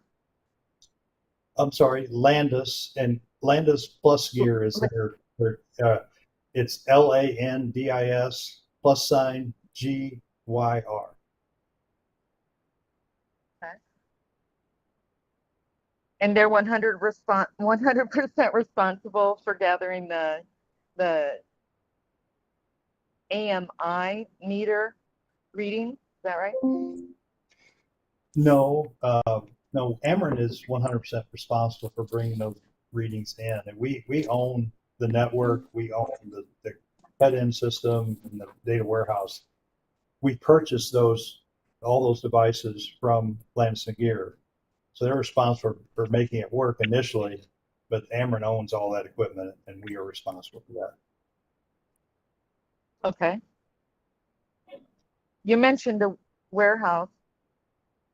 I'm gonna bring in a question to you that is maybe relevant to this. Do you know what Ameren, Missouri is doing with all of the 1.24, is it million? Yes, that's how many electric meters. Yeah. Yeah, all the old AMR meters. I'm still not sure on all these AMR meters. What are they doing with all of the old meters? Well, again, those meters have lived their life. They provide a good service, but they're starting to fail at a higher rate. So we're actually retiring all those meters and salvaging them. So those meters are basically have served their life, and they basically are basically being salvaged. There really is no market for them anymore. There's no one that would want to invest in an AMR system that's 30 years old that you can't service anymore. There's no parts available for it. There's a lot of the electronics in those meters have been obsolete for years. There's really no way to continue to use them in any fashion, so they're just salvaged. What is the electronic that you're referring to? Well, it consists of capacitors, resistors, processors, IC chips, all those things that are, inside a radio or an electronic meter. Some of the AMR meters are electronic, some are electromechanical with a electronic radio on them. Yours happens to be electromechanical with that electronic radio on it. Okay. So is that more or less an analog signal on that radio?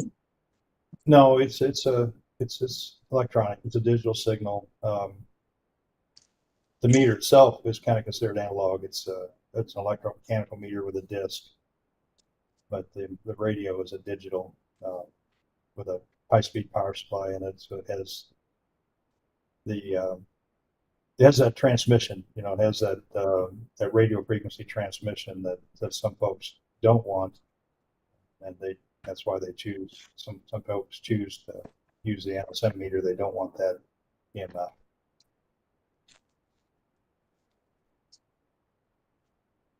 You did break up a little bit there, but you mentioned that, if I can clarify.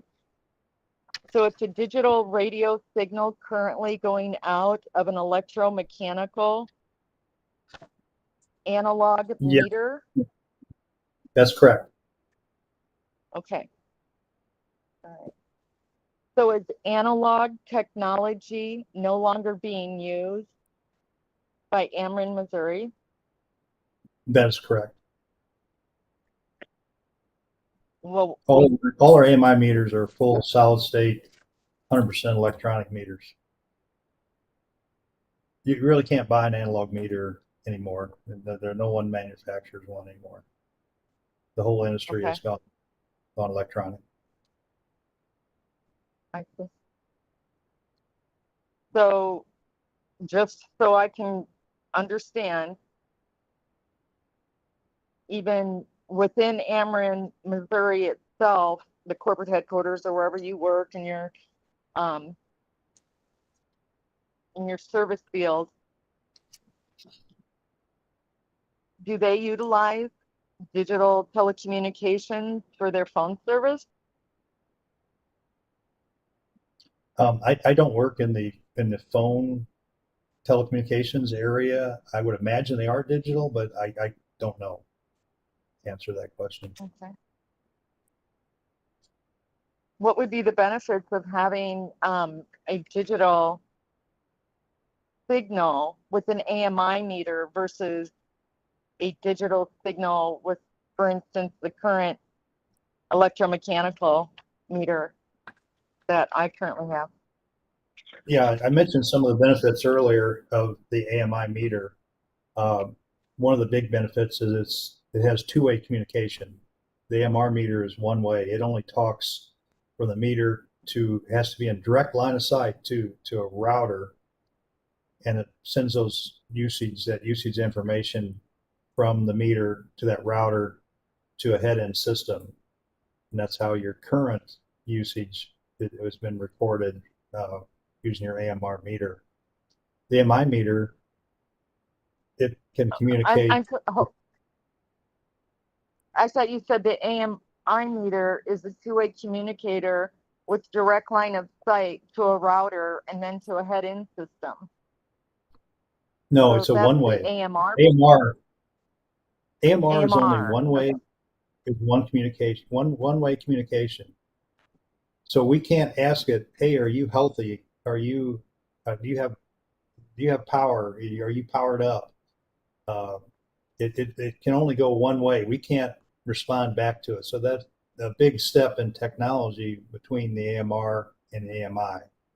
And one of the benefits of that is the AMI meter can have a disconnect switch. So when customers move out, we can turn the power off so that there's no unknown user.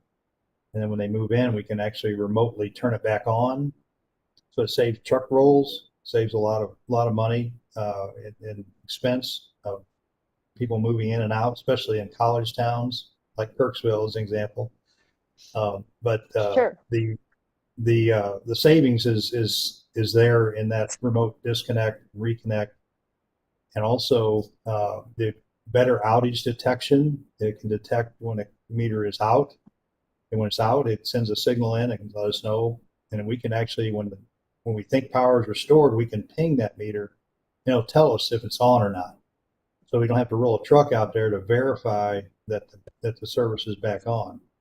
With the AMR meter, we can't ask it. We can't ask your meter, are you back up now? It won't tell us that because it doesn't know that it needs to tell us that. It's not smart enough. But again, the signals are very similar. You know, the radio, the amount of radiation you get from that RF, and again, it's very minute. I want to mention that both these meters, AMR and AMI, they transmit for only about a few seconds a day. So it's not like a cell phone where you might have it up your ear for 15 minutes at a time. You know, it's these are only seconds a day. And it's very low power. You mentioned, thank you. You mentioned earlier that you work with industrial customers of Ameren mostly, But my team does, but you're in yes. charge of your Yeah, I'm team in charge. and your. Okay. I'm wondering if the two-way communication, what are the reasons other than a customer saying, I need a disconnect, I sold my house, I'm moving on, the new customer's going to call you shortly here, we just arranged that coordination during the transfer of that personal private property. Other than that, how often do you have to go take a meter reading and look at that meter to make sure it's working after you shut it off? Do you know what I'm asking? I may have rambled on there.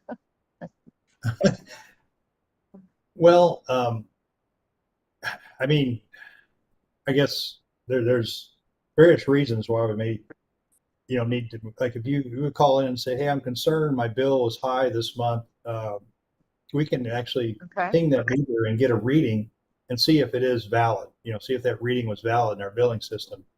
So, I mean, there's numerous times that it's nice to be able to communicate that meter and see what's really going on.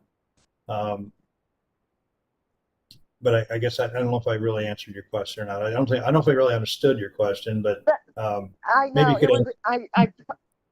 I'll repeat it. I apologize. I think I wanted one answer for two questions. I'm sorry. So if power goes out due to storm problems, a squirrel in a transformer, whatever, and the customer calls you and says, hey, my power's out, can't that customer go back outside to where their meter is, look at it, and see if it's working? Yeah, the Call meter back powers and up say, and display. They will be able to see that the meter is back up and is powered up. Yes. Mm-hmm. I believe, and maybe do you believe that someone who is a personal property owner, do you believe that they could be responsible enough to be a personal property owner and make that decision to say, I'll go outside and look at that meter, make sure it's working? Well, I don't know if they'll be able to tell that everything is working just by looking at the display. But I think you would probably know if your power is back on, the lights are back on inside your house. You may not have to go out to look at the meter. Well, your lights usually come You're not back on home. too. If you're not home, yeah, then I understand if you're not home. Yeah, I get it. Yeah. Yep. If you're not home, there's difference. And I also understand the necessity for tenant occupied properties, that might require a higher standard of two-way communication, so you don't have to send people out to take tenants in, tenants out, tenants in, tenants out multiple times. I understand that.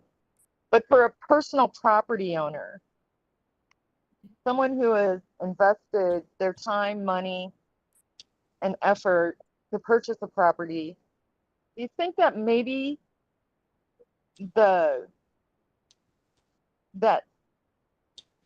$40 monthly fee to have someone drive by, as you said, it seems excessive, because some of your customers may be quite remote. Is that right? some are more remote. Yeah, some are more rural areas, and in St. Louis area is a little more dense. Mm-hmm. Of course. Yeah. Okay. That's on average. And That $40 is an average fee, for remote, and then some might be a little closer, but it all works out to where it averages at least $40 is our read costs for a non-standard meter. I see. So back to the electronic and the part et cetera, your term that you said things are obsolete, is analog lines within a home, a private property home, no matter what its age, are not electric wiring, signaling going through that property? Isn't that analog? I don't understand your question there. I'm sorry. Can you kind of repeat that maybe? The signaling from my light to my circuit breaker and then to the meter, isn't that an analog signal? It is a power flow Okay. from your meter to your switch to your light. Not necessarily my personal residence, but it is, or personal property, but it is. But I'm commenting for inside any home that may have been built prior to 2024. Yeah, I don't know if I follow your questioning, but yeah, there's a power flow obviously from, when you flip on a switch, power flows, from the utility to that light in your home. And it's really not digital or analog, it's just a power flow. It's 60 cycle AC current that would flow, through your home. Digital analog kind of refers more to, I think, like signals, that occur, or the transmission of signals or information over a wireless network. Yeah. But the AMI meters are definitely digital. They're completely digital. There's no analog signal involved there. They pick up analog voltage and current and convert it to a digital signal as processed through the meter. Okay. And was there any changes that Ameren needed to make that you may have recommended as their service advisor here, to train their customer service reps on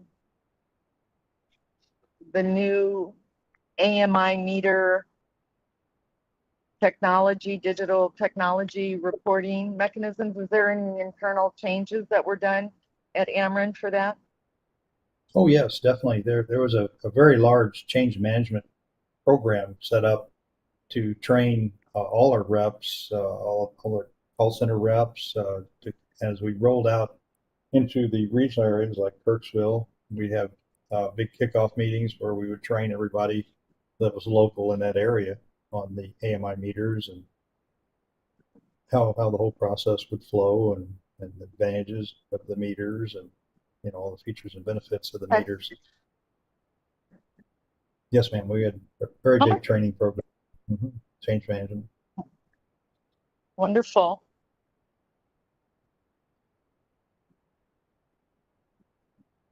How much do the new, maybe you can't disclose it, I don't know. How much do the new AMI meters cost? Maybe not to Ameren, but maybe a retail price? Well, yeah, I can't divulge, it's confidential pricing. There's a other meter manufacturer that love to have that number, but unfortunately I can't tell you that. But it's I can say it's in the 3-digit area, but way less than $500. I can, I can't give you much more than that because you're confidential. But surprisingly, because we buy them in volume, right? We bought 1.25 million meters, so we got a really good price. Buy stuff in volume, but right. But yeah, so it's not as big as some people would think, but there's a lot of meters involved. So. Okay. What is the lifespan of those new AMI meters that you currently installed that you just referenced? 20 years. What we're projecting.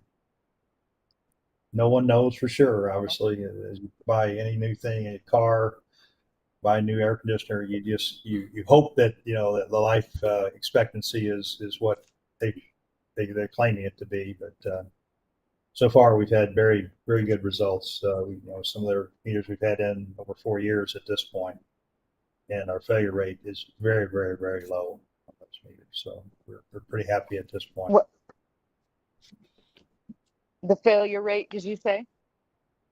Yes, the failure rate is very low, lower than what we had Very low. using. Mhm.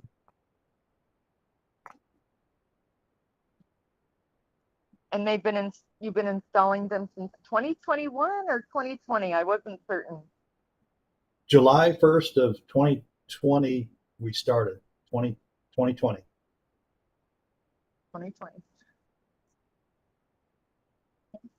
Do you have any idea what the new technology that would make digital obsolete be after 2040, or just the meters themselves would need to be, upgraded? I don't know. What do you project? Well, I feel like technology marches on, right? I think that the new meters may have more processing power, going out to 2040, 2045, they probably will have a lot more processing power. They may include AI. I don't know how that's going to flow, but who knows, but there'll be benefits out there somewhere down the road, that we don't know about today. That's just the way Okay, so the technology. software, I see, thank you. So the software upgrades will be done by Ameren, Missouri, or will they be done by Landis plus GYR? Well, we have their software now, and we will continue to have their software. Now they do come out with new versions of the software that we implement. We thoroughly test it to make sure that it's not going to cause any problems. But there is new versions of that command center software, and we will be testing those as we go through the 20-year life cycle of this system, basically. But we are in control of all that. We own it, we control it. They don't operate it. We do. And it provides you directly from the meter to your data hub, the billing, the meter use. Correct.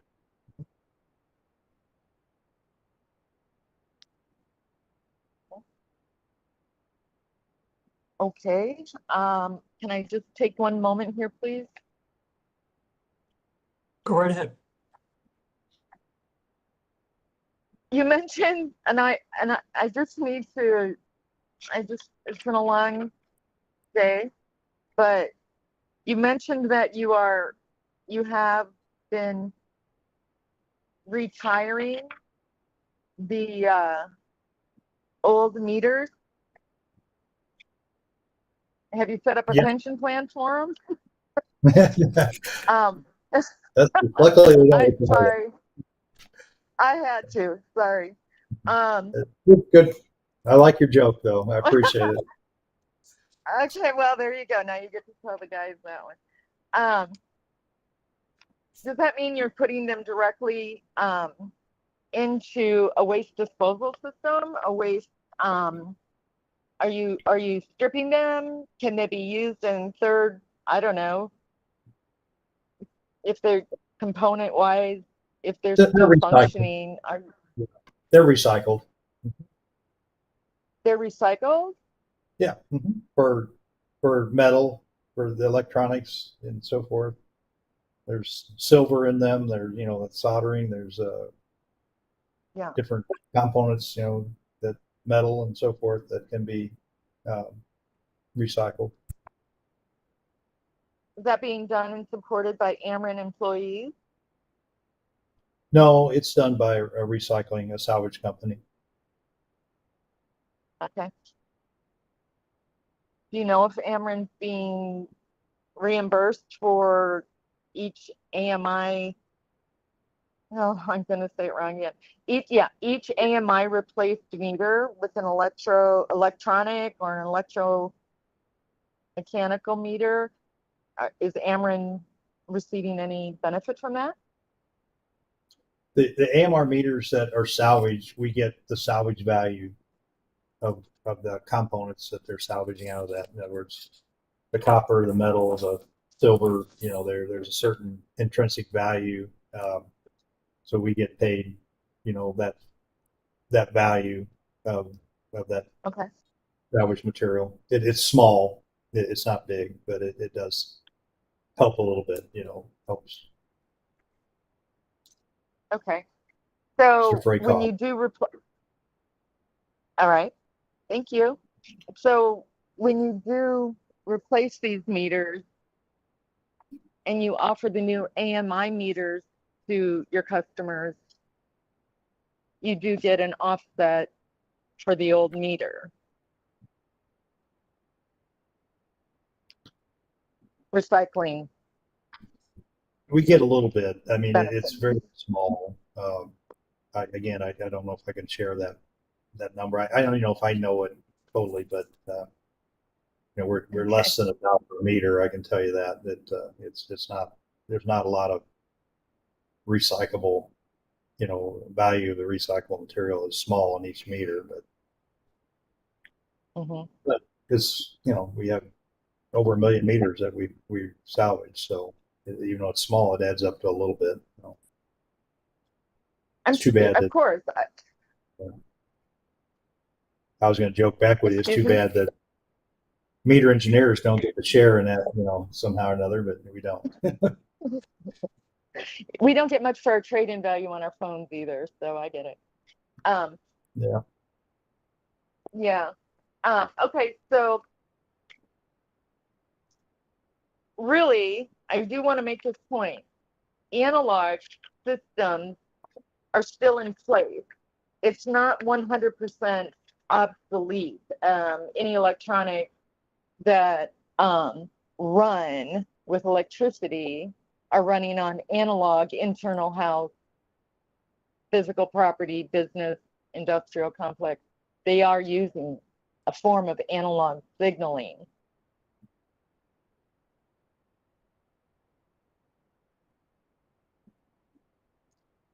Right? I understand what you're saying. Yeah. Not everything is converted over to digital yet. A lot of things are, but not everything. In the metering world, no, it's digital, but of course.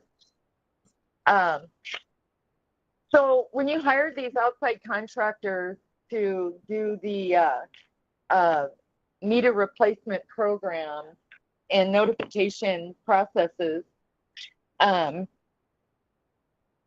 even though no personal identifiable information was shared with this third-party contractor, I believe Aubrey mentioned that. How did they know my address if none of my personal information was not shared with them? I think you might be a little confused. What I said was for the AMR system, the data that it pulls, or even the AMI system, the new AMI system, no personal identified information is in that meter or is transmitted through the network. When we had, yes, we had to provide the outside contractor doing the deployment or the change out of meters. We had to provide them with addresses of where these meters are located. So they had a meter number and they had an address. One of them had my name. They might have the name too. I don't know the details on that, but we can find out a little bit more on that. But they probably did have a name and an address, and definitely had a meter number, because that's how they knew they were at the right spot to change out a meter. That meter number that's on their order had to match the meter number that they found at your residence, or they would not change that meter out. That was the number one rule. It wouldn't let them go any further if it didn't match. So they definitely had your meter number and they had your address. They had to know how to get there, right? They had to physically get to your spot. They may have had your name. I don't know the answer to that, though. It's not my immediate area. That was handled by another person in our group, another group in our group, I should say, was over to deployment. Okay. But they were allowed to wear an Ameren uniform. No, they had an Ameren ID, and their truck would have their name on it, and it says, like, one of them was called TMD, Texas Meter Device, and they'll say an Ameren contractor underneath it, but it has their name, but they do have an Ameren ID to show that they are representatives of Ameren. Okay. Thank you for those general questions I felt I needed answered. I do have a question as it relates to the existing. I believe what you told me is I have an AMR, electromechanical meter. That's correct.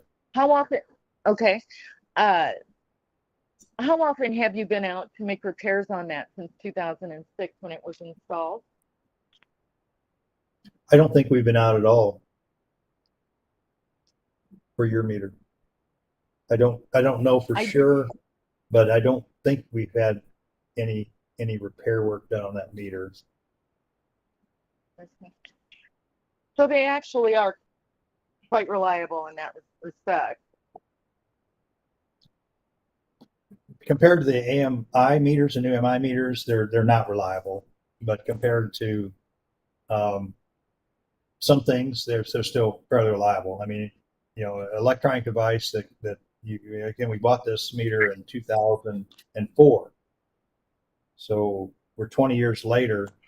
For an electronic device to operate for 20 years tells me yes, they're fairly reliable, but the whole system is very obsolete and will not be supported past 2025. The system that we use for that, the whole AMR system will be shut down at the end of 2025. You're the first person that told me that, I believe. I didn't necessarily know that or put it to memory here.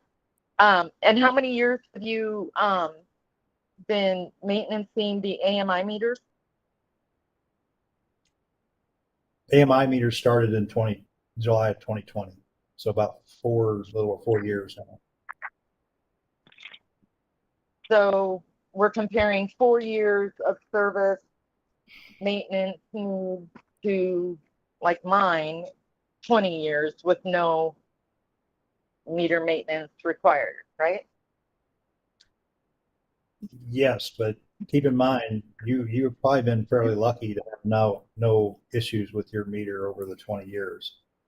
The failure rate for the AMR meters like yours, your vintage meters, is over 10 times the failure rate of the AMI meters that we're experiencing. So the failure rate is definitely going up. And you kind of remember, you know, if you ever looked at product life, you have infant mortality when you start out. You'll have some failures right away, and then it levels out. And then towards the end of that life, the curve starts to shoot way up as those products start to die. Yep, that's a good analogy. Yeah, we're in that curve now where the meters are really starting to die because they're somewhere approaching 30 years old at this point. Right, but mine is only 20, right? Yours is only manufactured in 04 and 18 years service. Correct. All right. Just reviewing my notes. Thank you for giving me a moment here. It's not easy. Go ahead. Have you personally ever had your electricity disconnected? I've had many outages. I think most of us have, yeah. We had 3 and 4 day outages with ice storms and. Yeah, we live in the Midwest. I get that. I'm finding it here. Yeah, So it's an inconvenience, definitely, no doubt about it. yeah. So what the AMI meter can do is it can, one, disconnect remotely and reconnect remotely, right? If I read my notes here, Correct. can the AMR do either of those? No, cannot.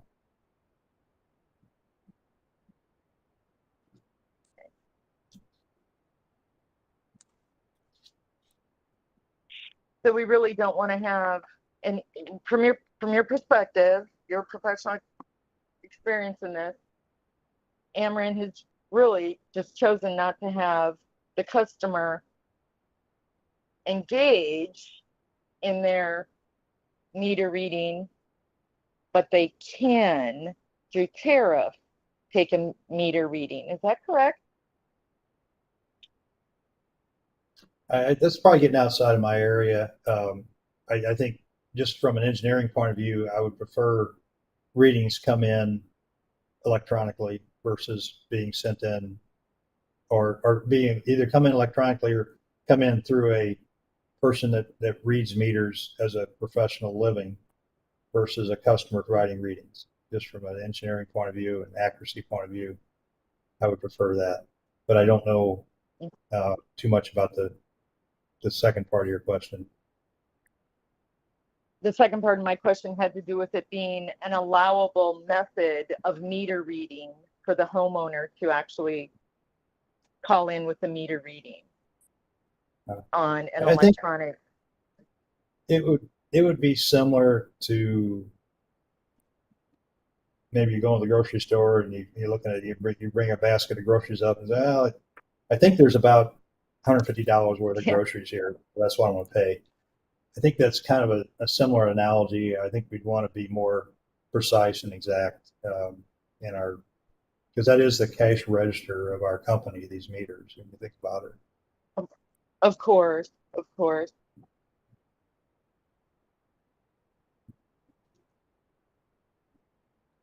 How accurate are you finding the AMR meters? What is their Very actual, very accurate? Okay. Very Are there any customers that have had any interruptions to service due to odd reading, I don't know, digital interference?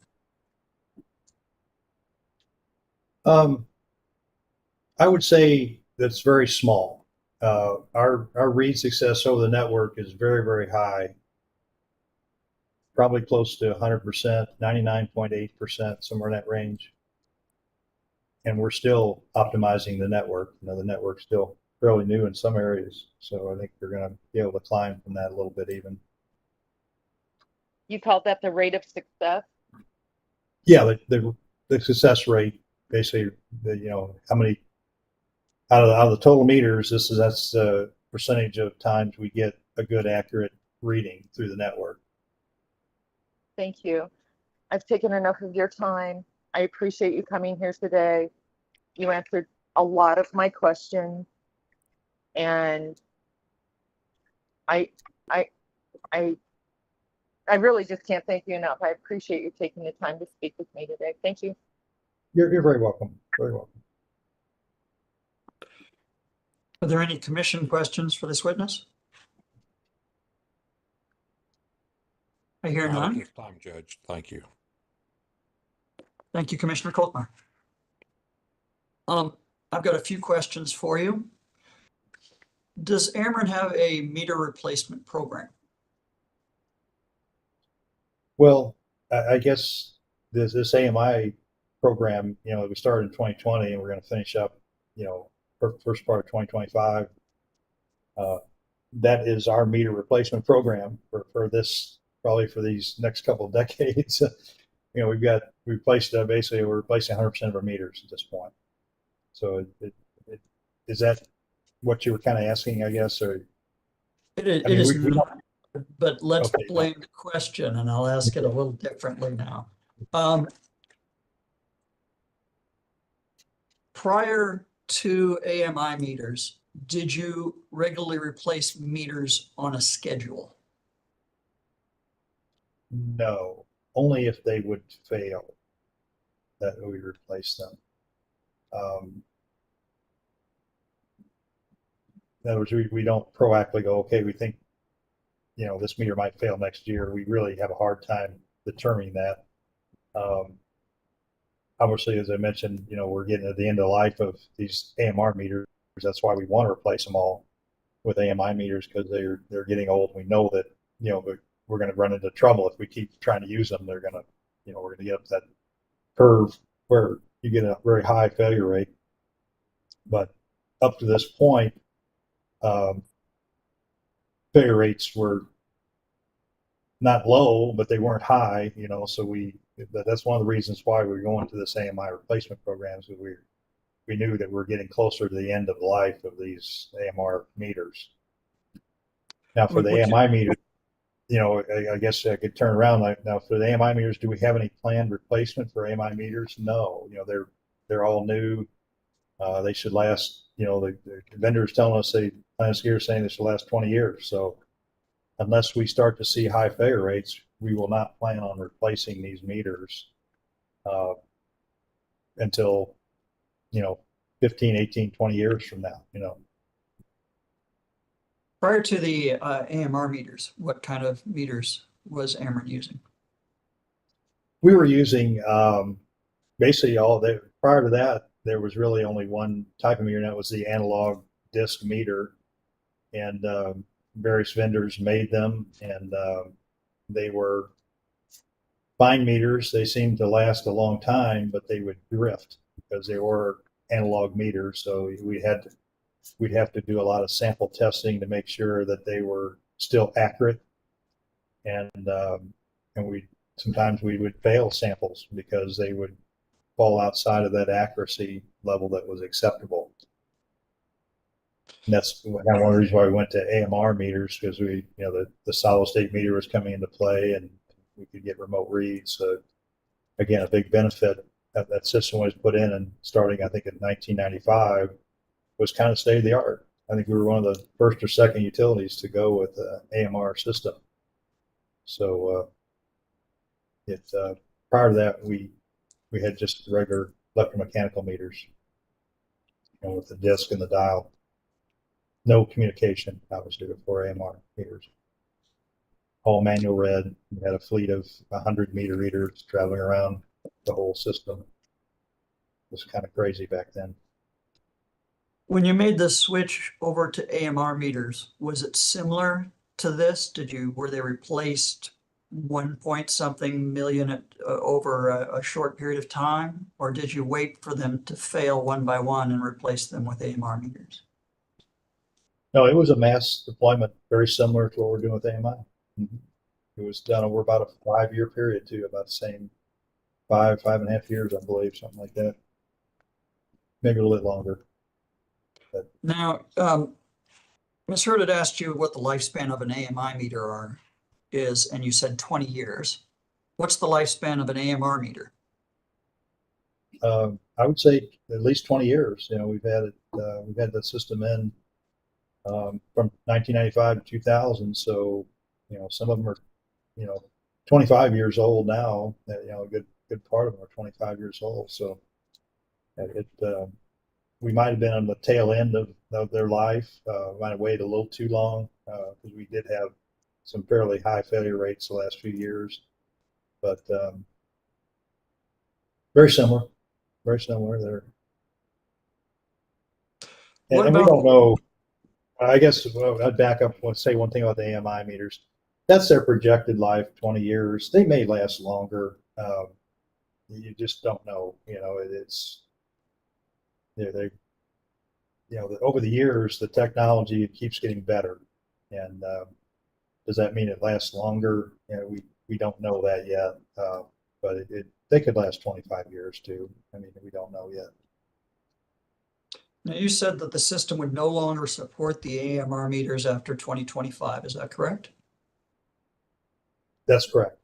See, the system for AMR meters is actually owned by Landis & Gear. They operate that network. And they've been struggling to try to keep that network going because a lot of the network equipment is no longer available either. So the contract that we had with them really expired, initial expired 2020. We got them to extend 5 years because we needed that time to change out the meters to these AMI meters. But they're already shutting down parts of the AMR network that they've completed AMI deployment and turned over to us.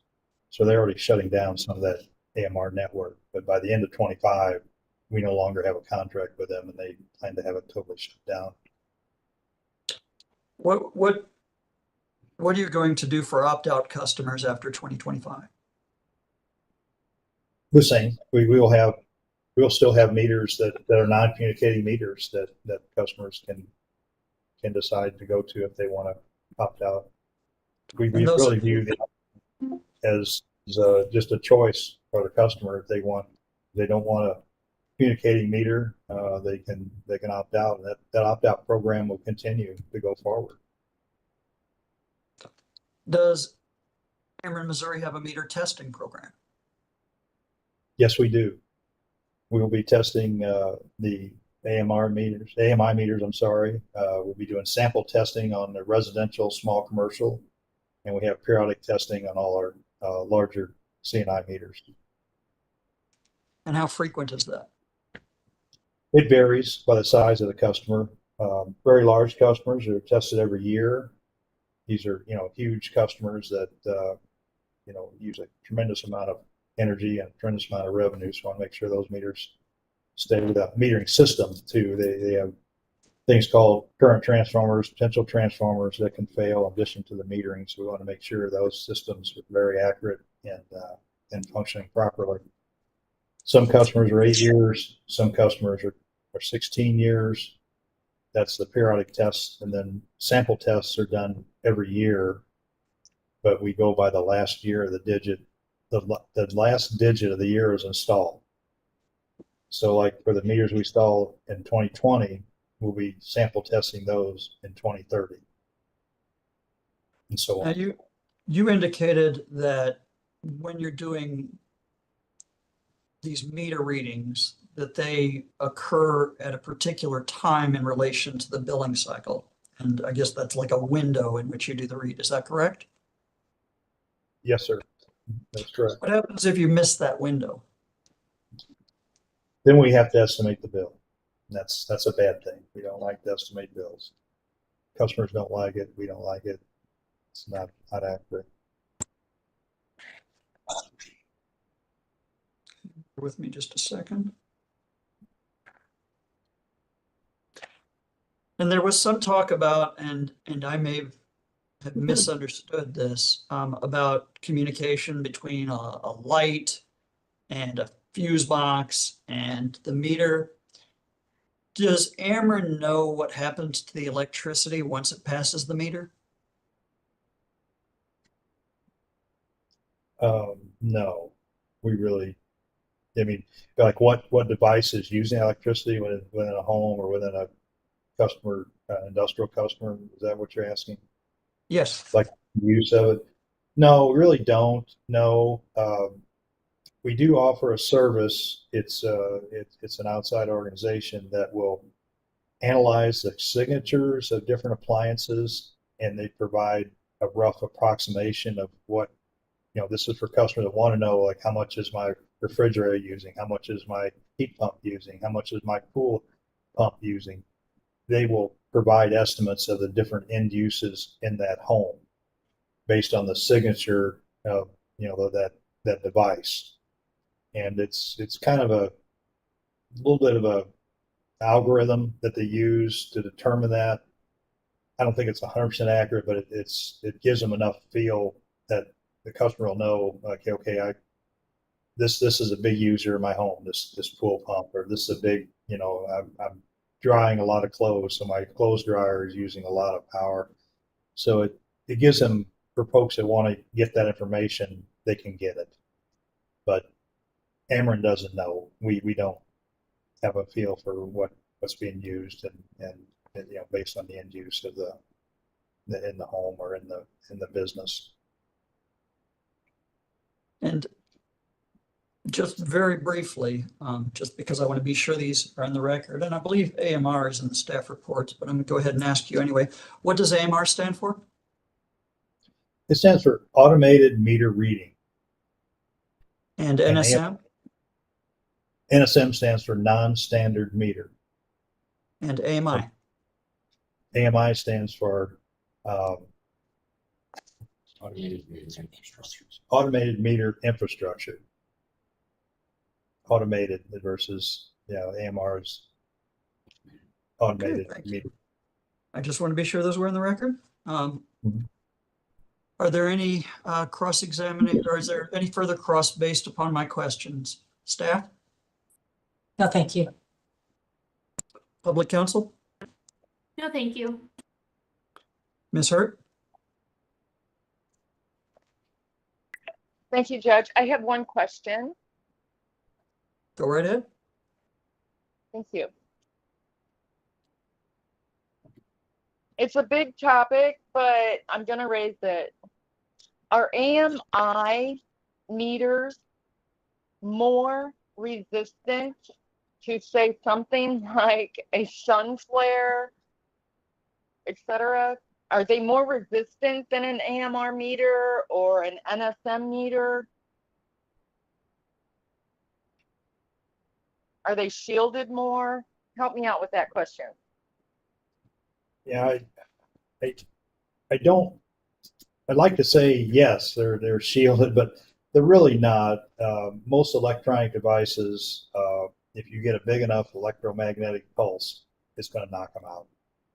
And heaven forbid, some kind of nuclear blast or something like that, it's going to put out an EMP that's going to wipe out a lot of electronics.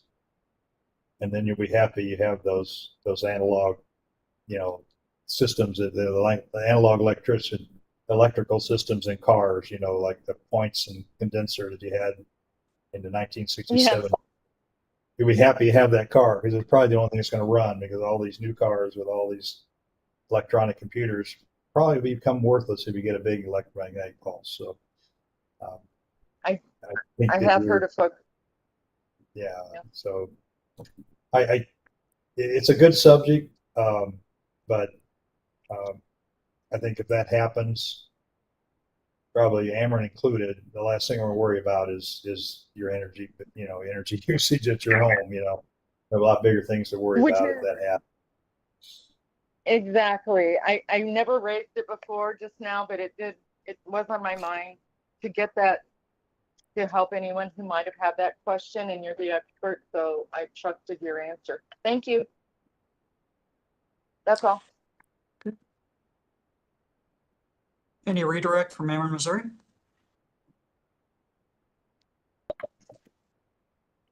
No questions, thank you. Ameren, do you have any other witnesses? Oh, we do not. So we would rest our case. All right, thank you. Thank you for your testimony. And you may step down. You turn your camera off. Staff, would you like to call your first witness? Thank you. My first witness is Claire Eubanks.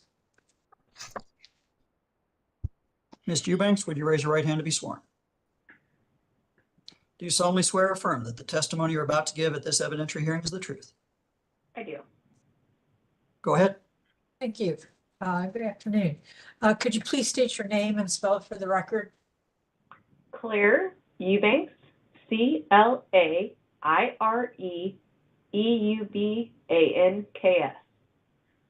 And by whom are you employed and what's your position? I'm employed by the Missouri Public Service Commission as the manager of our engineering analysis department. And are you familiar with this Nancy Hertz case? I am. And did you have an opportunity to prepare and file a staff report in this case? Yes, I contributed to the staff report in this case. It is a staff report that's been marked as Staff Exhibit 200 that was filed on December 20th, 2023 in this case. The same staff report you contributed to and prepared in this case? Yes. And is this information, is the information that you contributed to in the staff report true and accurate to the best of your knowledge and belief? So staff does have one correction to make in the staff report. I can do that now, or Ms. Huber can do it when she takes the stand, whichever you prefer. Well, if you know where that change should be, we can just do it right now. Sure. You know, This is on page 3 of the staff report, under the heading of staff's investigation, the 3rd paragraph. And the first line of the 3rd paragraph, it states, Ameren, Missouri made multiple attempts from May 7th, 2023 to September 25th, 2023. And so we're just wanting to strike the word August. okay. So it should just read from May 7th, 2023 to September 25th, 2023. That's Is that correct. Okay. Is that the only change or addition that needs to be made to the staff report today? Yes. Otherwise, is the information true and accurate to the best of your knowledge? Yes. And are there any other changes or additions to make to the staff report? Not at this time, no. Okay, thank you. And otherwise, I offer staff exhibit 200 into evidence. I do want to note that it is more confidential. Any objections to admitting exhibit 200 or No 200C objection. up to the hearing record? No Judge, objection. No, This sir. is, oh, I apologize, Jennifer. Ms. Hurt, do you have an objection? No, I do not. Go ahead, Ms. Van Kerpen. Thank you, Judge. I just wanted to mention again, I believe staff's report is filed in EPIS, so I have access to it there. But if there are additional exhibits, we have not received any other exhibits if staff is proposing to offer those. As far as I know, this is staff's only exhibit. Correct. Great. Thank you, Judge. And we have no objection to the report. Thank you very much, and thank you for letting me know you didn't have that. Exhibit 200, both public and confidential, is admitted onto the hearing record. As I stated earlier, Ms. Hurt, the confidential means that the public cannot see a non-redacted version. In this case, the public version was deemed confidential in its entirety, so only participants in this case who are authorized may see that exhibit. Go ahead, staff.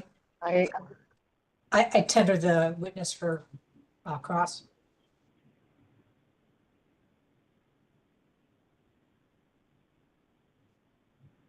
Again, we didn't establish an order, so public counsel, do you have any questions for this witness?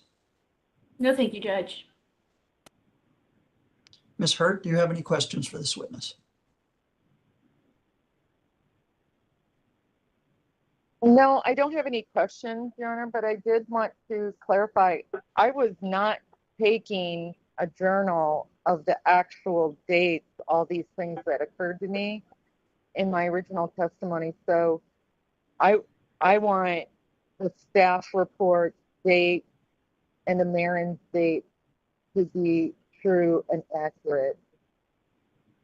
I was not taking a journal or making a journal of when these things happened to me. So I wanted to clarify. Thank you. Okay, thank you. Any cross-examination from Ameren, Missouri? No questions. Thank you. Are there any commission questions for this witness? I hear none. I don't have many questions. I think I just had a couple, but perhaps you can answer them for me. Does the commission have a prohibition against rate discrimination?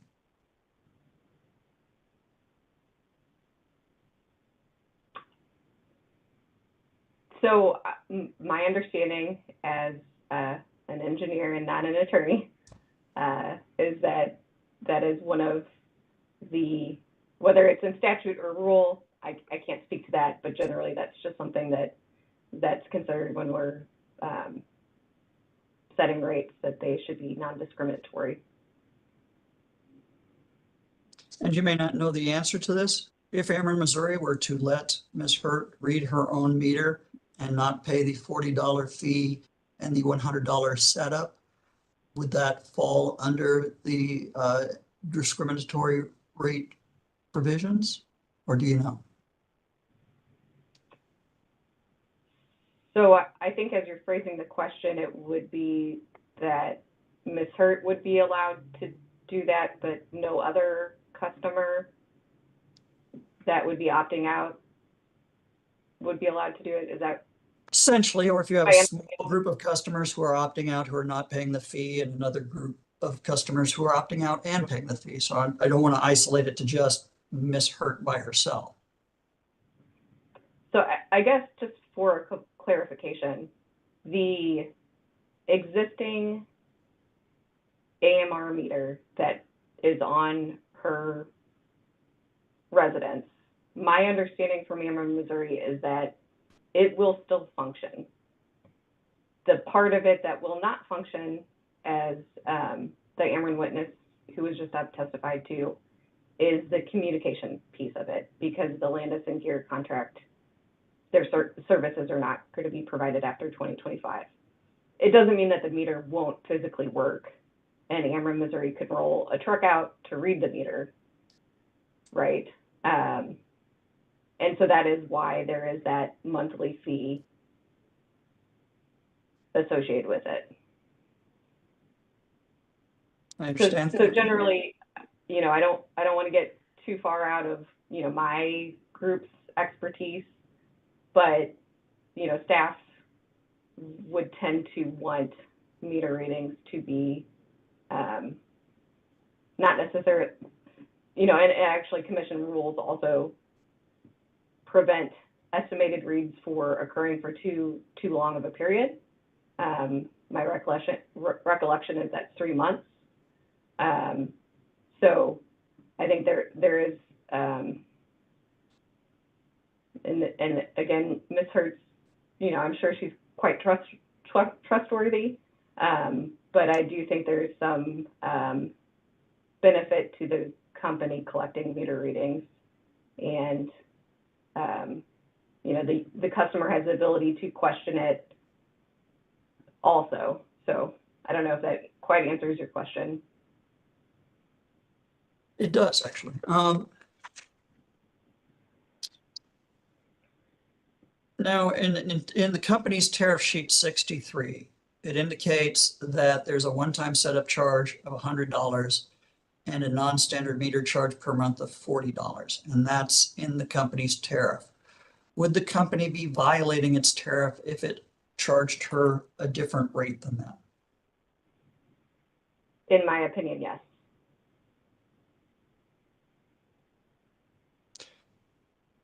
So in your opinion, the tariff requires Ameren, Missouri to charge her a $100 setup fee and a $40 per month for a non-standard meter? Yes. If she's choosing to opt out, yes. Thank you. I don't have any further questions.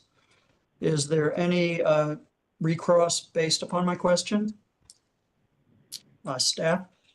I'm sorry, I think I started with OPC this time. OPC? No, thank you, Your Honor. Ms. Hurt, do you have any questions for this witness based on my questions?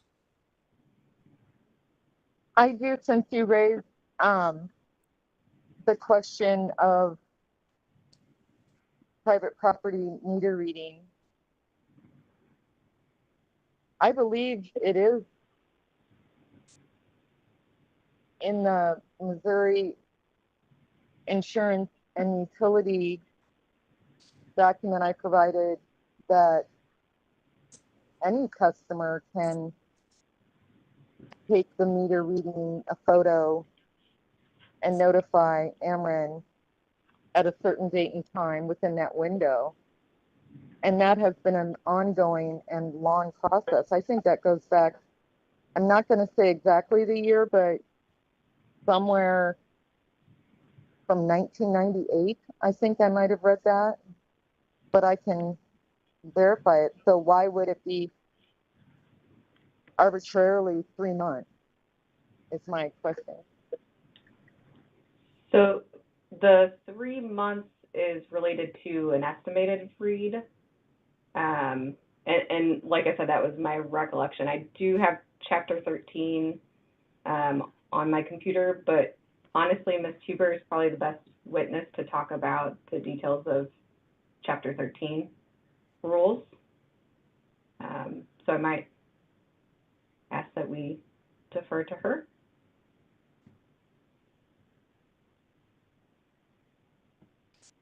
I think what Ms. Eubanks said is that she can't answer that question. Is that correct? Okay.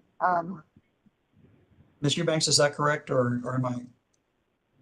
I think Ms. Huber is going to be the best witness to talk about issues related to Chapter 13.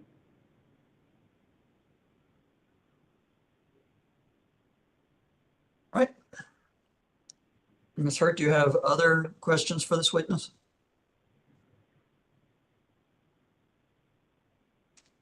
Thank you for holding.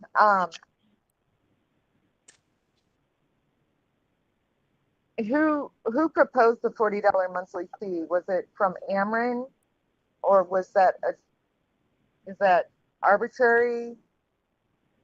It seemed high to me compared to other states who do have opt-out monthly fee. Is that being considered within staff at this time, that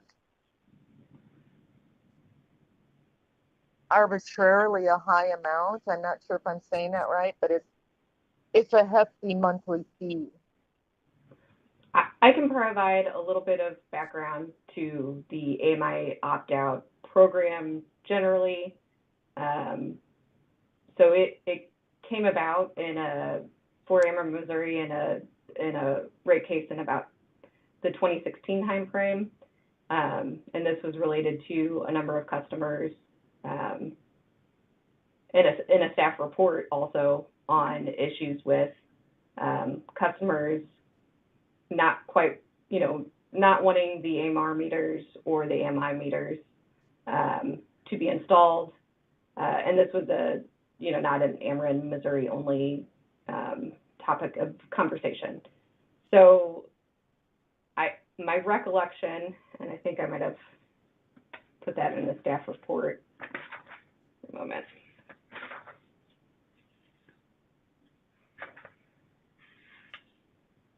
Can I interject while you're looking though? So that was 2016, and 5 years later, they decided to offer the AMI customers a no fee to upgrade, but the opt-out customers needed to pay. And how you got to that amount is what you're looking up. I thank you for that. Ms. Eubanks, did you want to answer the question? Okay, so I think the original question is how were those initial fees determined? So originally they were actually $150 for the one-time setup fee and $45 for the monthly fee. And those were recommended by staff in ER 2016-0179. Those fees were based on, other cases that came before the commission, specifically Kansas City Power and Light Greater Missouri Operations Company. It was an issue in another case, and so we brought it forward in the Ameren case as well. When Ameren came forward with their smart meter replacement program variance request, through a stipulation and agreement, the parties to that case agreed to reduce those fees to $140. the $100 setup fee and the $40 monthly fee. So the actual basis of it was negotiated as part of a settlement agreement. Thank you. I would never have known that. I do have one more question, if I could. Please, you may, this is exactly what this is for. You may ask questions you want to ask. How does the Public Service Commission define SMART? I can't say that we have a definition of SMART in any of our rules and regulations, to my knowledge.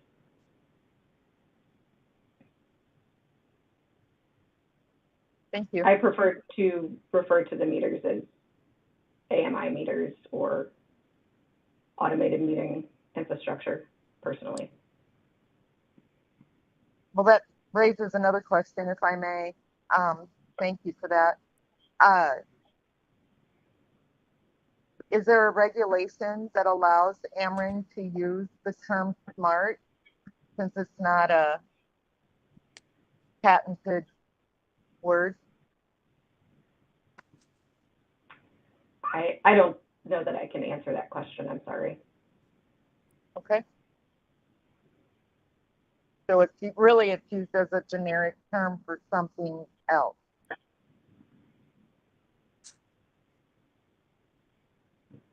Was that a question or a comment? Well, I tried to make it a question. Let's make it a question. Who would I ask, do you think, that would know the answer to what does SMART mean at the commission? As far as, I guess, can you give me more context? Are you just referring to kind of the terminology that's sometimes used regarding meters? Yes, regarding meters, of course. Judge Clark was kind enough to ask a question of the technician to define what an NSM meter was used for, or what it meant, and to clarify that for him. And it's a non-standard meter. Did I hear that right? Yes. So Ameren, Missouri uses the term non-standard meter, and a lot of our utilities do that as well in their tariffs. So that's an indication that it's the standard meter that they're offering to install for new customers. Currently is the AMI meter, and so the option for you is to opt out of the AMI meter and choose a non-standard meter. So a lot of times,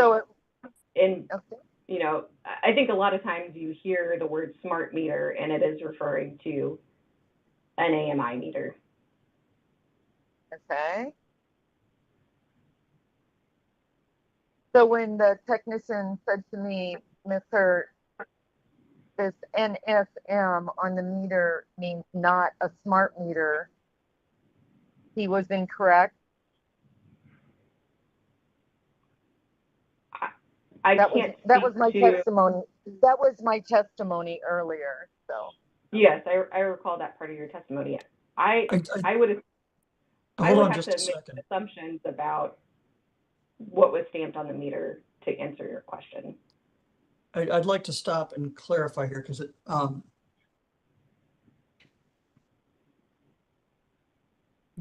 Ms. Hurt, when you say that they told you not standard meter, what you're saying is that's what they told you NSM means, correct? He held the meter, showed it to me. It had 3 big letters on it, NSM. And he did not say it's a non-standard meter. He said it was not a smart meter. And I even wrote that in an email to Dr. Jeff Mark early on. I believe it was after I filed my formal complaint.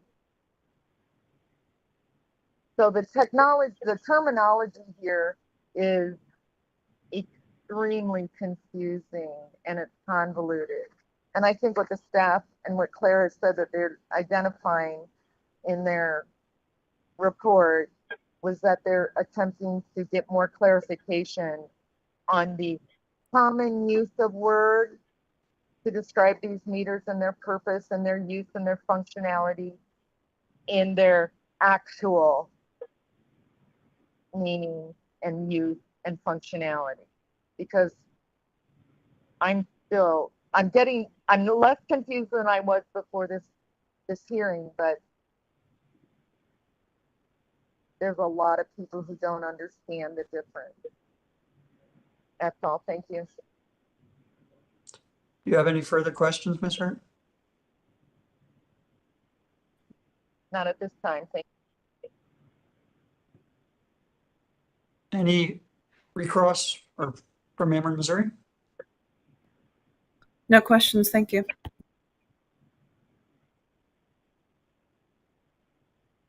Any redirect from staff? Yes, I just wanted to clarify something. The $100 fee and then the $40 monthly fee, that was something that came out of a stipulation in a rate case. Is that right? No, that was in EE 2019-0382. Ameren, Missouri at that time requested a waiver of certain tariffs and regulations for their deployment of AMI meters. And so that was part of that negotiated settlement in that case. Okay, and then that's what's in their current tariff, in Ameren's current tariff. Right now, that's Sheet 63. right. It's in exhibit, I think it was 101. Oh, I'm sorry, not 102, I believe. 102. Correct. Well, I believe 102 was not entered as an exhibit, and instead the commission took notice. 102 was what was entered. That was not entered. That's the official. I'm sorry, you're right. The judge took official notice of their currently filed tariff. And that's what's filed currently. The currently filed tariff sheet 63 has two charges on it. One is a setup fee of $100 and one is a $40 monthly fee. Yes. And Ameren is bound to follow that. Correct? That is correct. Yes. Right. And Ameren can't allow one group to pay the fee and then another group not to pay the fee. They have to just follow that tariff, correct? That's my understanding, unless there was something, I suppose, in the tariff that allowed them to do that. Okay.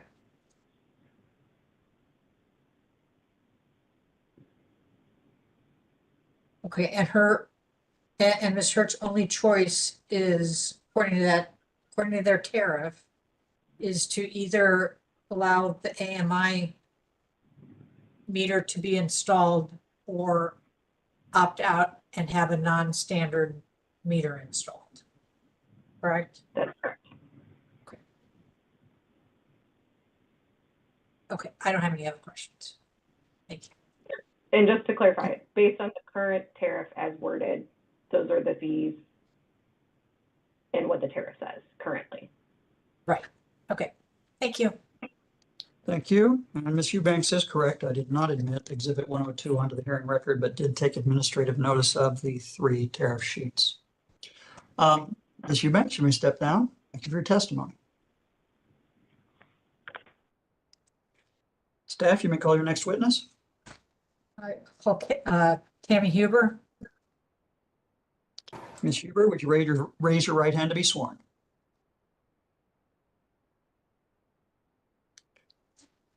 And tell me when you have. Yes, I have. Do you solemnly swear or affirm that the testimony you're about to give at this evidentiary hearing is the truth? I do. Thank you. Staff, go ahead. Could you state your name and spell it for the record, please? Tammy Huber, TammyHuber.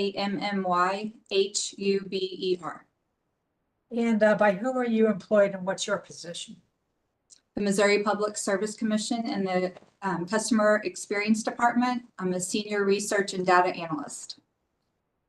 And are you familiar with Nancy Hurt's case? Yes, I am. And did you have an opportunity to prepare and contribute to a staff report in this case? Yes. And is the staff report that's been marked and entered already as Staff Exhibit 200 that was filed on December 20th, 2023, in this case, the same staff report that you contributed to and prepared in this case? Yes. And the information you contributed to in the staff report with the change that Ms. Eubanks made true and accurate to the best of your knowledge and belief? Yes. And we've already talked about the change that was made on page 3. Do you have any other changes or additions that you need to make, or feel you need to make to that staff report today? No, I do not. Okay, thank you. Now, did staff make any conclusions in its staff report regarding Ms. Hunt's complaint against Ameren? Yes, we did. We reviewed all of the phone recordings and looked at all the billing statements and all the information that we requested from Ameren. And although we sympathize with Ms. Hurt, she was current on her billing. We were looking to make sure the rules were followed for the disconnection mainly.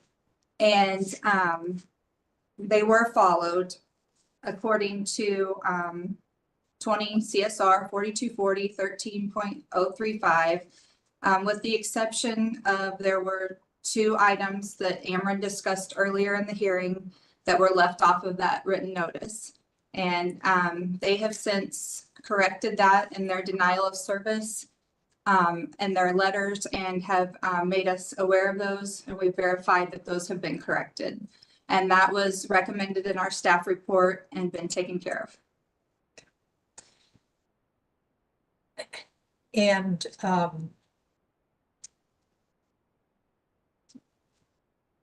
did you make any conclusions about whether they violated any other tariffs or regulations? No, there were no violations of the disconnection process. And as Claire talked about in her recommendation, we would like to see that clarification while they have an ongoing rate case to clarify that in the tariff. But there were no violations of what their current tariff and Chapter 13 requires them to do before disconnection. Okay. Thank you. I don't have any other questions. I'll for the witness for cross-examination.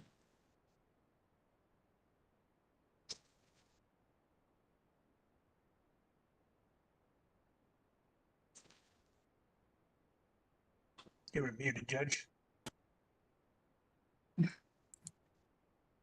Thank you. Everybody was staring at me and I was wondering why.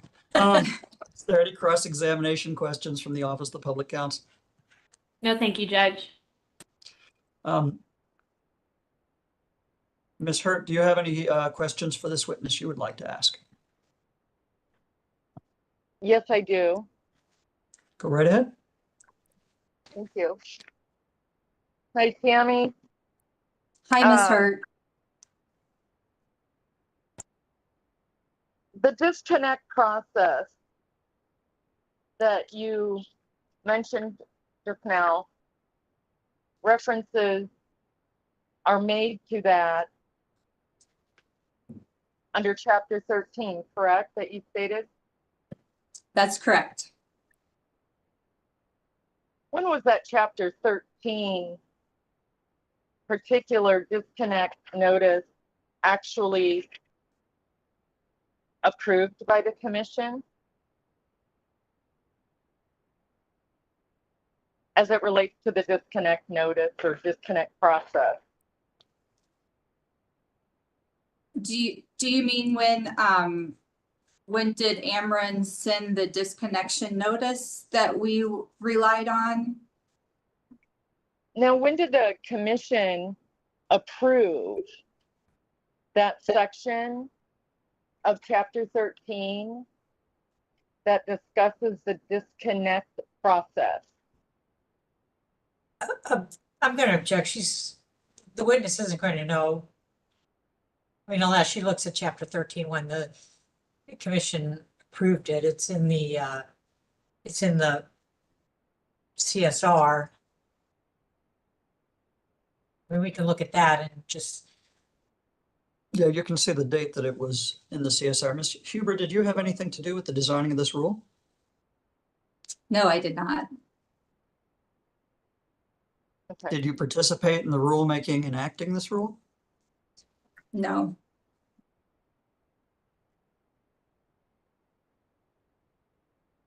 So no one So on staff. all you would be Pardon able- me. Pardon. Go ahead, Ms. Hurt. I interrupted your thoughts, sir. I will go on mute. No, that is fine. If you have a question, please go ahead and ask. Well, I raised this issue with Ms. Huber when we had our discussion during the investigation, after their findings of the in their investigation, and my concern about the timeline of when was this approved by the commission is unknown to me. And regarding chapter 13 disconnect process, because it came to my attention during my searching that Ms. Hernandez had previously worked for the commission. And I raised this issue with Tammy.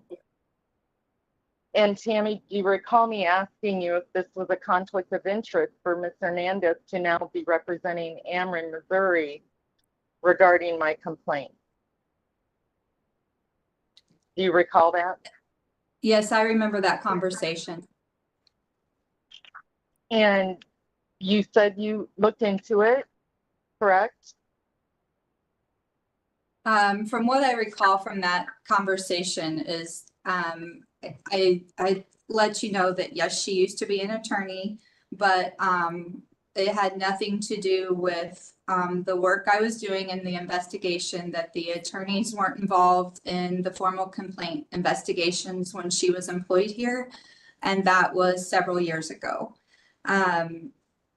That I didn't know that there were anything in the chapter 13 rules that said anything about her not being, about it being a conflict of interest. I wasn't aware of anything. I can tell you there is some authority section in chapter 13. There's several times they've been revised. That particular rule about that denial of service, you know, I can look in there in the authority. I think it was last updated in 2019, if that does help you. Okay. But that's printed in the rules. If you go to the authority section under each rule section, it will tell you the dates they were amended and filed. If Okay, that is thank helpful. you. Okay. Okay, yeah, that is helpful. I'm sorry I didn't address that or know enough about this process to have asked you then.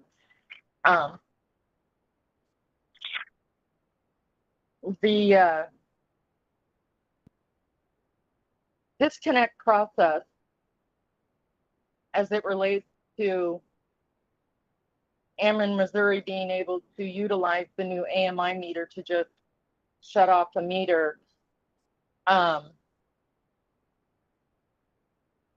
Can they do that arbitrarily? Can they do that even if it was a mistake with the two-way communication that it offers them? I don't understand what you mean by a mistake. I mean, I assume they can remotely disconnect, and I'm not saying there's not human error, but it wouldn't be allowed. No, the reasons they were allowed to disconnect your service was because they followed all of the steps they needed to take in order to. They sent the letters, they made the phone calls that we've discussed in order to notify you that the discontinuance of service was coming. And they would still need to do that even with the AMI meters. Mm-hmm. I mean, Even there's with still the AMI.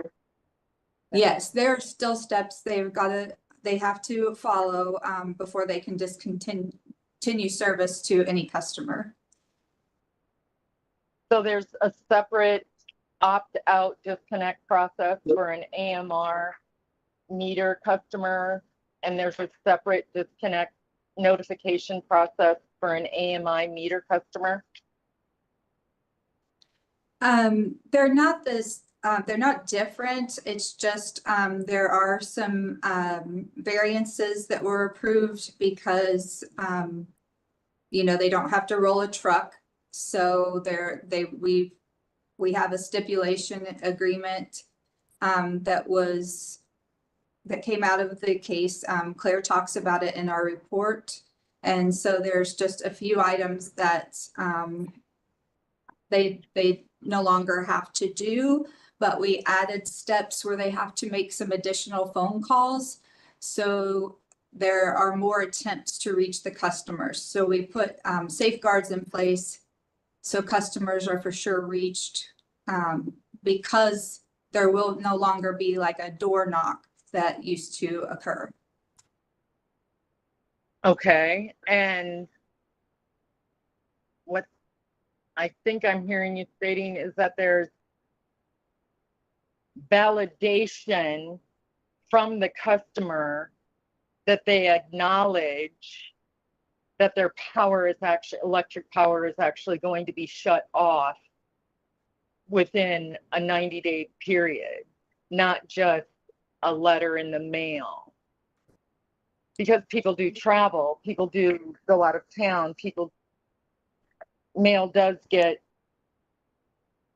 undelivered or misdelivered. And that's my question to you. Has that been addressed for all customers or just AMR customers?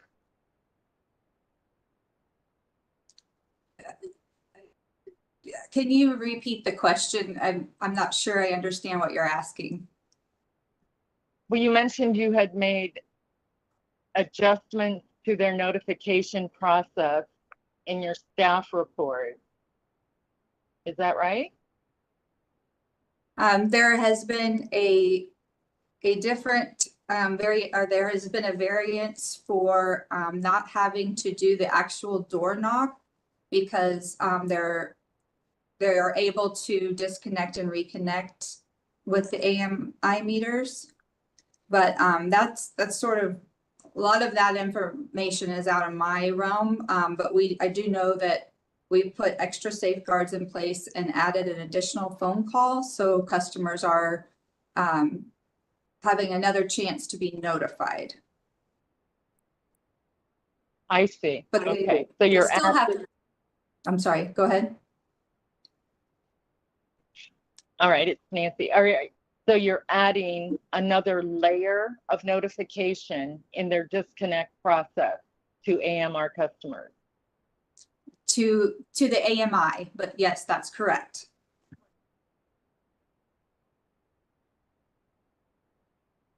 To the opt-out customers.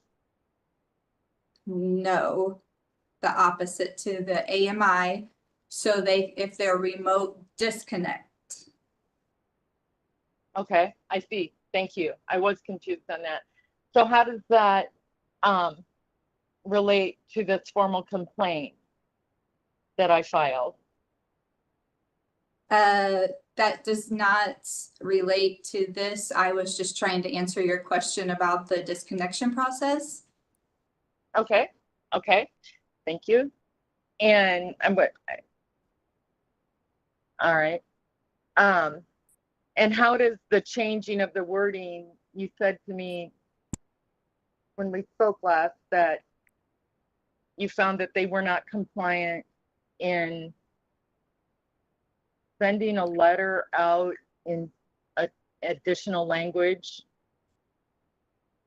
notification. Is that correct? Spanish? They sent the letter required to you. The letter did not include a statement in Spanish that advised the applicant that if they did not read English, someone who has to translate and to advise the customer if they were unable to resolve the matter to contact the Public Service Commission. So the letter had all the requirements that it needed on the letter. Those two components were missing. So we brought that to the commission's attention that that was a violation and put that as a recommendation that needed to be fixed. Okay. Thank you. Was this the first time an opt-out customer had been disconnected by Ameren, Missouri and filed a formal complaint? I am unsure if that's the first one, but it's the first one I was assigned. I would probably have known if there was another one because our department would have probably had to work on it. But I cannot say 100% for sure. Okay.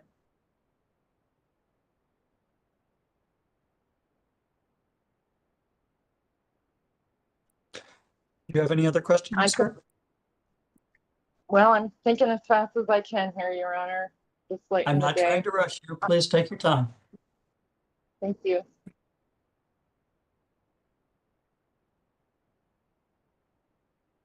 Does the staff make recommendations or rules or policies to differentiate between fines, fees, and I don't know what obviously taxes and different things, but that could be identifiable on a customer's bill, for instance? Is that regulated? Is there a way to make this question more succinct? I'm not sure I understood it. Are fees, fines, etc., outside of taxes regulated by the commission? Objection, asked for a legal determination. Asking her to make a legal conclusion. Yeah, I don't know that she is. That's not what I understood it. I mean, the commission regulates rates. I think the question is, does the commission also regulate, would the commission also establish the fines and fees they're allowed to charge? Is that the correct question, Ms. Hurd? Yes, sir. Thank you for clarifying. Okay. The commission does as far as there's late fees, reconnection fees. Is that the type of thing that you're talking about? And I mean, obviously the rates, those are approved by the commission, and all the fees have to be included in the tariffs that they're allowed to charge. Does that answer your question? Yes, it does. And does the commission then regularly, meaning annually or semi-annually or something like that, reevaluate the fees, fines, reconnect outside of rates? Are those reevaluated at a regular basis, or are they just addressed during formal complaints? Typically, a tariff change is done during a rate case, to my knowledge. I mean, there are probably some circumstances that a tariff change can be made, but those types of things are usually done inside of a rate case. Can you repeat the last part of what you said?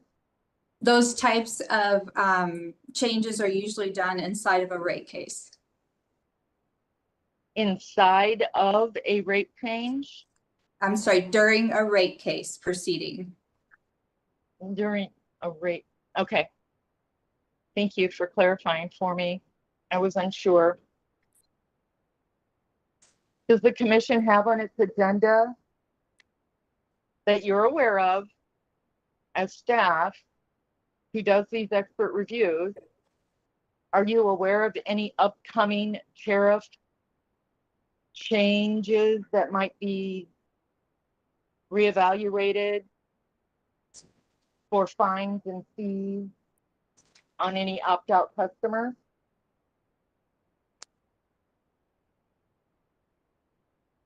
Objection, I think that's asking for some confidential, possibly confidential information. What's the question again? Okay, I'll repeat. Are there any upcoming regulation, tariff, fee, or fine changes being scheduled for the public's benefit in any upcoming hearing or I'll withdraw that.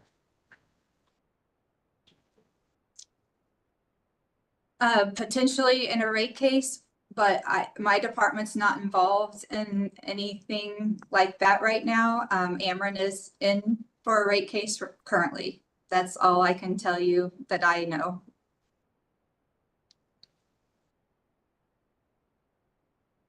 does the commission allow input from Ameren customers to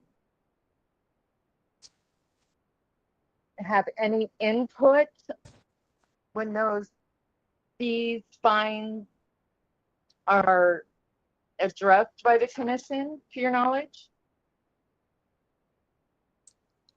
Well, during each rate case, there's a series of local public hearings that occur with each case. And there's always, you can file public comments and those go into the case.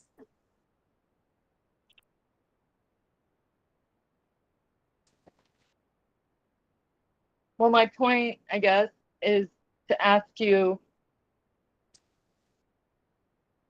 what does the commission do to encourage public comment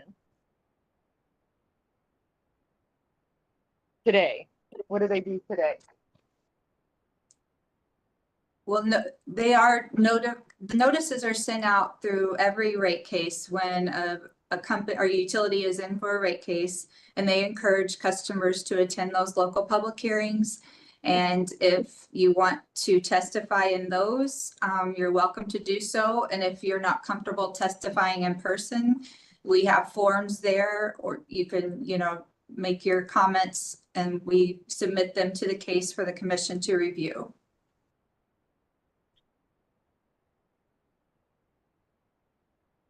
Thank you.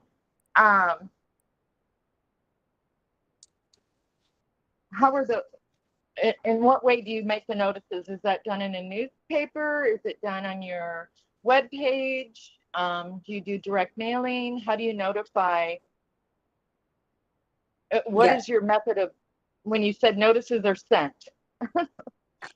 They're printed in the paper, websites. I'm not 100% sure exactly where they all are posted because that is not my department. I'm sorry.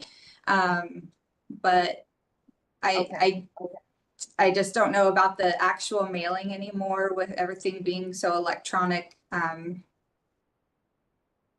But I can find out for you. Okay, thank you.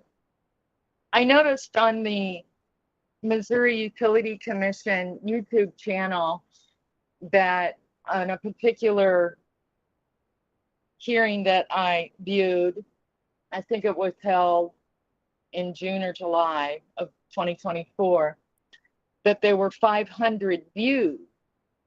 Do you consider that, or could you comment, I guess, if you thought that 500 views with 1.25 million customers approximately is a good ratio or a good engagement, or that it's effective? I have no idea. I don't have anything to do with the YouTube channel or screen anything that is checking for viewing of that. Okay. Well, typically that, but you are aware that there is a Missouri Public Service Commission website that publishes these hearings, correct? Yes. Was any notification sent to me by the staff that you're aware of that that was going to be on a YouTube channel, that my name was going to be put up there? Is that something that you know about or could help me understand that process that's in place now? I'm not, are you talking about this particular hearing? Well, the fact that the hearings are public knowledge and they're only receiving 500 views, I'm wondering why it's even being done at this point. I just want to bring it. I wanted your opinion on it, if you could. You've been there a while, and I'm going to object to this line of questioning. Number one, I'm not sure if she's talking about local public hearings for rate cases. Number two, it's speculative. These hearings, these administrative hearings are public hearings, so they're set on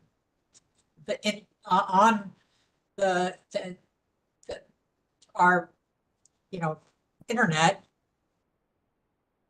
So the line of question is getting relevant and past what this hearing's about. well, the reason I do bring it up, I'm sorry, Did I hear somebody else talk? this was Nancy, but I didn't hear. Did you object, Ms. Kerr? Yes. Ms. Kerr did object. I'm kind of curious, is this just about the number of YouTube views? It's not. What It's is it about, about? it's about sharing it's again about privacy issues that I believe that the commission is going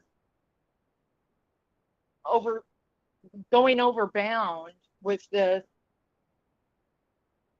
public hearing on YouTube without my permission.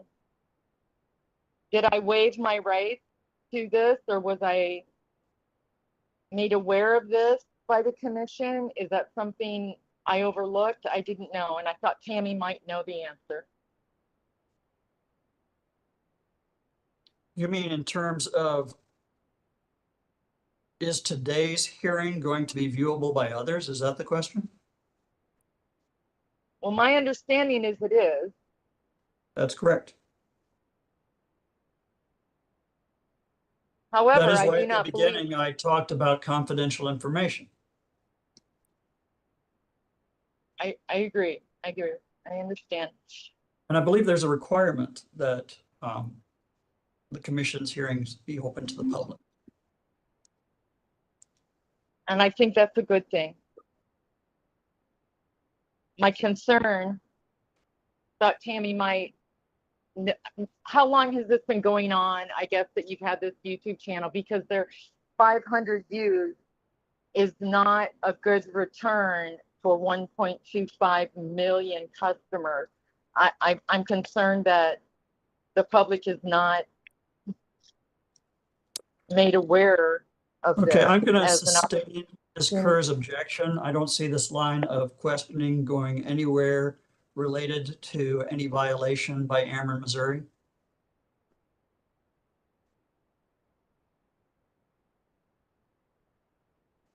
well, if you have, I if see you it have other as questions that are not about that, you're welcome to ask them. it's a difficult question to raise. I did the best I could in raising it, Your Honor. Thank you. Do you have other questions you'd like to ask, Ms. Huber?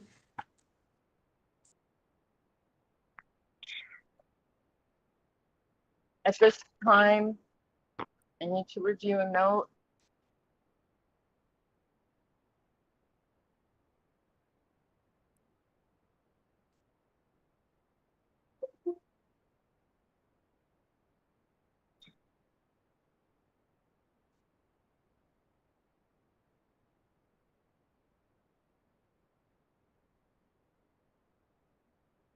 Is Tammy, are you aware, Miss, I'm sorry, Miss Huber, are you aware of any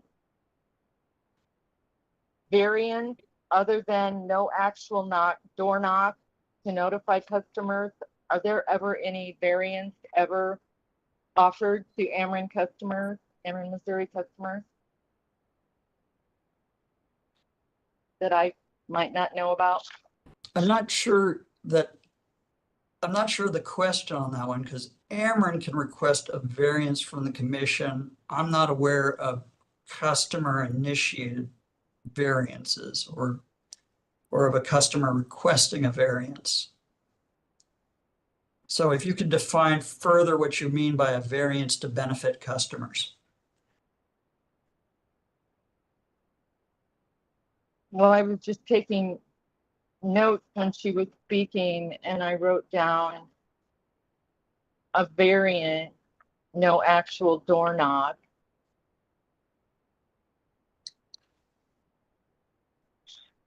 If I can explain that a little better, that was Ameren came to the commission and asked for a variance from the Chapter 13 rule, as what I was trying to explain.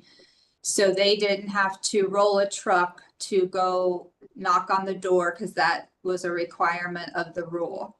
So we added an additional step, safeguard in place for the AMI customers, for them to have to add an additional phone call to that process before they disconnected customers.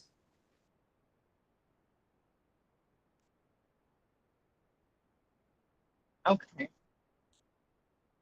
Tammy, do you believe that Ameren, Missouri provides essential services to its customers? Yes, I do.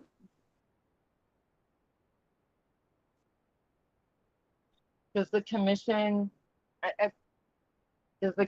have in place any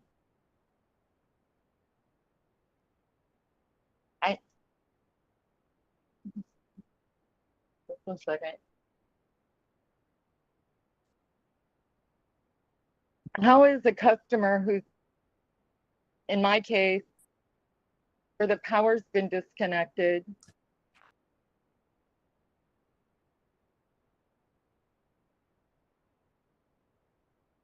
because I chose not to have an upgraded meter, how is that going to give me any space in upgrading to the new meter? If that penalty was removed, I'm not sure Ms. Huber can answer. I Ms. Huber? understand. Okay.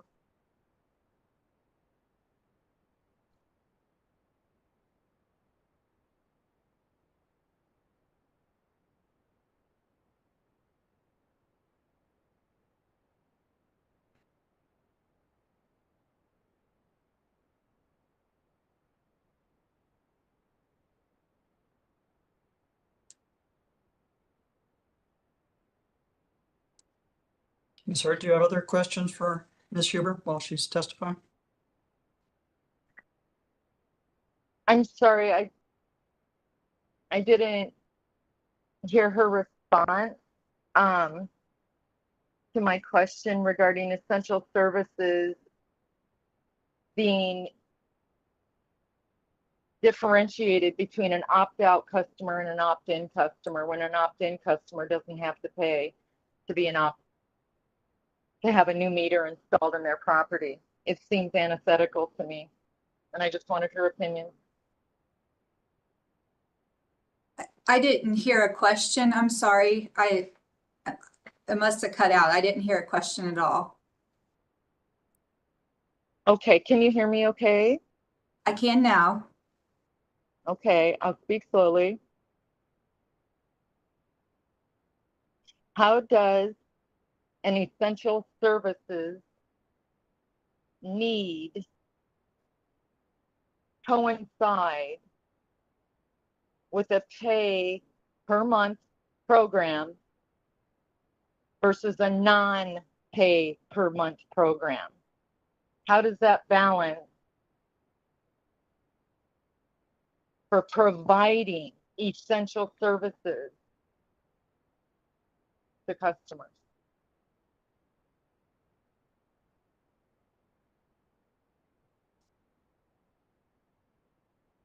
I'm not sure I understand what you are asking me exactly. Are you saying how is it fair, or what's the difference between providing essential service, an opt-out versus a non-opt-out? Ms. More Hurt, or can I less, try and yes. clarify your question? And you can tell me Yes, if I'm sir. wrong. Thank you. That's fine. Thank you. Given that electricity is an essential service, why does it make sense for customers who are not having an AMI meter installed to pay an opt-out fee while the rest of Ameren's customers who are getting a new meter don't have to pay an additional fee for to receive that meter? Is that your question, Ms. Hurt? Thank you, Your Honor. Yes, it is. From the best that I understand is just the extra cost that I think that Mr. Heron explained, and I believe others have went over it, that there's going to be extra cost involved for them to roll a truck. The meter might work, but none of the software, the communication won't work. It's not just even about getting the information to Ameren. It's important for your records to also be recorded, because that's a benefit for you if there's ever a mistake in your usage history. Ameren, provided me all of your bills from when you first started service, so I could look through those and make sure that there were no problems. So it's important to have all that information in there. And I know it in your mind, it seems like the AMI customers should be the ones paying, and not the people with the meter that isn't as fancy or as expensive. But there are benefits to having that kind of meter, and I can't explain all of the ins and outs of the meters, but that's, from my understanding, why those customers are having to pay.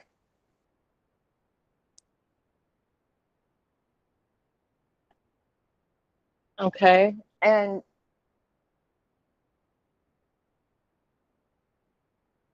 every month,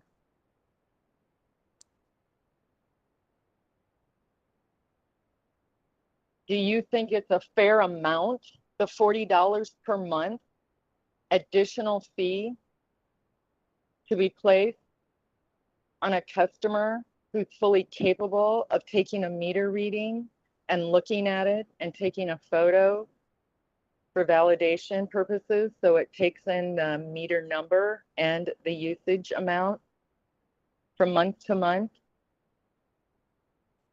and still have to And still have to pay the $40 a month? You had an objection, Ms. Kerr? Yes, objection, speculation. And it's not to her to decide whether she's asking for her opinion. Hey, yes, I gather that. I can understand it. Ms. Hurt, why does it matter what whether Ms. Huber thinks it's fair or not, if it's something that was decided by the commission? Well, then Well, add a relevant. I'm trying to validate my situation here by saying I made that offer verbally to the first technician that came to my home. I said, I'll take the meter reading. You don't have to make a trip out here. I understand that. And I remember that was part of your testimony today. it was, and I'm still capable and willing and able to do that. And if I'm not, I'll find someone who can, a neighbor. The idea of it is that even if I were to take this meter reading, which is done in multiple rural areas around the country, I'm hearing that a limit of 3 months. And I'm sorry, I thought that was Tammy's testimony, that it was a 3-month time period. Correct me if I'm wrong.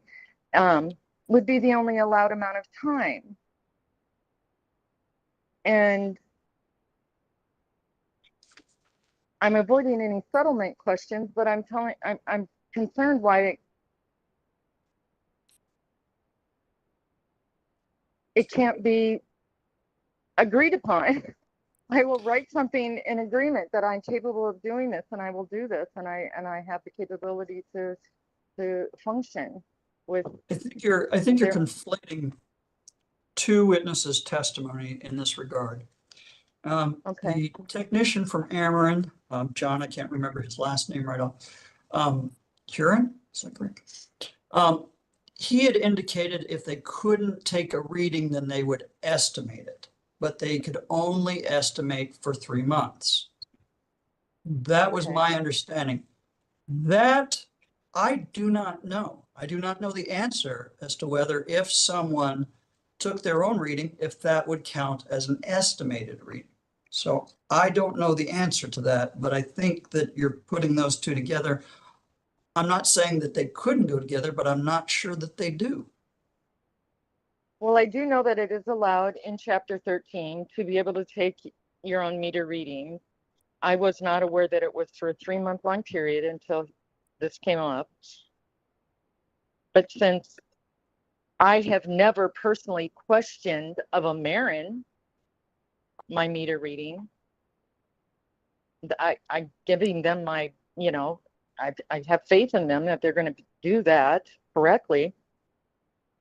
But then they want to delineate the fact that if I were to take a photo of my meter, my actual meter with the meter number on it, and the meter reading on it, that's clearly readable, that I couldn't do it for longer than 3 months, or that someone's not capable. Okay. I'm talking about private property ownership here, and it's a difficult thing for me to voice. I understand what you're doing, but what you're doing right now is testifying. And you've had an opportunity to testify. If you have questions for Ms. Huber, I'm happy to let you ask those questions. All right. Let me go back to my question that I wrote. And I bring it up because she brought up the disconnect process of this Chapter 13. So Tammy,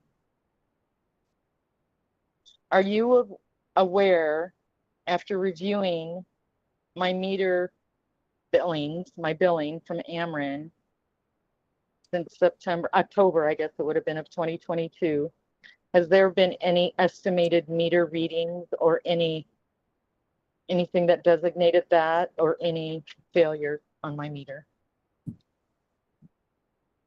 I do not recall any estimated reads, but I do not remember right off the top of my head. I do remember you were always a good paying customer. I know your account balance was in good standing. Thank you. No further questions, Your Honor.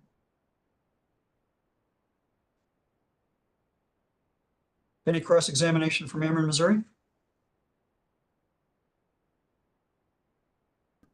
No questions, thank you.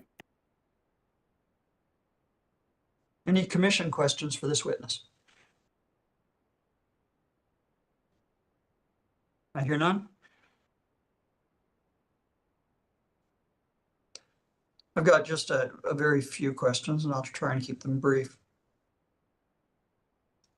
For the purposes of determining whether Ameren has committed a violation, as was described in staff's report, does it matter whether or not Ms. Hurt speaks Spanish in regards to whether there's a Spanish notice on her bill? I mean, whether it was actually a violation? I mean, Or- let me clarify the question. I didn't ask it well. Okay. It's a violation for Ameren to not have a Spanish language notice at the bottom, whether or not Ms. Hurt speaks Spanish, correct? Correct. That it's kind of just a sentence that has to be included in every letter according to that. I think that one's 130351C2. I think that one's either D or E. D, I believe. And give me just a second. Ms. Hurt did not allege, it was not one of her allegations that Ameren had committed a violation by failing to have the Spanish language on her notice. Is that correct? No, it was not. That's correct. But you looked into that anyway, correct? That's correct. Would it be fair to say that in examining this case, you were looking for anything Ameren, Missouri might have done that would have violated its tariff, the commission's rules, a commission order, or a law of which you're aware? Absolutely. Now, in regard to the door knock, and to forgive me, I'm just not as familiar with the rules. Now, the door knock provision, they knocked on the door on the day they were disconnecting, correct? That's correct. So when they were no longer going out physically to disconnect, it wouldn't really make sense for them to go out and knock on the door if they're disconnecting remotely. Is that correct? Because they can do it with a switch with the AMI meters. And you heard Ms. Hurt ask about, well, people go on vacation, people are away, people get sick and things like that. Why does the commission require multiple notices? To make sure that customers are, made aware that their service is about to be disconnected. There's multiple time frames in there, 10-day notice, a 30-day notice, 10 days, 96, 24. There's several different between the 050 is the discontinuance of service, and then 035 is the denial of service. So there's a little different requirements in each one. Would it be fair to say that since Ameren is not going out, would not be going out to knock on the door, that staff wanted to see one or more notices of another kind to replace that door knock notice?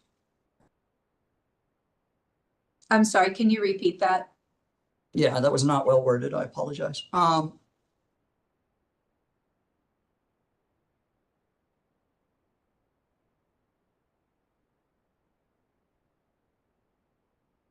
going to withdraw that question.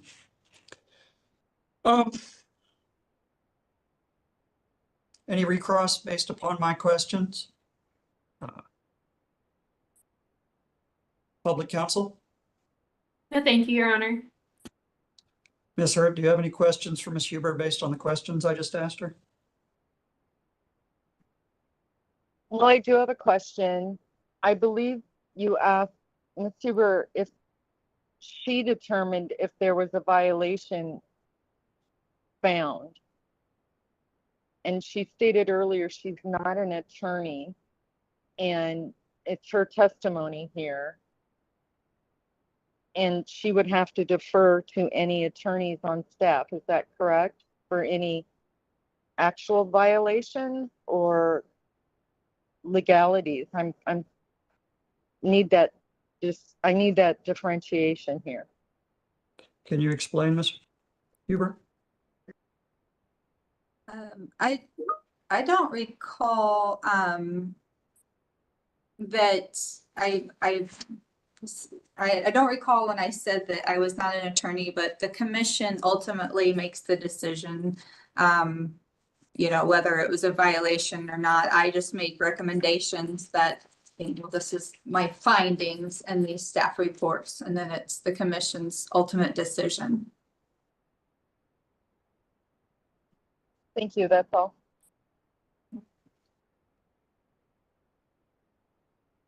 Any recross based upon my questions from Ameren, Missouri? None, thank you. Any redirect from staff? No, thank you. Thank you for your testimony, Ms. Huber. You may step down. Does staff have any more witnesses? No, thank you. Public counsel. Did you have any witnesses you wanted to call? No, thank you, Your Honor. Okay, I believe that concludes the testimonial part of the hearing. Before I adjourn this hearing, I'm going to ask a few questions. Well, let me first ask, Mr. Wallace, when are transcripts expected to be available? About 10 business days. So about August 30th, 31st? Just 1 second, Your Honor. I think I have the date. Just 1 second.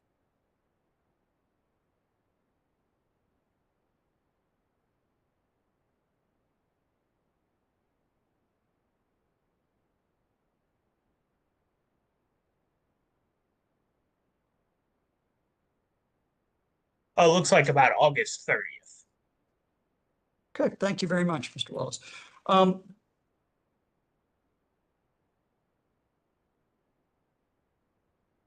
The commission does not usually do closing statements. That's not something we do. What we usually do is if parties wish to provide additional argument to the commission, we allow them to file briefs, which is sort of a written out version of what their argument is.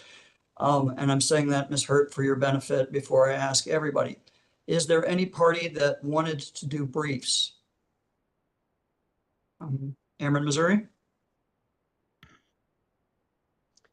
I don't know that I anticipated filing one, but I'm not opposed to doing such. Okay, not opposed. Staff? Same. I don't have any desire to, but I will if you want me to. Public counsel. Your Honor, we would reserve the right to file a brief if you order them, but at this time we weren't intending to file one, no. Okay. Ms. Hurt, did you want to file a brief with the commission? Thank you, Judge. I would reserve the right as well to prepare one at the Well, I time wasn't you would planning like on it. arguing them, so if nobody says affirmatively, I want to file a brief, then I'm probably not going to argue. I'm probably not going to order them. Okay. What I can do is I can set a date for briefs to be due and make those optional, and that way you can have an opportunity to think about it. Would you like to do that? Yes, sir, I would. And then if you decide you want to file a brief, which is, like I said, briefs are not, much like opening statement, briefs are not evidence. They tend to use the evidence to explain the argument to the commission. So the brief would basically be your argument to the commission, in addition to the argument you made in opening statement. So given that those are going to be here on the 30th,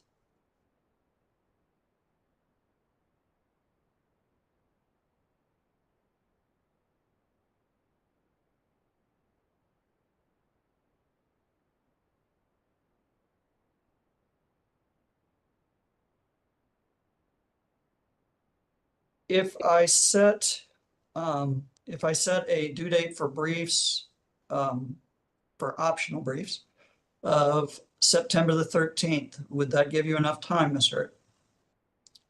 Given that the transcript of this hearing will be available on the 30th or thereabouts. We have had some difficulty sometimes getting them exactly on the day. I can be prepared by September 13th with or without the transcript. Thank you. Okay. I'm going to make briefs optional. Any party that wishes to file a brief, and I'm only doing one round of brief. I'm not doing responsive briefs. Any party that wishes to file a brief must file them by September 13th. I will issue an order codifying that so that everybody can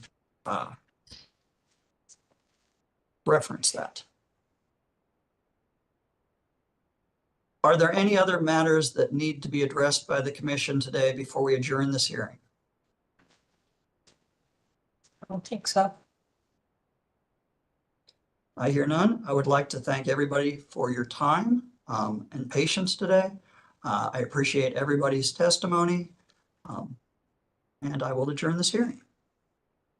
We'll go off the record. Thank you, Judge. Thank